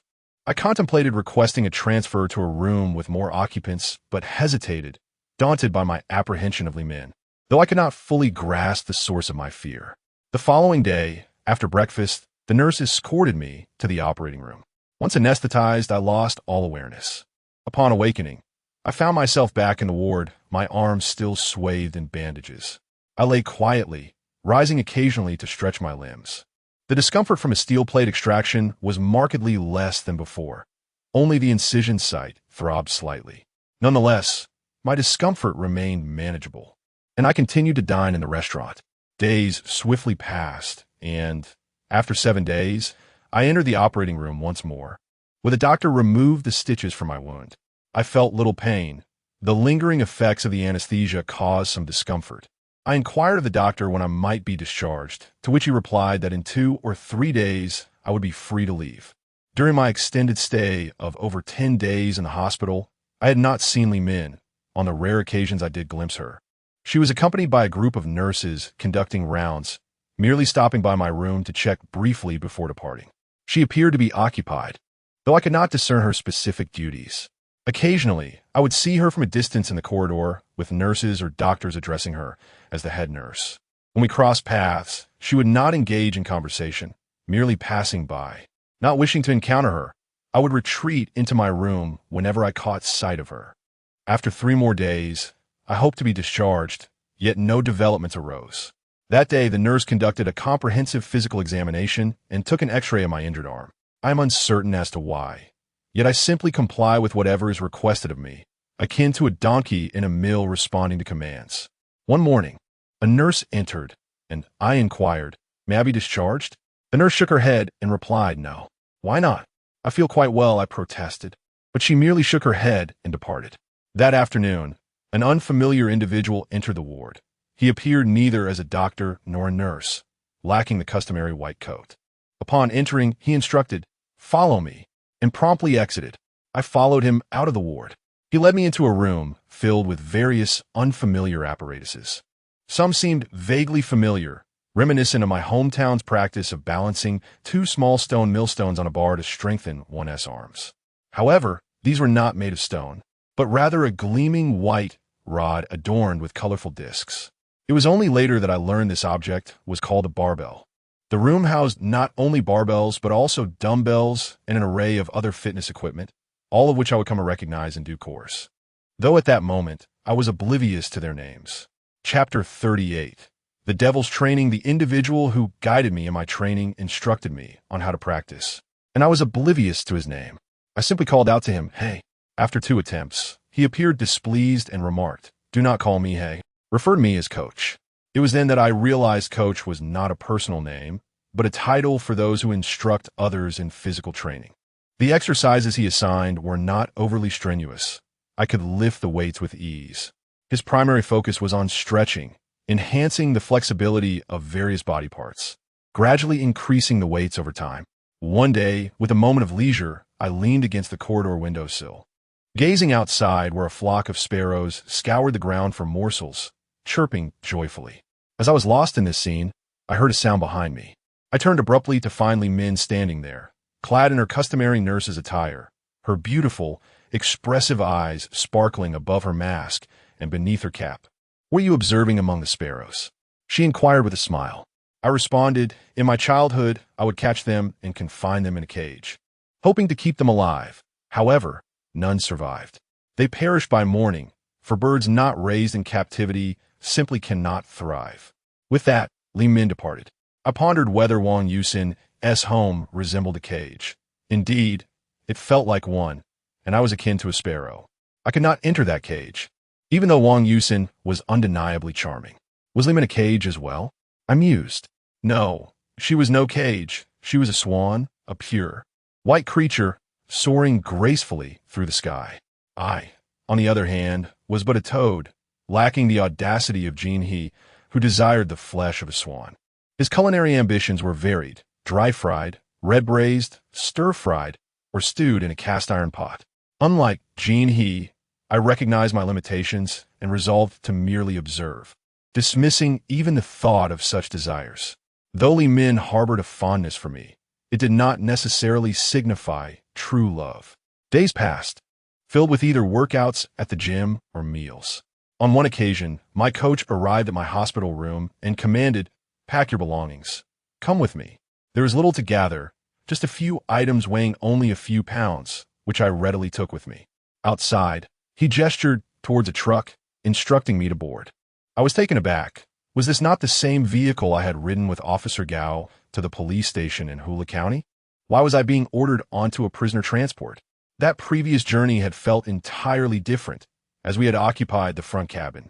Now, with the rear door ajar, I hesitated and glanced back at the coach, who insisted, "Get in."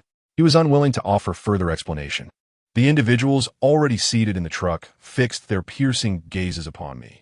At that moment, 2 police officers approached, their eyes scrutinizing me intently. I glanced towards the hospital window, hoping to see Li Min witnessing this ordeal, but the open window revealed no sign of her presence.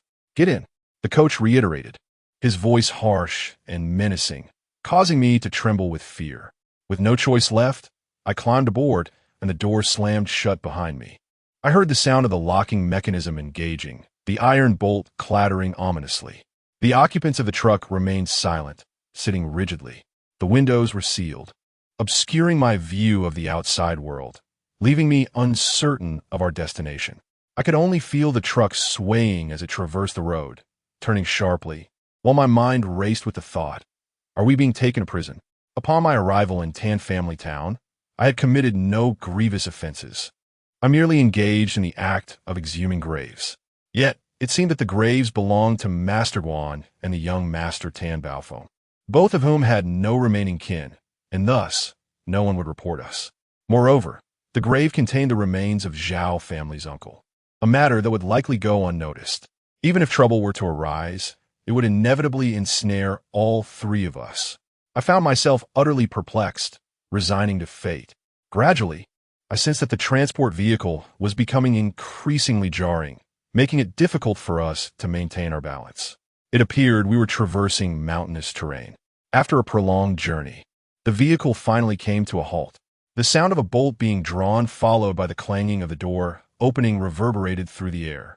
A blinding light overwhelmed our senses, forcing me to shield my eyes with my hand.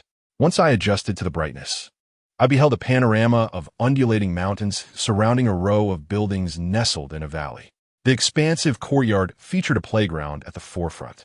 The vehicle had come to rest outside the main gate, where I noticed a simple wooden sign devoid of paint, inscribed with Special Police Training Camp in ink. It dawned on me that I had been brought to a special police training facility. Upon entering the courtyard, we were ordered to form ranks and subsequently issued uniforms. 3 sets for each individual, 2 for field training and 1 for drill exercises. Each of us was assigned a number in lieu of a name.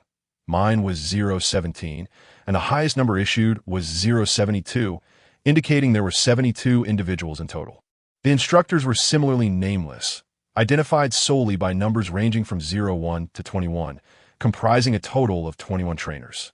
During roll call, I received a beating when my number, 017, was called, and I mistakenly responded to what I thought was 011. The instructor approached and delivered a punch to my chest.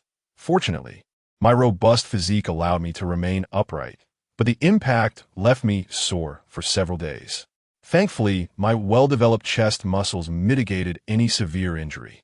Upon reflection, I realized that if the instructor had called 011, he would have used 010, as 011 was implausible.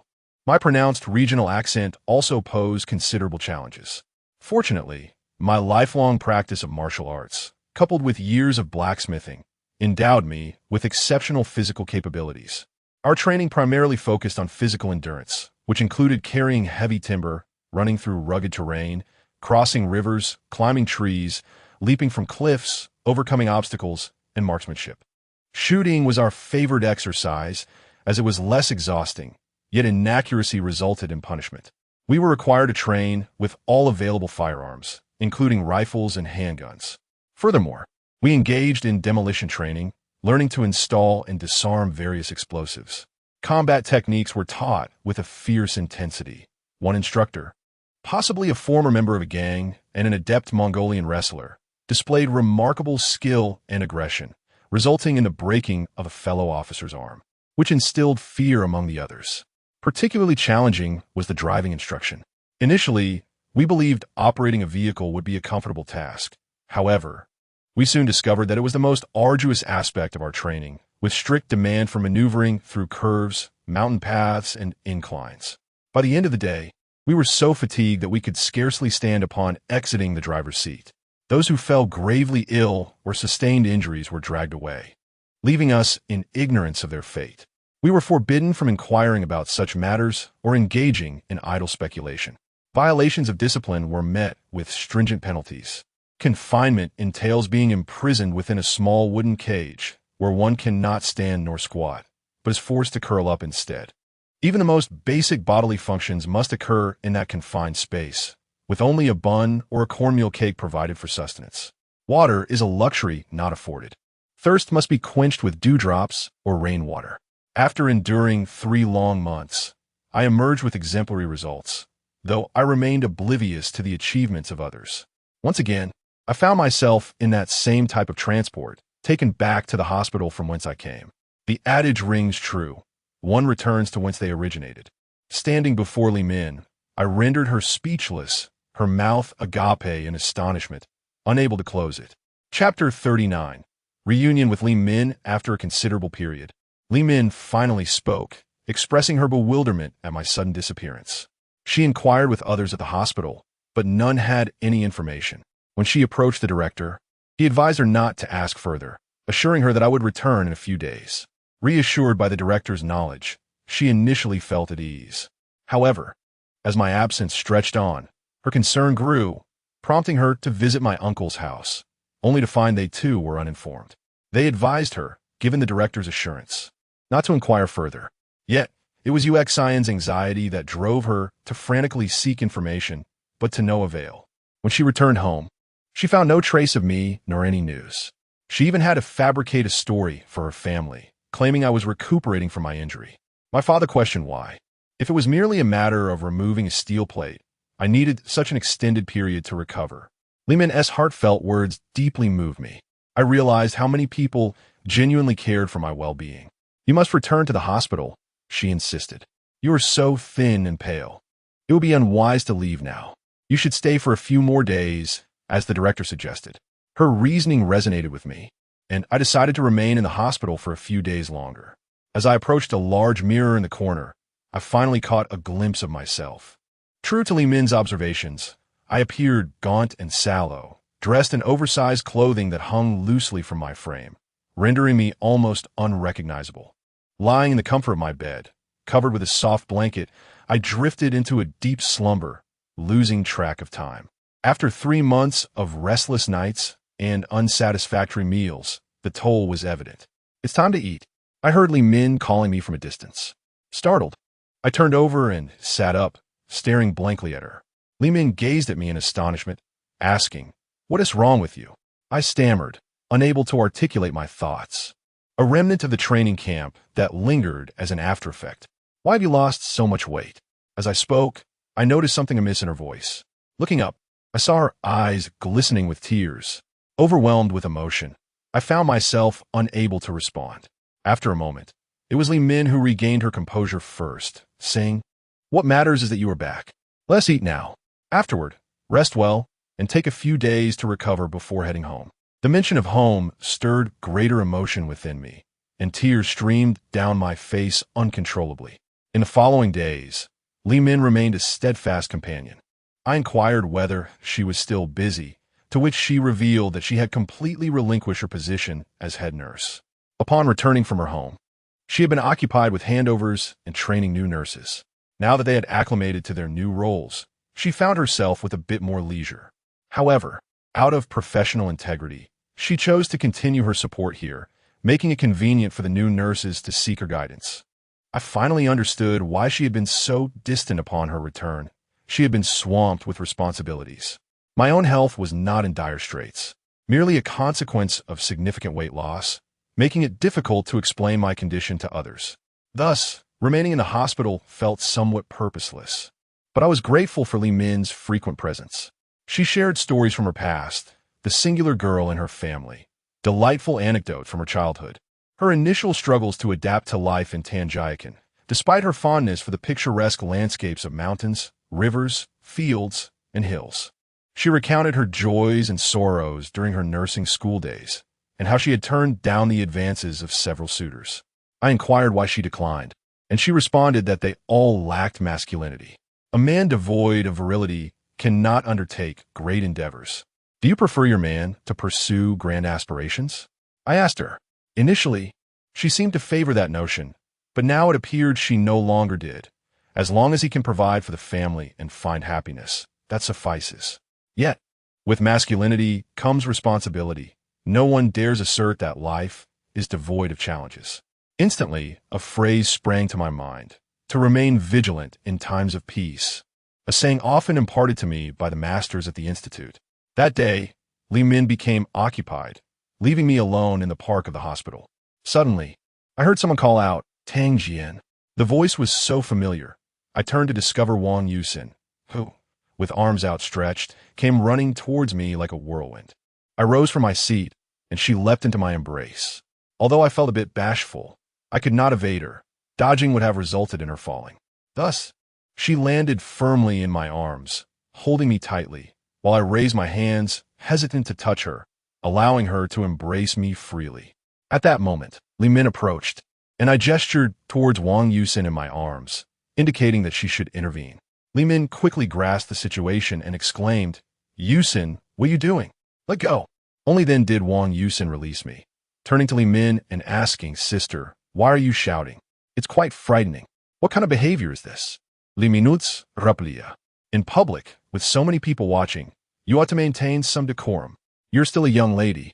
Li Minuts admonisha bang yuxin. Wang Yusin looked at me and said, "Tang Jian, do you see my sister? Is she turning into an old woman? Your sister is correct. Given the number of people, one should indeed be cautious."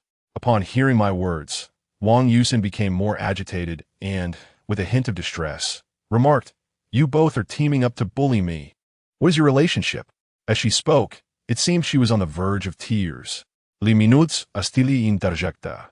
Stop causing a scene and let Tang Jian have some peace. Only you care for him. Do I not care for him as well?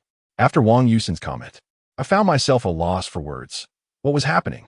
In my youth, a blind fortune teller claimed I was fated to encounter romantic entanglements. Did this count as such?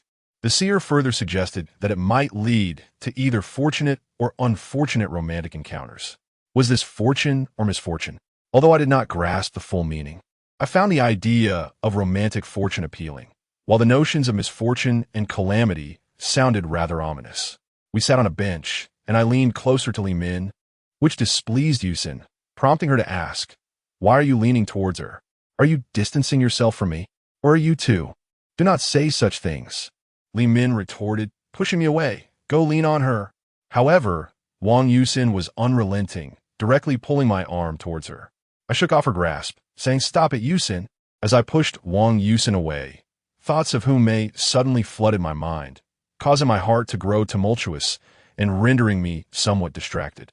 Li Min observed my expression and inquired, "What is the matter? Indeed, what troubles you, especially with two stunning beauties by your side?" I lifted my head and replied, "Isn't the blacksmith's forge rather unimpressive?" Although my words were intended to deflect their attention, thoughts of the forge lingered in my mind. After all, I am a blacksmith and have dedicated many years to this craft. Tang Jian, are you aware? Tanjia town has now been elevated to Tanjia County. Wang Yusin exclaimed joyfully. "Do not speak nonsense. Is this matter a triviality?" Li Minuts admonisha Yuxin. "I am not fabricating tales. This is the truth." Yusin defended herself. Chapter 40.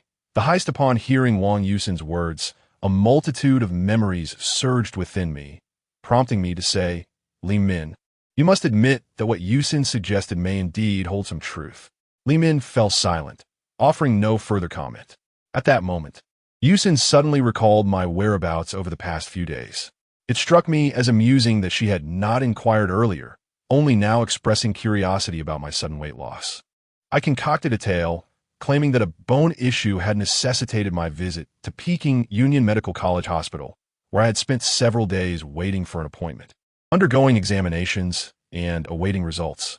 Yusin scrutinized Li Min with an intensity that made her uncomfortable, prompting a question.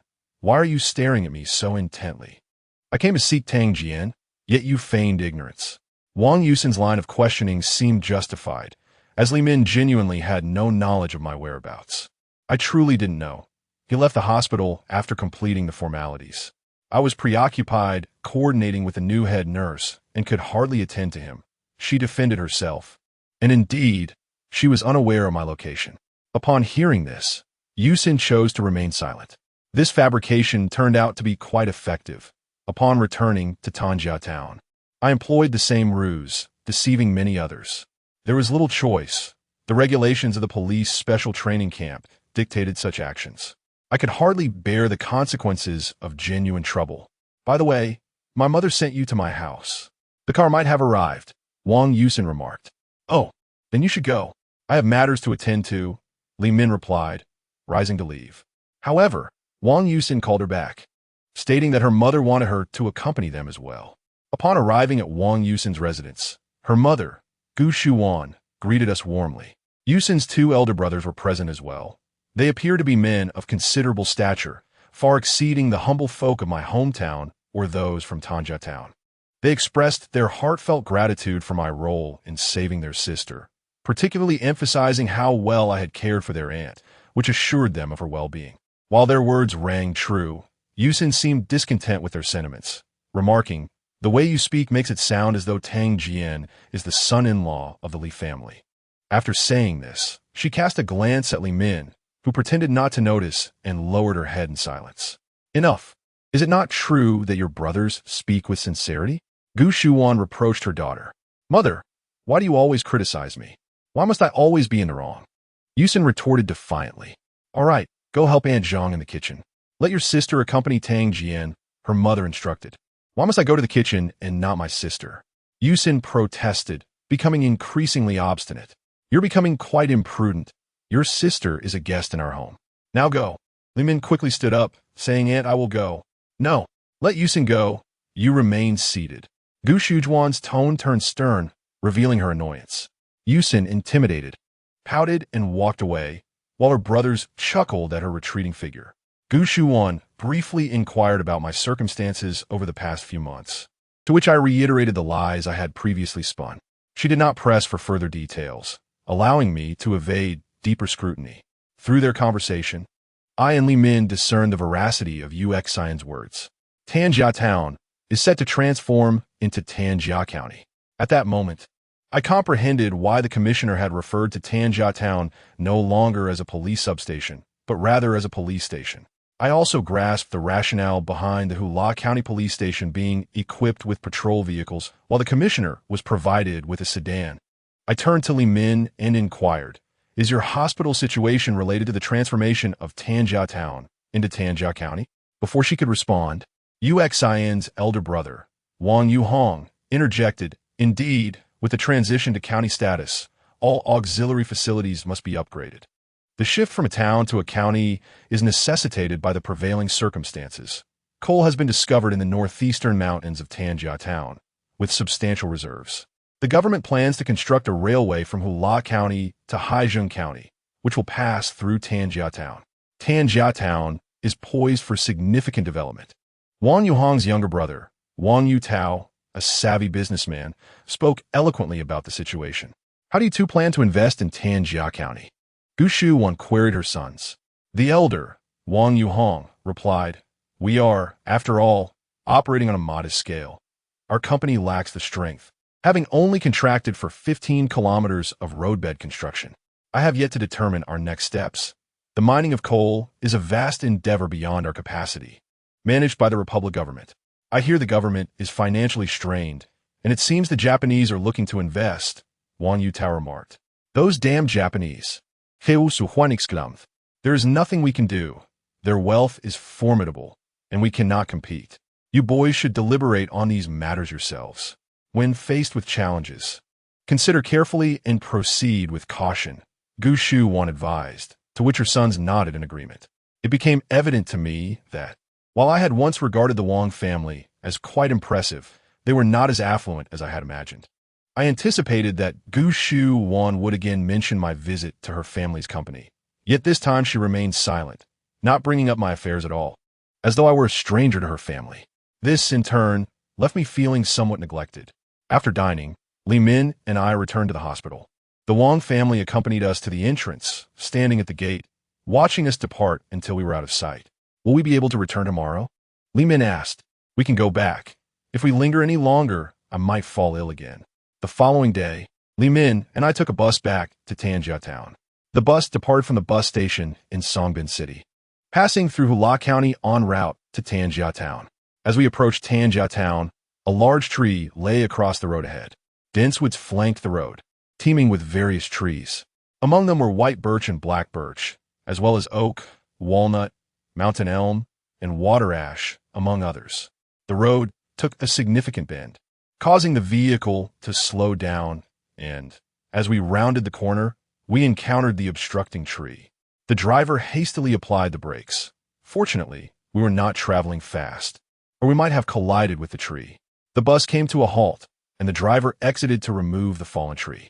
Suddenly, 5 burly men emerged from the thicket beside the road. The 2 in front brandished steel knives, threatening the driver, while the 2 in the rear wielded short blades and boarded the bus through the side door of the driver's cabin. Another individual stood at the car door, brandishing a gleaming steel knife while surveying the surroundings. The assailants, their faces obscured by black cloth, appeared meticulously organized. Among the 2 who boarded the vehicle, one was stout and the other slender. The stout one pointed the shimmering blade at the passengers while bellowing, "Empty your pockets. Anyone who dares to resist will meet a swift demise." The driver, already taken hostage by the bearded men, had instilled terror among the passengers. Each of the 2 assailants wielded a glinting knife, causing anyone who found the tip aimed at them to tremble uncontrollably, with women emitting piercing screams. Some, shaking with fear, hastily retrieved their money, while others, in a panic, removed their watches from their wrists, and some women took off their bracelets. The bearded men collected these items, carelessly stowing them away in their pockets. Chapter 41. Conquering all the tip of the blade, wielded by the bearded assailant, instilled fear in those it threatened. The cold glint of steel bore down on their throats, faces, and eyes. A man, attempting to rise in defiance, was swiftly pierced through the jaw by the bearded one, blood gushing forth in an instant. Terrified, the others complied, hastily extracting money and valuables. The pockets of the bearded man filled rapidly as he stuffed them into his coat. Seated at the back, Li Min and I watched as the 2 bearded thugs drew nearer, and I felt her hand trembling on my arm. It wasn't merely her hand that shook. Her entire body quivered against mine. And how could I not notice? I too was gripped by fear, unarmed and outmatched by the sharp steel in their hands. 2 men were inside the vehicle, another joined them, while one guarded the door, and yet another lay in wait on the ground, ready to assist at any moment. Their agility was evident, suggesting they were well trained in combat, while the passengers sat petrified, resembling ghosts. Facing 5 vicious assailants alone seemed an insurmountable challenge, and any attempt to assert myself might lead to dire consequences. "Produce the money." The shout jolted me from my thoughts, as a gleaming blade pressed against my forehead. Terrified, I stammered, "Brother, I will give you the money. Just spare my sister." I reached into my pocket for the cash, the bearded man's gaze fixed intently upon my hand. Suddenly, I sprang to my feet. My hand emerging from my pocket clenched not around money, but a tight fist. In a flash, I seized the wrist of the bearded man's knife-wielding hand and thrust it outward, delivering a powerful blow to his face. My movements were swift, and he, distracted by my feigned compliance, had not anticipated resistance. He had encountered no opposition from the front to the back of the vehicle, save for one man who had already been incapacitated. Thus, my punch connected solidly with his nose. The bearded thug, robust and formidable, staggered but did not fall. I noted blood streaming from the corners of his eyes and nostrils, transforming his visage into a grotesque, bloodied mask. As he collapsed, I seized a short blade from his grasp. Brandishing the weapon, I advanced, and upon witnessing the defeat of his comrade, the remaining bearded man lunged at me with his machete. As he approached, I swung the short knife towards his blade, and with a resounding crack, his weapon flew from his grip, clattering against the seat back, prompting a nearby passenger to scream in terror. Without hesitation, I followed up with a swift kick to his abdomen, sending him reeling down the aisle, crashing to the ground with a thud, motionless. I had no time to ascertain his fate.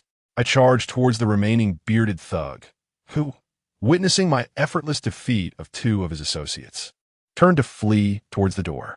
I surged forward, leaping into the air, and, as I soared, I aimed a powerful kick at his back. The bearded man suddenly collapsed onto the ground, his face striking the iron leg of the seat. As I descended, he rolled over, his nose and mouth a bloody mess. A ghastly sight. The bearded man at the car door, sensing the dire situation, hastily turned to exit the vehicle, and I followed closely behind. At that moment, I felt a sense of relief. Being off the car meant dealing with two ruffians posed no significant threat, and I no longer had to worry about the safety of the passengers. The young scoundrel who had fled the vehicle quickly sought refuge behind, while the one remaining stood calmly, brandishing a knife, and proclaimed, "In the northwest, beneath the celestial sky, we are all kin on the road of the martial world. Pray, esteemed brother, reveal your name, that I may know your lineage. Just moments ago, why did you not declare your name? Who brandishes a knife while introducing themselves? The road of the martial world is long and treacherous. Today, I shall send you to the netherworld." No sooner had I spoken than the steel blade flew forth, piercing his throat with precision. The leader of this underworld gang perceived nothing but a flash of white light before departing for the afterlife. The remaining young scoundrel fell to his knees, repeatedly bowing and pleading, "Spare my life." At this juncture, the passengers began to disembark from the vehicle, horrified by the sight of three lifeless bodies, two of which were drenched in blood. Some wept, while others scavenged for their belongings and money among the deceased. Just then, Limin approached me, her voice a soft whisper, "Tanjia, are you all right?" I smiled and replied, "Do I appear to be in distress?" With that, I kicked my legs and swung my arms. She looked at me reproachfully. "You still have the audacity to smile. You terrified me." In the distance, the wail of police sirens pierced the air, followed closely by the arrival of three-wheeled motorcycles and patrol cars, their lights flashing. I cursed inwardly, thinking, now that I've finished, they decide to show up. If I had been slain, my corpse would already be cold. The first to alight was Gao Feixiong, the commissioner. Upon seeing me, he paused, as if at a loss for words, hesitating momentarily before regaining his composure. Zhang and Yu, along with other officers, quickly gathered around. "What's the situation?" Gao Feixiong demanded, exuding the authority of a department head. "The bearded men attempted a robbery, but I subdued them." "How many?" "5. Damn it. 5 again. Just days ago, they robbed a bus and abducted 3 women." Upon hearing Gao's words, both Li Min and I were taken aback. Had we not dealt with these rogues, more women might have faced misfortune. All the officers, including Zhang and Yu, regarded me with expressions of envy, jealousy, and admiration. I remained indifferent. Having undergone specialized police training or not, my foundation in martial arts from a young age, coupled with years of forging experience, made handling them hardly a challenge. Zhang and his colleagues hurriedly removed the lifeless bodies from the vehicle, laying them side by side on the ground. The one I had struck in the face, and the one whose head was ensnared by the seat leg, appeared bloodied and battered but still writhed in agony. However, the one I had kicked away lay completely still, seemingly lifeless. Officer Yu busied himself, questioning the passengers and taking notes. The unscathed young scoundrel was shackled and led into a police vehicle. After completing the documentation and inspecting the situation inside the vehicle, the scene was set. Director Gao commanded all passengers to board the vehicle. At that moment, the interior of the carriage had been hastily wiped down by the police. Though it was not entirely clean, the bloodstains appeared less alarming. Li Min and the other passengers boarded in succession. I was the last to shake hands with Director Gao, who expressed his gratitude, saying thank you. It is thanks to you that we have avoided significant losses. I shall commend you upon your return. Where do you reside? Recognizing that Director Gao's inquiry was intended for the benefit of others, I replied, I live in Tanjia town, working at Lee's blacksmith shop. Your Shandong accent is quite pronounced. You must have just arrived from the border, he remarked. Indeed, I have only been here a short while. Very well, I shall seek you out upon my return. I may need to ask you further questions. Certainly. As I boarded the vehicle, the driver struggled to start the engine, taking an unusually long time, perhaps due to his trembling hands caused by fear. Chapter 42. The director's audience. I instructed my master to halt at the crossroads. And as Li Min and I alighted from the vehicle, the passengers rose to observe us. Whispers flitted through the air. Who is this young man from Shandong? When did he arrive? A blacksmith, perhaps? Remarkable. Such prowess. Surely he hails from the Shaolin Temple. A monk, perhaps? Can a monk truly court young maidens? I inwardly cursed their idle chatter, reflecting on their earlier silence. Yet, Li Min displayed no shyness. She wrapped her arm around mine, her face aglow with a sweet smile. We entered the blacksmith shop, where Master Li and Zhao Jiashu, engrossed in their work, paused in astonishment as they beheld us. Zhao Jiashu inquired, Why have you only just returned? Where have you been? I replied, I'll share the details later. Turning to my master, I asked, Master, is everything well? All is well, just worried about you. We had no idea what you were up to for so long. It was quite distressing. Master Li lamented, setting aside his work. You've been gone for days without a word. His complaints were laced with genuine concern and longing. I felt a pang of regret, yet I was powerless, having been taken away myself. Thankfully, Li Min intervened, succinctly explaining my trip to Beijing for a medical examination. Though Master Li listened with skepticism, he refrained from further inquiries. For he was a man who preferred to let matters pass if they could. I returned to the courtyard. Li Min's words radiated care and intimacy. Master Li glanced between me and the retreating figure of Li Min, yet remained silent.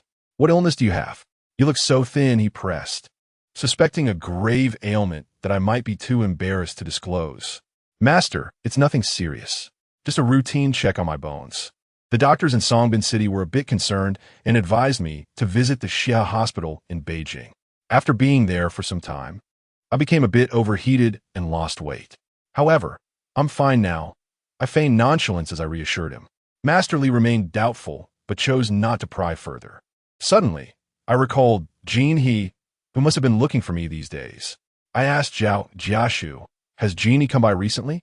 Zhao Jiashu chuckled, replying, How could he not? His legs aren't broken. He comes here at least twice a day, sometimes 4 or 5 times. Occasionally, he spends the entire day here. It's good. He helps with the work and I let him eat with us. When he is fed, even the dog is taken care of. Master Li laughed at this, and Zhao Jiashu joined in. Indeed, when one is well fed, even the dog is tended to, I remarked, knowing full well that he had no dog. Just then, Jin He burst through the door, shouting, Tang Jian, you've become quite the figure. The whole town is talking about you. This rascal didn't even inquire about my recent activities and instead launched into idle banter.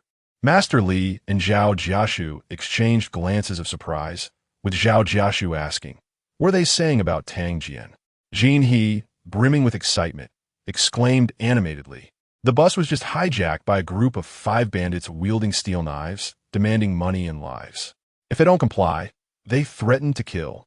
After sharing this for quite some time without mentioning me, Master Li grew impatient and interjected, What about Tang Jian? What happened to him? Stop rambling and get to the point. Jin He, wide-eyed, replied, Please don't rush me. I must provide context. Is it not essential to build a narrative? Allow me to set the stage. This exasperated Zhao Jiashu, who retorted, If you take 800 years to set the stage, even Sun Wukong wouldn't wait around for that. Jin He, now flustered, countered, Isn't that nonsensical? Can I really take 800 years?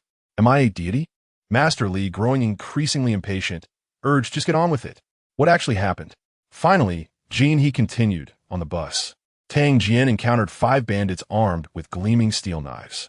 He managed to break their weapons, rendering them useless. Zhao Jiashu, skeptical of Jin He's embellishment, inquired, What do you mean by breaking them? The steel knives? Jin He, somewhat defensive, responded, Yes. Was that not clear? Zhao Jiashu quipped. I thought you meant breaking sweet sticks. Jin He pressed on, stating that after dismantling their weapons, Tang Jian proceeded to defeat all 5 assailants, leaving only 1 alive. Good heavens, Jin He, spare us your exaggerations. 5 dead and 1 left? That's absurd. Your tale is so far-fetched. It lacks even the faintest hint of believability. Jin He, now infuriated, brandished an iron rod, ready to strike Zhao Jiashu. Masterly intervened, commanding, Jin He, put that down. Reluctantly, Jin He complied, looking at me and asserting, am I wrong? I smiled and nodded vigorously, affirming, indeed, all correct. At that moment, both Zhao Jiashu and Masterly turned their gaze towards me, eager to understand the unfolding events. As they found Jin He's account hard to believe, I recounted the entire sequence of events, which clarified everything for them. Masterly remarked, a few days ago, there was a robbery that terrified your master's wife, preventing Li Min from returning. The police have been patrolling the roads, and today you encountered them and even dealt with the bandits. But it was quite perilous. You must exercise caution in the future. Yes, Master, I understand. That evening, Master's wife invited us to dine together. Zhao Jiashu felt somewhat awkward, yet could not resist the warmth of the Master's family, so he joined us. The following day, Officer Yu rode his tricycle to take me to the town hall. Commissioner Gao had requested my presence to take a statement. Upon arriving at the town hall and entering the commissioner's office, he first inquired about my whereabouts over the past few months, expressing concern over the lack of communication. I deduced that he was unaware of the events, so I decided not to disclose anything. I maintained my pretense. The commissioner, after hearing my account, did not press further, leaving me uncertain of his belief in my narrative. I then detailed the events from the previous day on the bus, which delighted Commissioner Gao. He praised me profusely, for I had assisted in apprehending a gang of dangerous bandits. It is undoubtedly him who seeks to commend himself to his superiors. Subsequently, he revealed to me a matter that astonished me. He mentioned that those apprehended had been sent to the police station in Hula County and subsequently dispatched to the hospital for treatment. Among them, one individual with a beard confessed to having previously worked under the notorious knife wielder of Dakingshan. Commissioner Gao, having heard this from Jin He, speculated that the massacre of the Tan family might be linked to the same knife wielder. He instructed me to go to the county police station tomorrow to personally interrogate the suspects, and he requested that I bring Jin He along. Commissioner Gao has always held gratitude towards Jin He for the incident involving the arson at the ULI car dealership. And now that Jin He is also an officer, it is only fitting that he accompany me. However, we must ensure that our actions remain clandestine. On the 3rd day, Jin He and I rode swiftly toward the Hula County Police Station. Upon our arrival, we proceeded directly to seek out the chief, as instructed by Commissioner Gao. Director Li Tianyu personally received us, instructing Jin He to wait outside while ushering me into his private office. Chapter 43. The inside story of the Annihilation. Director Li Tianyu inquired directly. You performed remarkably well in the training class, a distinguished first class. Distinguished first class? I asked, somewhat perplexed. Observing my confusion, he clarified, that means the top performer. I was astounded by his words. It appeared he was aware of my achievements. Yet I pondered whether he was the one who had assigned me this task. The gravity of the matter weighed heavily on my mind. If he had indeed designated me, what could have motivated such a choice? If it was not his command, then whose was it? I found myself at a loss, akin to a monk who has lost his way, unable to grasp the intricacies of the situation. I sensed an invisible force guiding my actions. But there was no time for contemplation. I had to heed the director's words. Director Li Tianyu then broached the subject of Jin He, stating, the Jin He who was with you is the same one whose parents perished during the Tan family massacre. I have heard that you and he are in pursuit of the true culprits. I was about to rise and offer an explanation, but Li Tianyu raised his hand to halt me, saying, there is no need for an explanation. I'm already aware of the details. However, it matters not. You are now a police officer, and so is Jin He. Your actions must align with the arrangements of the police department. Disorder is unacceptable. I nodded in agreement, responding, indeed, disorder is not permissible. I shall adhere to your guidance. The term guidance was a new addition to my vocabulary, learned during my time in the training camp. After taking a sip of tea, the director fell into contemplation, and after a moment, he began, "This incident occurred over a decade ago.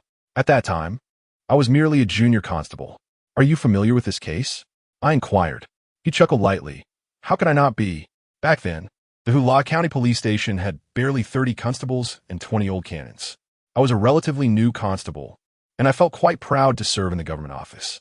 However, it did not take long to realize the challenges of the job. The vastness of Hula County encompassed numerous towns and countless villages. We received news of the Tan family incident the day after it occurred, and we rushed to the scene. The remnants of the burned houses were still smoldering, and the courtyard was littered with corpses, charred beyond recognition. I continued to question the director. I heard that the bodies were not collected at the time. "Collect what?" He replied. "We believe the Tan family had been utterly annihilated. The few remaining households relocated, temporarily concealing what was exposed. Our numbers were few, who had the manpower to retrieve the corpses from the ruins. But why were they later buried?" I asked, my curiosity piqued. The villagers from nearby hamlets approached the government office. They had received kindness from the Tan family and felt indebted to them. They insisted that we take action, and they were willing to handle the burial themselves. Thus, the Tan family members were finally laid to rest. How many in total? There were 79 souls in total, though I cannot say for certain how many were members of the Tan family. Some could be identified, while others were too charred for recognition. However, some claimed there were 26 members of the Tan family, but that is mere rumor and not entirely accurate. I also heard that there were fatalities at the blacksmith shop, which was also destroyed. I inquired further. Indeed, the blacksmith shop caught fire that night as well. Later, it was said that the youngest son of the Tan family had sought refuge there and perished alongside the blacksmith. At the time, did you not investigate further? Suddenly, I felt that my inquiries might have been a tad excessive. Besides, a considerable amount of time had elapsed, and these were merely trivial matters. Why should I delve into the details with such a distinguished leader? I hastily defended myself, exclaiming, "Director, I am simply curious. Please do not take offense." The director, unfazed by my questions, remarked, "Curiosity is a fundamental quality of a police officer. If one becomes numb to everything, one cannot fulfill the role of a policeman. In essence, one must view everyone as a potential wrongdoer to ascertain whether they are indeed a thief or a criminal." Upon finishing his statement, the director chuckled, and I joined him in a silly laugh. He continued to share that they had spent an exhausting day dealing with the deceased, feeling both weary and famished.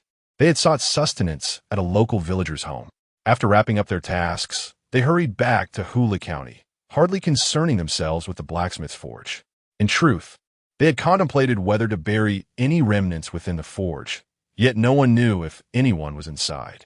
Even if there were, it was likely that they would simply bury it, regardless of who or what lay beneath. Eventually, someone cleared the area and rebuilt the blacksmith shop. How tragic! I lamented. I then inquired of the director, did the Tan family indeed hide treasures? After a moment's contemplation, the director replied, "At that time, we had neither the time nor the energy to concern ourselves with such matters. It was only later that I gradually pieced together the truth. The Tan family did indeed conceal a significant fortune." "Whose fortune was it?" I asked. "The Japanese," the director asserted. He further elaborated, "Back then, people referred to them as Eastern Devils, and some still do today." Noticing my silence, the director continued, "I share this with you because I am aware that you and Jean here are investigating the Tan family's massacre." I was taken aback. How could the director know? Perhaps Commissioner Gao had informed him, but that seemed unlikely as he was unaware of my participation in the special training course. "I hope you will refrain from pursuing this matter further." I began to respond, but the director interrupted me. He added, "When I say not to investigate, I mean you should not devote all your energy to it. Investigating cases is our duty as police officers, and it is indeed the right thing to do. However, we must not allow this investigation to hinder our current responsibilities. You are now a police officer, and having undergone specialized training, you have many significant tasks ahead of you. Do you understand?" "Yes, I understand," I affirmed. The director fixed his gaze upon me and stated, "You are not like Jean He. His parents perished at the hands of criminals. You have just arrived from prison and have no connection to this matter. So please, do not trouble yourself with it." all right? All right, I will heed your advice, I assured him repeatedly. Also, your skills are commendable, and your thinking is sharp, but your accent needs some refinement. Please work on that. Understood, Director, I replied. The future is boundless. Observing the director's poignant sentiment, I remarked, You flatter me, Director. I am not as exceptional as you suggest. The director then sighed deeply, saying, These years have been quite challenging. Such a monumental case of massacre remains unsolved, and we are unable to bring the true perpetrators to justice. As a constable, all I hear are unpleasant remarks. Two little girls are playing jump rope. What do you suppose they are singing? What are they singing? The constable merely observes without apprehending. It is not that he refrains from detaining. Rather, he indulges in feasting, revelry, and vice. Upon finishing his statement, the chief chuckled, and I could not help but join in his laughter. It has become even more amusing as children now sing, Police, police, with warnings unheeded. It is not that they neglect, but rather, they suffer a blow to their front teeth. Is this not an affront to humanity? Alas, let's not dwell on such matters. Let us attend to serious business. The chief rose and approached the cabinet, unlocking it to retrieve a gleaming 20-shot revolver. He placed it upon the table and inquired, Are you familiar with its use? I nodded in affirmation. In a moment, demonstrate for me at the shooting range. Right here, I questioned, as the chief looked at me with a hint of confusion. Chapter 44. Demonstrating skills, fetch a towel. I commanded. The director, somewhat perplexed, complied and brought the towel. I wrapped it around my eyes and instructed him, Start the timer. All right, the director replied. Swiftly, I disassembled the box gun and then reassembled it with equal speed, deftly loading the bullets. Once completed, I smoothly pulled the trigger with my right thumb and gestured towards the window. The director, alarmed, shouted, Don't shoot. I lowered the gun and remarked, Am I really going to shoot? Quite impressive, 17 seconds. Well done. You may keep it, but you must guard it well. Absolutely, Director. I promise. I stood tall and declared, I would rather lose my head than lose my gun. Then, the director informed me about the individual who had broken my nose, Lee Gunn, a notorious knife wielder in the underworld. I found this amusing and asked, What? A knife wielder? Indeed. It is said that his blade is sharp and his strikes are swift. A true knife wielder.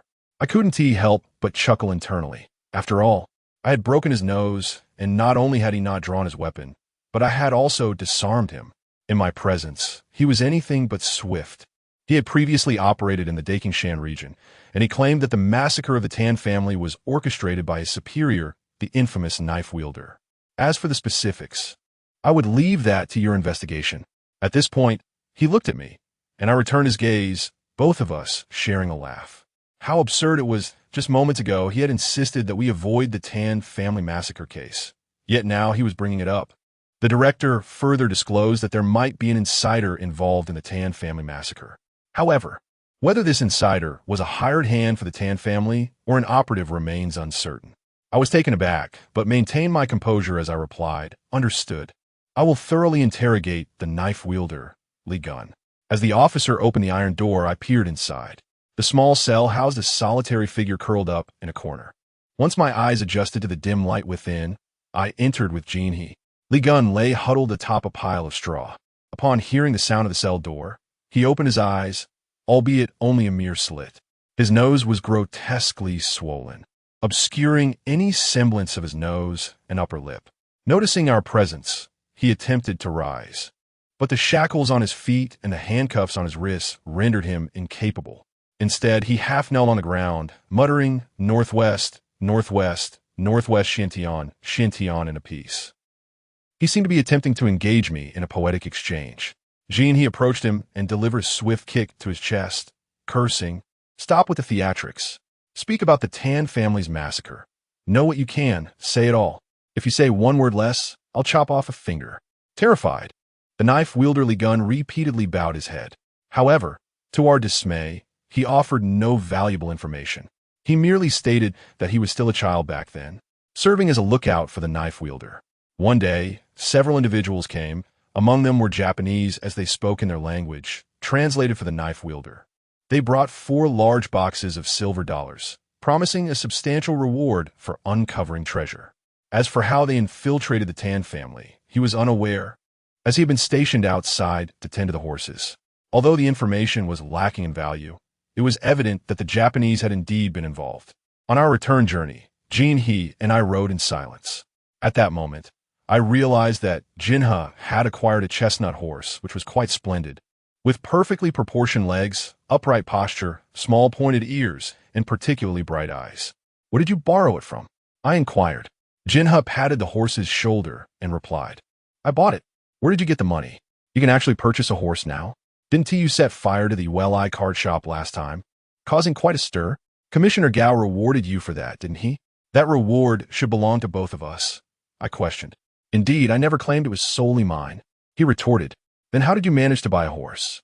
"Ah, yes. The horse belongs to both of us." "Then why are you riding it alone? You already have a horse, don't you?" I ride Master Li's horse." "Stop the nonsense. As long as you have a horse, that's enough." Jin-Ha, this rascal, has spent my money on a horse and still has the audacity to be indignant. Yet, I couldn't help but marvel at Commissioner Gao's generosity in offering a horse as a reward. However, Jin-Ha seemed unimpressed, saying, "Do you know, last time, I set fire to the stacks of hay at the Welai cart shop, and it captivated those who were hiding there. They all want to find me, the brave one. If I make my name known in the underworld, I will be famous. What does this little reward from Commissioner Gao even matter? Are you boasting to the point of folly?" I challenged Jin-Ha. You. Jin-Ha's face turned crimson with anger, leaving him at a loss for words. "If you continue like this, you will eventually meet your demise through your own bragging." Jin-Ha grew even more agitated, though he found himself helpless against me. Resorting to mentioning Humei in his frustration, he exclaimed, "Humei has sought you several times. She is almost driven mad asking about you, and I have no answers. She even smashed my pot. Then how will you cook? She bought me a new one. So you got a bargain with a new pot." "Bargain? I just bought 2 pounds of fatty meat to stew, which took me half a day of labor," Jin-Ha complained. "A new pot must be seasoned with fatty meat. No, otherwise it will rust. Don't you know that?"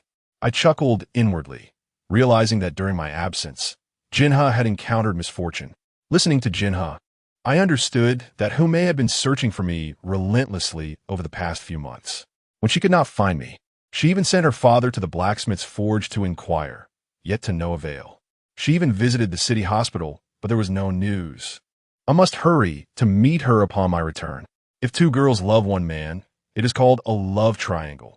If 3 girls love one man, it is a love square. I assenti it. Jin-Ha found the time to mock me. "Oh, I am in despair." Observing my troubled expression, Jin-Ha asked, "Is this a case of romantic fortune or romantic calamity for you?" "I am afflicted by romantic misfortune. You see, we are either parched from drought or drowned from floods. While you bask in heavy rain, I am here suffering through a desolate drought." That evening, I concealed my firearm, yet I could not keep this matter from Zhao Jiashu. My comings and goings would inevitably reveal the truth, but I could not disclose everything. Zhao Jiashu expressed a desire to retrieve his uncle's remains for burial in the ancestral graveyard. This request posed quite a dilemma for me. Last time, I merely glanced at the remains. Secretly obtaining them would indeed be quite troublesome. He confided in me that after the last excavation, numerous suspicious individuals began to linger in the vicinity, perhaps alerted by the discovery. However, the request put forth by the Zhao family appears rather reasonable. It is indeed discomforting for my uncle's remains to be interred alongside those of a dog. Nevertheless, we must tread carefully. The Japanese are still in pursuit of their lost treasures. Gao Yongnan, the proprietor of the Yu Lai car shop, along with Officers Zhang and Yu from the police department, are all Japanese. It has come to my attention that the Japanese are also looking to invest in the northeast Shan coal mines, indicating their predatory gaze. Should they apprehend us, there would be no hope for our salvation, as this matter pertains to a treasure of immeasurable value. Chapter 45. The Midnight Swordsman. I arrived at Humei's residence, where she was home alone. Upon seeing me, she froze, standing still for an extended moment before inquiring, "Where have you been?" I recounted the lies I had previously spun, yet she continued to gaze at me with wide eyes, remarking, "You speak as if it were the truth, yet it all sounds false." I immediately swore an oath, declaring, "I have not uttered a single untruth. If I have, May thunder strike me. At this point, I hesitated, unwilling to utter the words that would invoke the wrath of the heavens. I expected her to interrupt me, but to my surprise, she remained silent, waiting for me to continue. Why did not? She prodded. Why don't you go on? I stammered, and her laughter echoed. You cannot even lie properly. Remember, when you lie, your face should not flush. You must speak with conviction, even more assertively than when telling the truth. Do you understand? So you lie like that? I retorted. I am unyielding when I am right. Oh, you have grown bold. I spared you, yet you turned the tables on me. With that, she lunged to hit me, and I swiftly dodged. Frustrated, she grasped a broomstick from the bed and swung it at me. I narrowly evaded her strike, only for the broomstick to collide with the face of Humei's father, who had just entered. The broomstick fell to the ground, and one side of Hu Xingye's face turned crimson as he bellowed. You little brat, what are you doing? Upon realizing she had struck her father, Humei quickly approached him, exclaiming, Oh, father, I accidentally hit you. Does it hurt? Get away from me. Hu Xingye retorted, fuming as he sat down on the edge of the bed, while Humei assisted her father in settling on the bed. She cast me an angry glare and muttered under her breath. I understood she was cursing me. At that moment, Humei's mother returned and, upon seeing her husband sulking on the bed with their daughter, trying to appease him, she deduced that Humei had caused his ire. Do not argue with a child. Why are you angry? She chided. I am not angry. Just go prepare dinner. Hu Xingye shouted, still irate. Look at your miserable state. Humei's mother scolded before heading to the outer room. Noticing Hu Xingye's temper had subsided, Humei followed her mother to assist with the meal. I sat there in awkward silence, feeling quite out of place. Finally, I stood and announced, Uncle, I shall take my leave. I will return in a few days. Hu Xingye, still in a huff, retorted, Don't leave. Eat before you go. I cannot stay. I will come again when I have time. I replied, hearing our exchange. Humei's mother re-entered, saying, What is there to be upset about? You see each other every day, yet you still grumble. Tang Jian is a fine young man. There are none as good as him. As Humei's mother continued her tirade, Hu Xingye grew annoyed, shouting, Go cook. Stop your incessant rambling. In a huff, Humei brought in the Kong table, setting it down atop the bed before returning with a teapot, cups, and hot water to brew tea. Realizing I could not leave under such circumstances without appearing inconsiderate, I settled onto the bed to join Humei's father for tea. Soon, the table was laden with an array of delectable dishes and fine spirits. Humei brought over a steaming pot of wine and set it down on the table. Hu Xingye filled our cups generously and raised his, saying, It is good to have you back. Let us work diligently from now on. Thank you, uncle, I replied. Together, we tilted our heads back and downed the clear liquor in our cups. The warmth of the heated Kong, the delightful feast, and the fragrant wine made the experience increasingly enjoyable with each sip. At that moment, Humei and her mother finished preparing their dishes and joined us at the table. Humei poured herself a cup of wine to partake in our revelry, though she drank less than she had on New Year's Eve. As we were drinking, a young man, seemingly in his 20s, entered the room. He appeared hesitant to speak with Hu Xingye upon noticing my presence. Observing his uncertainty, Hu Xingye encouraged him, saying, If there is something to discuss, do not hesitate. Our family is not one to shy away from matters. Just then, Humei's mother hurriedly beckoned to the newcomer, exclaiming, Ah, it is Dongji. Come, sit with us and share meal. Yet, the young man, addressed as Dongji, remained rooted in place. Hu Xingye insisted, Come and join us. He then introduced me, saying, This is my nephew, Hu Dongji, born on the winter solstice. He proceeded to introduce me to Dongji. This gentleman is Master Tang from the blacksmith shop. Upon hearing this, Hu Dongji exclaimed, I know. Not only do I know, but the entire town is aware. On the bus, I overheard 5 men discussing the blacksmith's apprentice and how formidable he is. Some even suggested you are a monk from the Shaolin Temple, come down from the mountains. Do not pay attention to their nonsense. They are merely spouting absurdities. Hu Xingye retorted. At this reprimand, Hu Dongji fell silent. I hastily added, Those are merely exaggerated tales. I am not that remarkable. Do not be overly modest. While humility is indeed a virtue, excessive modesty can be a guise for inadequacy, Hu Xingye interjected. I quickly agreed, indeed. Subsequently, Hu Xingye inquired about recent events outside, to which Hu Dongji replied, "Currently, the Japanese are surveying around Tanjia town, particularly for coal in the northeastern mountains. However, it seems they have not yet finalized arrangements to commence mining. It is unreasonable to survey without an agreement in place. Why conduct explorations in the first place?" Hu Xingye expressed his indignation. Hu Dongji quickly added, "I have heard that their instruments can detect everything underground, especially metals, with remarkable clarity. Is it truly so miraculous that they can see what lies beneath the earth?" Hu Mei's mother questioned skeptically. Hu Xingye, filled with ire, exclaimed, "Those little Japanese take advantage of their advanced technology, showing no regard for reason, surveying as they please on our land, more casually than they would in their own. What can we do when we are at a disadvantage?" Hu Dongji lamented. As the conversation flowed, accompanied by our drinking, I lost track of how much I had consumed. Eventually, Hu Dongji supported me back to my uncle's house, where Hu Mei's family had already made accommodations for me. As I lay down, I felt an overwhelming urge to sleep, though slumber eluded me for the moment. He arrived, felt the coolness of the calm, and proceeded to warm it up for me, bringing a bit of hot water to my side before departing. I drifted into a deep slumber, unaware of the passage of time. Suddenly, I felt a chilling sensation on my neck. As I instinctively reached out to touch it, a deep, ominous voice commanded, "Don't move." The sound was both grave and eerie, sending a shiver down my spine.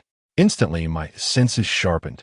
I opened my eyes to behold a gleaming steel blade poised perilously against my throat. "Move, and I shall end you." I caught a glimpse of a willow leaf knife pressed against my neck. Its length and the pressure it exerted, coupled with the faint starlight, revealed its menacing glint. I realized the blade was exceedingly sharp, rendering me utterly immobile. Even the slightest movement could sever my throat. The veins and esophagus in my neck would not withstand such a lethal edge. Listening intently. Chapter 46. Racking my brain, listen. There exists a tale concerning the Hu and Tan families from the village during the naming of the settlement. The two families were embroiled in a fierce conflict, a struggle to the death. I heard it distinctly. This was no dream. Since he forbade me from moving, I simply listened.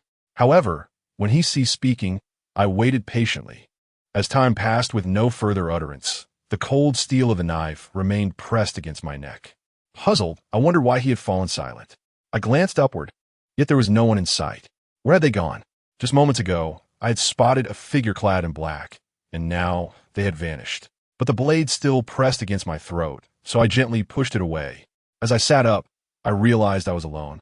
It was merely a dream, or so I thought, but upon seeing the knife in my hand, I was taken aback. This was my own short dagger. I recalled placing it beside me before I fell asleep. How on earth had it ended up at my neck? I touched my throat. There were no wounds. Yet the knife had indeed been resting there. Holding my breath, I listened intently and heard nothing.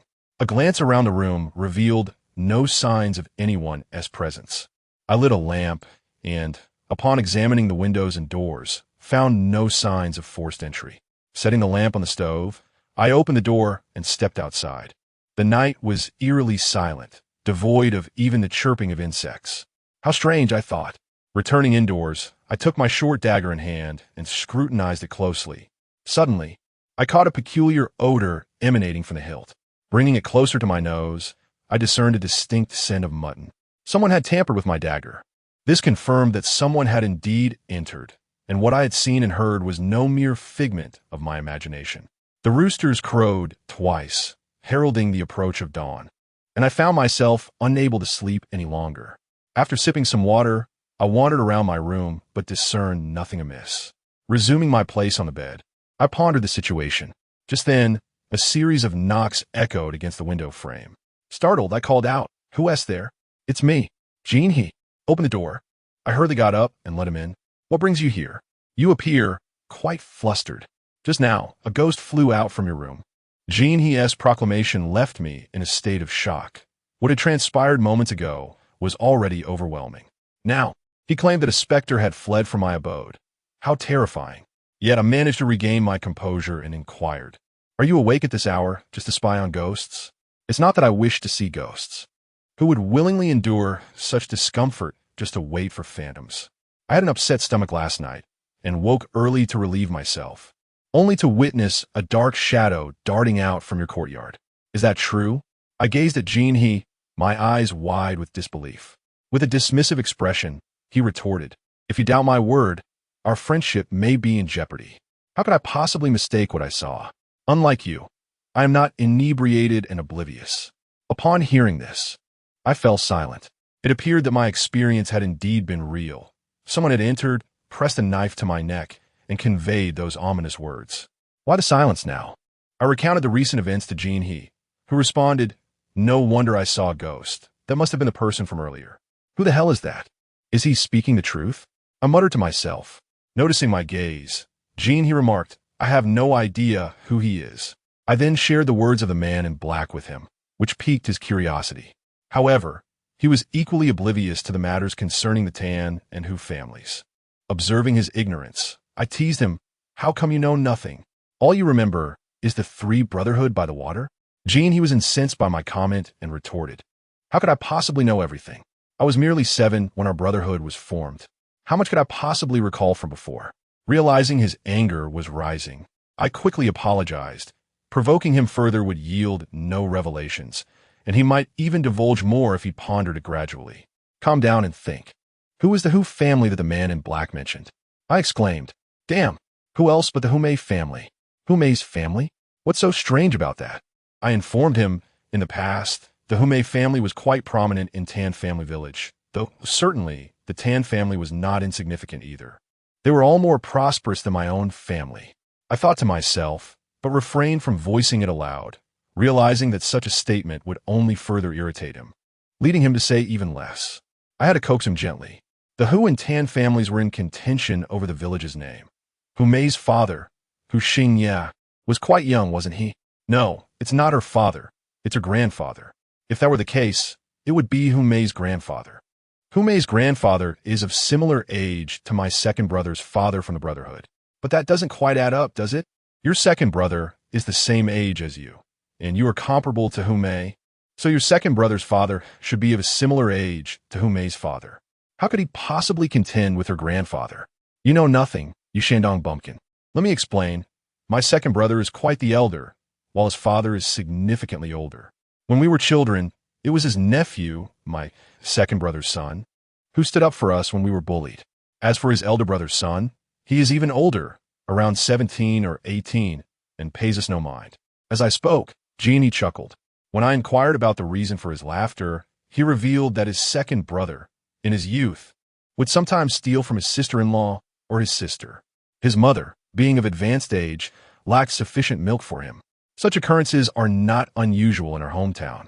Yet, Jean-He's account made me realize the gravity of the situation.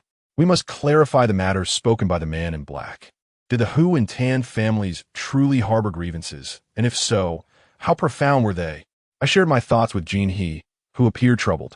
He said, "After the massacre of the Tan family, those who could escape did, and many of the current residents are later arrivals. Even the original inhabitants are reluctant to speak of past events, particularly now, with the Japanese conducting surveys around Tan Family Town. It is rumored they have obtained legitimate exploration permits. The massacre of the Tan family is undoubtedly connected to the Japanese, as the swift executioner Gun has confirmed. By this point, the dawn had already arrived. Having consumed alcohol, coupled with the turmoil of the latter half of the night, my head throbbed incessantly. After pondering for an extended period, I could not discern any clarity. Rather, my confusion deepened with each thought. I chided myself for lingering in foolishness. Action was imperative. After all, the salary and bonuses were not earned in vain. In our department, it was merely the two of us, and you as the head, were to direct our course of action. Suddenly, I was jolted into awareness. Indeed, bearing the mantle of responsibility necessitated action. Yet, I turned to Jean-He and remarked, "Dealing with our duties is manageable. The last escapade, the arson incident, where we apprehended the suspect on the bus, could sustain us for several months. What we ought to focus on now is unraveling the past events involving the Hu family and the Tan family." Director Li Tianyu suggested that there might be an insider in the Tan family massacre case, which could potentially illuminate the identity of this traitor. He appeared quite pleased with my assertion, as he was preoccupied with thoughts of avenging his parents and younger brother. Just then, we heard footsteps and the sound of a door opening from outside, prompting us both to fall silent, straining to discern who had arrived. Chapter 47. Li Min's employment as Humei entered. Both he and I rose to our feet. "Oh, how polite of you both, standing to greet me. How you meitischt." We exchanged smiles, remaining silent. Humei then turned to me and asked, "Are you feeling better? Did you think yesterday's incident was behind us? Where have you been for the past 3 months? What have you been up to? You owe me an explanation." Upon hearing her words, I thought to myself that I was truly in a precarious situation. Deceiving others with mere fabrications would likely no longer suffice. I kept my head down in silence. Observing my reluctance to speak, he, sensing my predicament, stood up and said, "You all carry on. I shall take my leave." However, Humei blocked his exit, insisting, "Wait, let us hear how he has been passing his time." At that moment, I felt utterly cornered. I knew that with Humei's sharp intellect, it would be quite a challenge to fool her with a few words. I remained quiet, pondering how to respond. Yet, Humei was no fool, she remarked. "What are you thinking? How do you plan to deceive me?" Before I could even formulate a response, she had accurately guessed my intentions, realizing that there was a lie to uncover. Nevertheless, I raised my head, meeting her gaze with composure, and said, "There is someone in Beiping whose blood type is exceedingly rare, desperately in need of a transfusion, yet unable to find a match. His blood type is 1 in 100,000. When I had a steel plate removed from my arm, the doctor discovered that my blood type was identical to his. He asked if I could donate blood to save his life. I agreed and went to Beiping. Over the past 3 months, I have donated blood 3 times, which has left me quite thin. However, it has not adversely affected my health, as they have provided me with ample nourishment." He quickly interjected, "There shouldn't be any issues. Otherwise, how could I manage to lie down 5 of them in the car? Even I, who haven't donated blood, wouldn't be able to do that." Humei shot a glance at he but remained silent, convinced of the veracity of my words. She then informed me that her family was preparing to open a grain and oil shop in town and asked if I could assist with the installation tomorrow. I replied that I would certainly help if the blacksmith shop was not too busy. Previously, Humei had mentioned that her father intended to open a blacksmith shop and hoped I could join them. But I had informed them that I could not leave Li's blacksmith shop. Now, with her family opening a grain and oil shop, this was certainly a positive development. Assisting with the installation was not a significant undertaking. After bidding farewell to Humei, I returned to the blacksmith shop, with he accompanying me into town. I discreetly instructed him to investigate the conflicting relationship between Humei's grandfather and the Tan family patriarch. Additionally, I urged him to remain vigilant regarding the situation surrounding the Tan family, particularly concerning the activities of the Japanese. He happily agreed and set off. I was pleased that he was willing to assist me, as he received a generous salary each month, yet I cautioned him to be careful not to expose his identity. This was also a concern of Commissioner Gao Feixiong, who worried that he had a tendency to show off. He often spoke of the day he would don a police uniform and carry a pistol, strutting through the crowd to display his authority. Upon exiting the eastern end of the town, I noticed a few people gathered at the intersection, waiting for a ride. This intersection marked the first stop for the bus leaving town, frequented by residents from the surrounding villages. I spotted Li Min among those waiting, and a thought crossed my mind. Didn't Li Min say she could stay a few more days? Why is she leaving today? I approached the intersection, and Li Min walked towards me. "How are you today?" she inquired. Unlike before, she did not ask where I had dined or spent the night. Instead, she informed me that she had been assigned to serve as the head nurse at a church hospital in Hula County. She needed to report there immediately, as the situation was somewhat urgent. Gazing at me, she fell silent, yet I could discern a sense of reluctance and nostalgia in her eyes. Suddenly, I recalled the day I met Huzi in the car, observing her anxious and fearful demeanor, and I remarked, "Allow me to accompany you." She smiled with delight, but said nothing further. "Let me just inform the master," I exclaimed, hastily making my way into the blacksmith shop to explain the situation to my mentor, who, of course, was elated and readily agreed. I stepped back out of the shop. As we sat in the vehicle, she clung tightly to one of my arms, saying, "I thought I would have to go alone. I never expected you would return to see me off." Reflecting on that day, I feel quite frightened. I patted her hand that was wrapped around my arm and reassured her, "Fear not. There aren't as many Huzi around anymore. You'll be safe from now on." At that moment, someone in the vehicle recognized me and shouted, "Little blacksmith, the hero from Shaolin Temple." His exclamation attracted the attention of all the passengers towards Li Min and me. I remained unfazed, but Li Min's face flushed crimson as she hurriedly released her grip on my arm. Indeed, what sort of Shaolin monk would be holding a young girl in such a manner?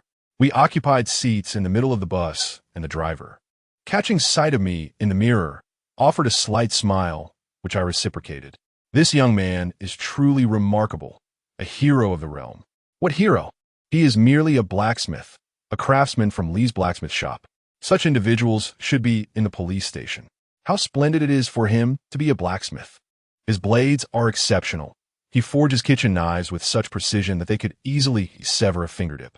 Nonsense. Who cannot forge a knife sharp enough to cut a fingertip? And yet, he wouldn't even be admitted to the police station. Are there any good people there? Engaging in vice, gambling, and deceit. These are the pursuits of the police. Even if one wishes to enter, one must pay a hefty sum. I have heard it costs an exorbitant amount. The passengers in the vehicle were chattering and clamoring, as if they were airing all the societal grievances aboard this moving bus. Upon our arrival at the Hula County bus station, Li Min and I proceeded to the Bo AI hospital operated by the church. The director, a kind foreign matron, welcomed us warmly, specifically extending her hospitality to Li Min. She graciously shook Li Min's hand and stated, "My Chinese name is Bo Xinya. I am the director here. Miss Li Min, we are grateful for your arrival to serve as our head nurse. Thanks to God's mercy and the blessings of our Lord. May he bless you, my child." After which, she made the sign of the cross over her chest. She then instructed Li Min to settle into her dormitory before returning to her office. Subsequently, she summoned a young nurse and introduced her as their head nurse, instructing her to escort us to Li Min's quarters. As we traversed the spacious and immaculate corridors of the hospital, I turned to Li Min and inquired, "Staying here must be quite a financial burden, I presume?" The nurse in front glanced back at me, smiled, and continued on her path. Li Min chuckled and inquired, "What is the old nose?" I felt a flush of embarrassment. The term old nose was something I had only recently learned upon arriving in the Northeast, and now I pondered whether it was worth the effort to learn. I replied, "It simply means quite a lot. Here, medical treatment is free," Li Min remarked. "What? Free? Is such a thing possible?" I exclaimed in astonishment. "Your reaction is rather dramatic, which is quite alarming.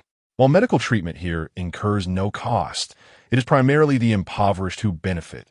The affluent are the ones who pay and contribute generously, known as donations.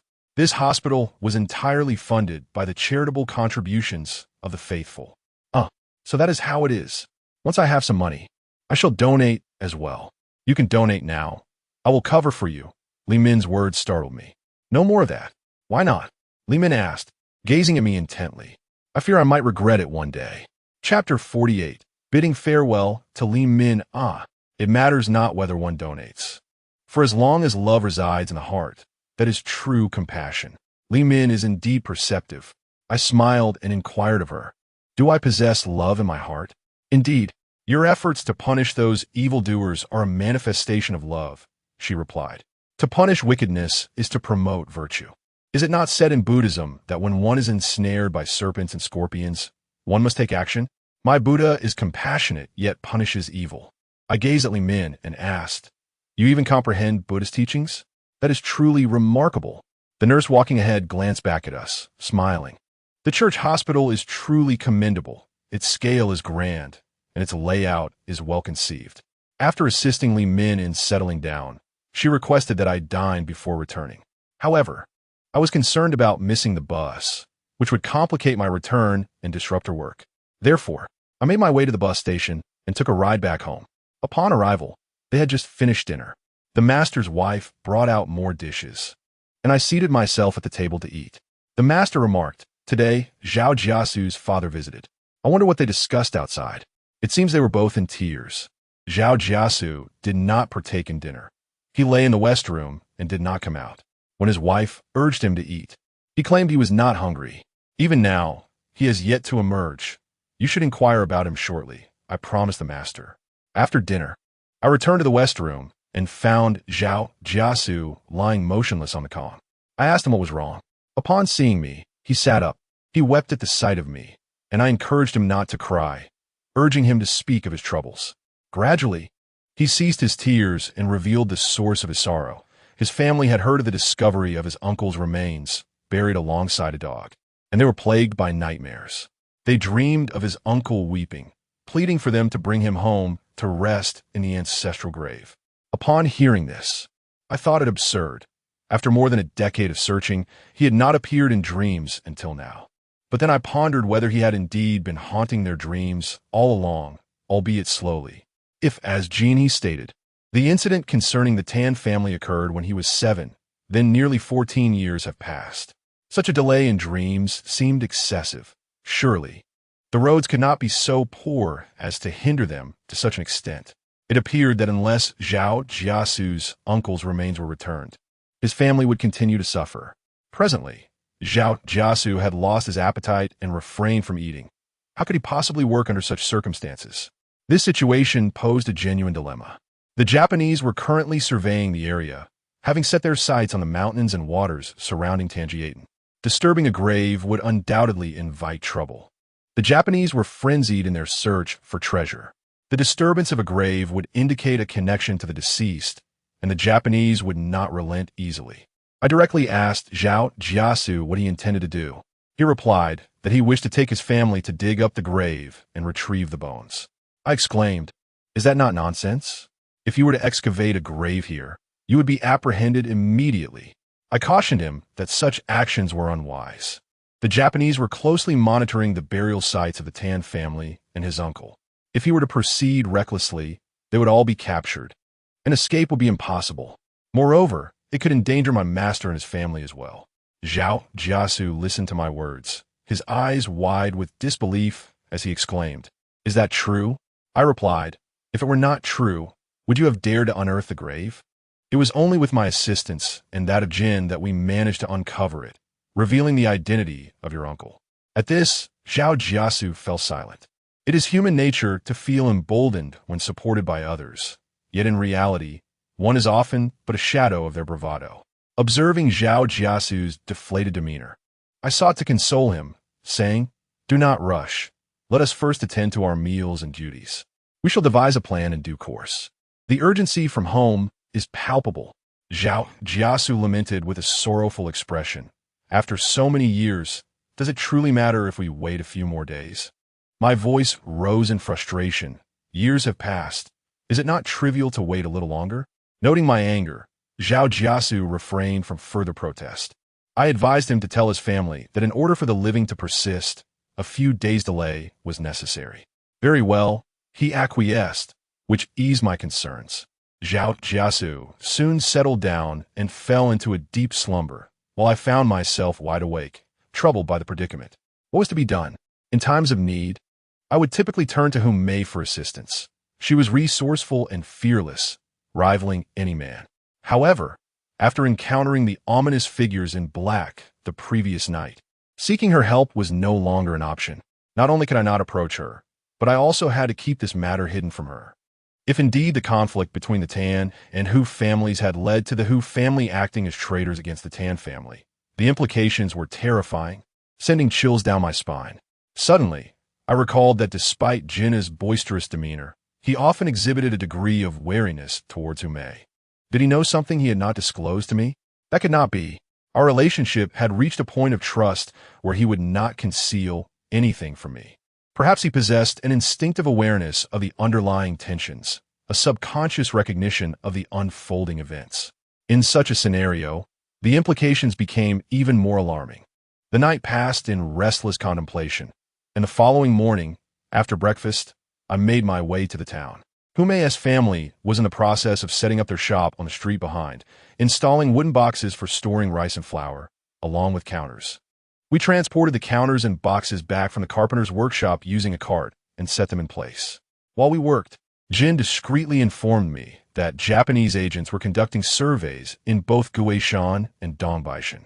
When I inquired whether the coal mines had been transferred to Japanese control, he replied that they had not, yet the Japanese were indeed scouring the land, supposedly with official sanction. I inwardly cursed these scoundrels who, having accepted bribes, acted without regard for national interests or the hopes of our people. In my hometown, the situation was no different. Officials were primarily concerned with lining their own pockets. I then recounted the situation regarding Zhao Jiasu's family wanting to excavate his uncle's remains for burial. Jin looked troubled upon hearing this. It was indeed a perilous endeavor. He cautioned me. The Japanese are not merely exploring for resources. They're also using their instruments to search for treasures. Their net is cast wide, waiting to ensnare unwitting prey. To dig now would be tantamount to inviting capture. Once caught, escape is nearly impossible. I informed Jin that I'd shared these developments with Zhao Jiasu. Yet both he and his family remained resolute in their determination to unearth his uncle's remains for reinterment in their ancestral grave. Damn it, so many years have passed, and now it's all stirring up again. What's the use? He was infuriated and began to curse. What are you two doing? Hurry up and come help us move. Hume called out to us. We rushed over, swiftly lifting boxes and counters from the vehicle. A few planks of the fence in front had cracked, and Hume asked me to fetch some iron hoops to secure them. Without hesitation, I agreed. It was then that I noticed Hume's grain and oil shop was directly opposite the entrance of the town government office. A sudden realization struck me. Was this mere coincidence or intentional? The town office, once the police precinct, might soon become a police station again, or even a county office. The transformation of Tanjia Town into Tanjia County is now inevitable, and the current Tanjia Town is fervently undergoing construction. The government is erecting hospitals, post offices, and various administrative buildings, while private individuals are establishing businesses, including shops, inns, and malls. Chapter 49. The request to depart. I conveyed to Jinhee my intention to find a way to return Uncle Zhao's remains, for without this, it seemed the Zhao family could scarcely endure. Jinhee expressed his discontent with the Zhao family's actions, exclaiming, "Damn it, the child has perished." And yet, after all these years, they still dwell on this. What were they doing all this time? They've survived for over a decade, and now they claim they cannot live on. He continued, "Why should we concern ourselves with them? The Zhao family has no ties to us. Their survival is of no consequence to our lives." I recognized that he was speaking in anger, yet there was a kernel of truth in his words. Reluctantly, I endeavored to persuade him to find a solution. Jinhee, despite his harsh words, was a man of action and could be relied upon. That evening, after dinner, I remained seated on the edge of the Kong. Each night, following our meal, Zhao Jianshu and I would retreat to the west room, concerned that we might disturb Master's rest. Those of advanced age have their own routines, and disruption can be quite uncomfortable for them. Master reclined on the Kong, puffing on his pipe, occasionally spitting onto the floor with a soft plop. The saliva arced gracefully from his mouth, tracing a beautiful trajectory before landing with a thud upon the ground. Once he finished a bowl of tobacco, Master tapped the pipe against the edge of the Kong, the brass bowl producing a resonant sound. Then he addressed me, "Tang Jian, speak your mind." "Master, I wish to leave the blacksmith shop." Before Master could respond, the mistress, having overheard, entered the room, wiping her hands on her apron as she inquired, "Tang Jian, why do you wish to depart?" Seeing that his wife had asked, Master remained silent, awaiting my response. I explained, "On the bus, I killed one and injured several others.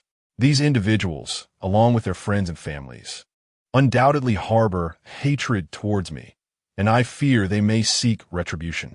I'm not afraid for myself, but I worry that you and the blacksmith shop may be implicated." Pausing for a moment, I concluded it would be best for me to leave. Upon hearing my words, both Master and Mistress fell silent. After a brief pause, Master commanded, "Come here, prepare my tobacco." I hastily rose and approached Master, retrieving the tobacco pouch and filling his pipe with the leaf, pressing it down firmly. Then, I struck a match and lit the tobacco in his pipe, and Master began to draw on it. The bowl of the pipe glowed with a red flame that flickered in rhythm with Master's inhalations and exhalations. After several puffs, Master appeared invigorated, stating, "Do you think that by leaving now, they will not vent their anger on the blacksmith shop. It is not just in Tanjia town. The entire region knows of the blacksmith's apprentice who captured a bearded man. 1 dead, 3 injured, and 1 apprehended. The tale grows ever more fantastical, claiming you are a monk from Shaolin, descending to eliminate evil and uphold the good. Some even say you possess the shadowless kick, asserting they saw the feat that brought death to a man. If you leave now, they may come seeking vengeance.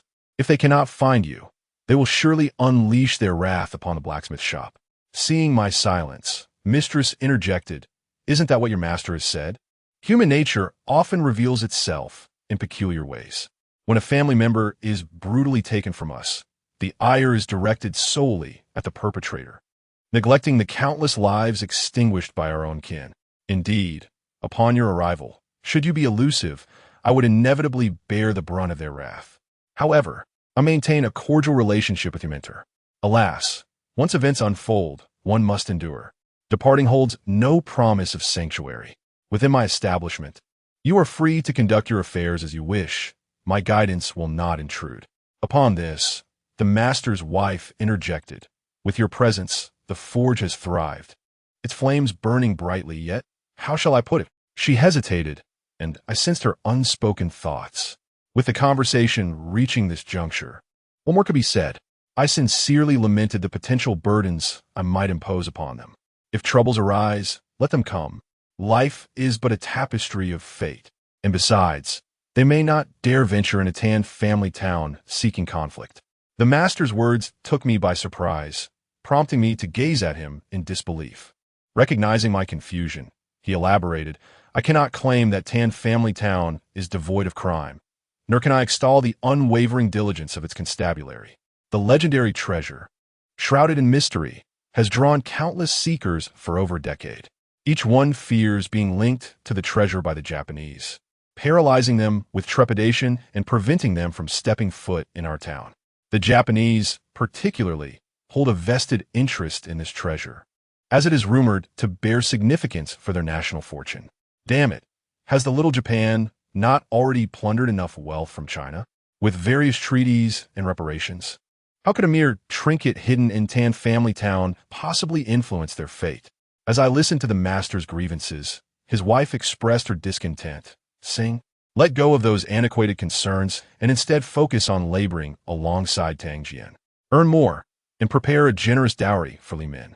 Let the president worry about the Japanese. It seems the affairs of Tan family town have now become our own." Upon finishing her statement, the master turned to me, inquiring, "Am I not correct?"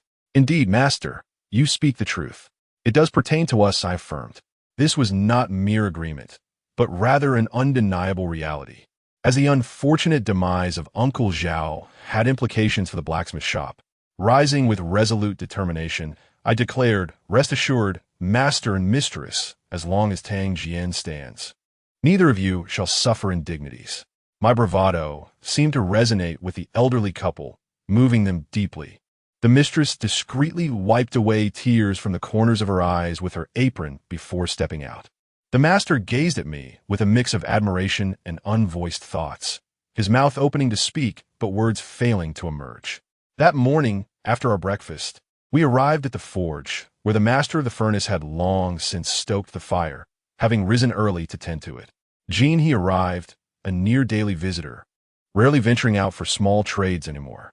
The chief officer had restricted his movements, assigning him minor tasks around the town or utilizing his donkey cart for transport.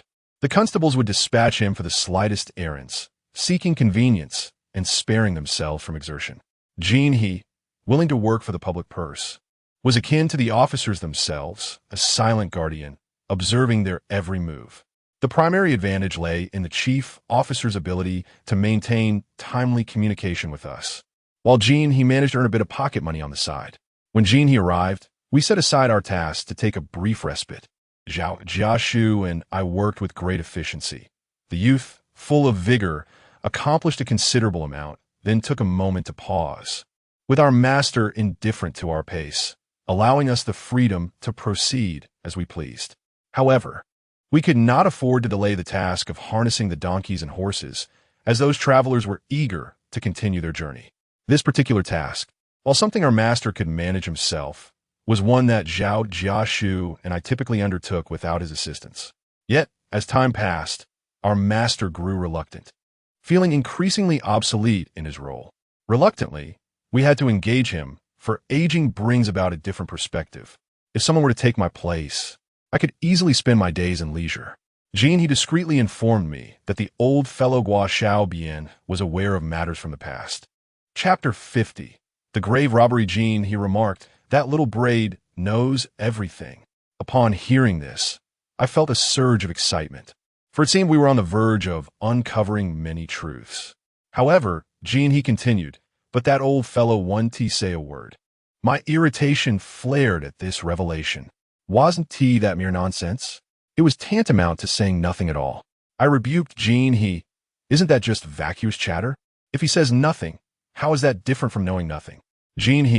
With a disdainful curl of his lip, retorted, you've been struck dumb by that iron. Knowing nothing and saying nothing are not the same. If one knows nothing, even if you beat him to death, he remains oblivious. Yet if he knows something but refuses to speak, with time, he will eventually divulge it. To my surprise, he had a point, indeed. That was the crux of the matter. I quickly apologized, conceding, all right, you are right. What do you propose we do? Whatever you decide is of no concern to me. I will find my own solution, he replied, before we turn to the pressing matter of Uncle Zhao Jiasu's remains. He erupted with expletives. Damn it. What a load of nonsense. He has been missing for years without a trace, and now that we've located him, trouble arises. This predicament was indeed formidable. Just yesterday, I had strolled through the burial grounds and witnessed Japanese individuals using instruments at the Tan family cemetery. I wondered what they were measuring, where one is buried after death. The Tan family surely knows where their treasures lie. He's words cast a shadow of difficulty upon me, for this was indeed an arduous task. Yet, observing Zhao Jiasu and his family's attitude, it became evident that we could not ignore this matter. Sensing my dilemma, he leaned closer and whispered, what if we simply dig up a random grave and retrieve a corpse for him? He and his family would never know whose it was. I pondered this and found it to be a rather unscrupulous plan. Moreover, Zhao Jiasu's uncle had a steel plate in his left arm, complicating matters further. If Zhao Jiasu's family discovered the truth, it would spell disaster. Suddenly, Genie proposed, I have another idea, but it will require some financial investment. What is it? I asked. He suggested hiring a few individuals, purchasing a coffin, and pretending to conduct a burial beside Zhao Jiasu's uncle's grave. Under the cover of this charade, we could excavate the remains without anyone noticing.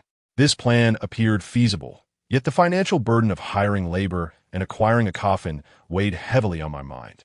Genie, sensing my apprehension, reassured me that it need not cost much. We could procure the cheapest coffin and not require too many workers. However, he emphasized the importance of discretion. If discovered, it would certainly lead to repercussions, and we would find ourselves in dire straits. For over a decade, there had been relentless inquiries into this treasure.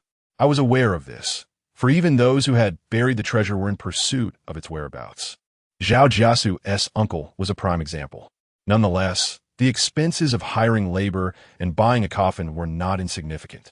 When I broached the subject with Zhao Jiasu, to my astonishment, he pounded his chest and declared, no worries, I will cover any costs.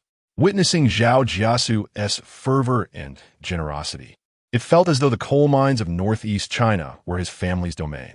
With He's plan in mind and Zhao Jiasu's willingness to bear the expenses, it appeared we faced no major obstacles, though meticulous and cautious arrangements were imperative.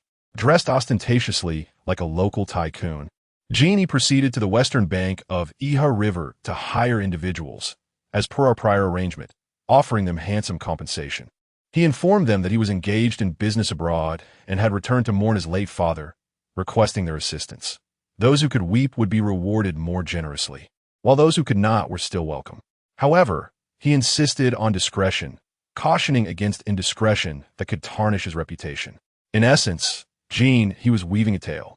A dozen or so individuals had already gathered on the eastern bank of Iha River, hiding amidst a thicket of willow branches. Zhao Jiashu and I awaited their arrival. and as soon as they appeared, we distributed mourning garments to them.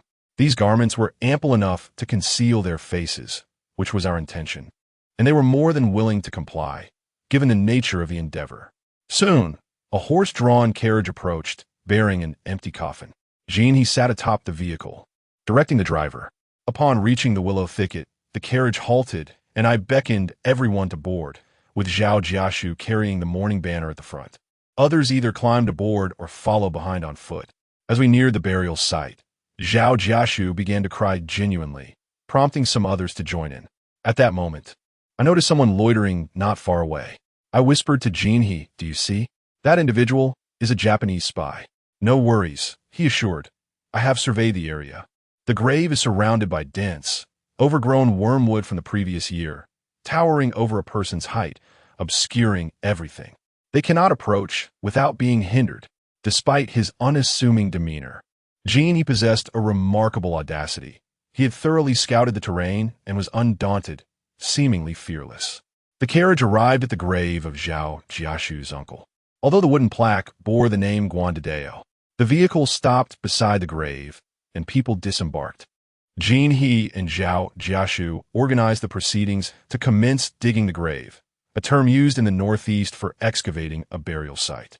I took a glance at the plaque inscribed with Guandadeo before hastily beginning the excavation. He glanced around and quietly instructed Zhao Jiashu, "Dig up your uncle's grave." Zhao Jiashu and I immediately set to work, leaving the hired hands somewhat bewildered by the unexpected task of excavating the adjacent grave. Yet, he had previously instructed them to remain silent and avoid inquiries. They focused on their work, eager to finish quickly and return home, as none wished to linger in the graveyard. Aside from the wormwood, the cemetery was adorned with young elm trees and clusters of drought-resistant willows, obscuring visibility. We bent over to dig, rendering us invisible from a distance. Besides, who would concern themselves with the interred? Before long, Zhao Jiashu and I had unearthed the grave. The coffin, previously pried open, was easily moved aside. Zhao Jiashu hurriedly gathered his uncle's bones while I held open a cloth bag for him to fill. Not a single toe or finger was left behind. The hired hands were left in astonishment, prompting he to scold them, "Get back to work. What are you staring at?" They feared he, not only due to his authoritative presence, but also because he was quite intimidating, and they worried he might refuse payment for their labor. Thus, they exerted themselves diligently. Once Zhao Jiashu had collected his uncle's remains, he glanced at a canine skeleton. I inquired, "What are you looking at?" "Hurry and cover it up." He truly possesses a remarkable sense of leisure, even taking the time to observe the dog bones. It would have been more prudent to retrieve his uncle's bones instead. The coffin lid was swiftly placed upon the casket, and shortly thereafter, we commenced the burial, which was completed in no time. The coffin here was also interred, and Genie took out some paper to burn, surveying the surroundings. He instructed the coachman to prepare for departure. We, along with the carriage, arrived at the vicinity of Lu Chiao Tong, where the coachman halted. He, adhering to the previously agreed-upon price, disbursed the money to the coachman and his associates. Observing the cash in hand, their faces radiated with joy, seemingly indifferent to the nature of the task they had just completed. Meanwhile, Zhao Jiashu and I hastily made our way towards Tanjia town, bearing a cloth bag on our backs.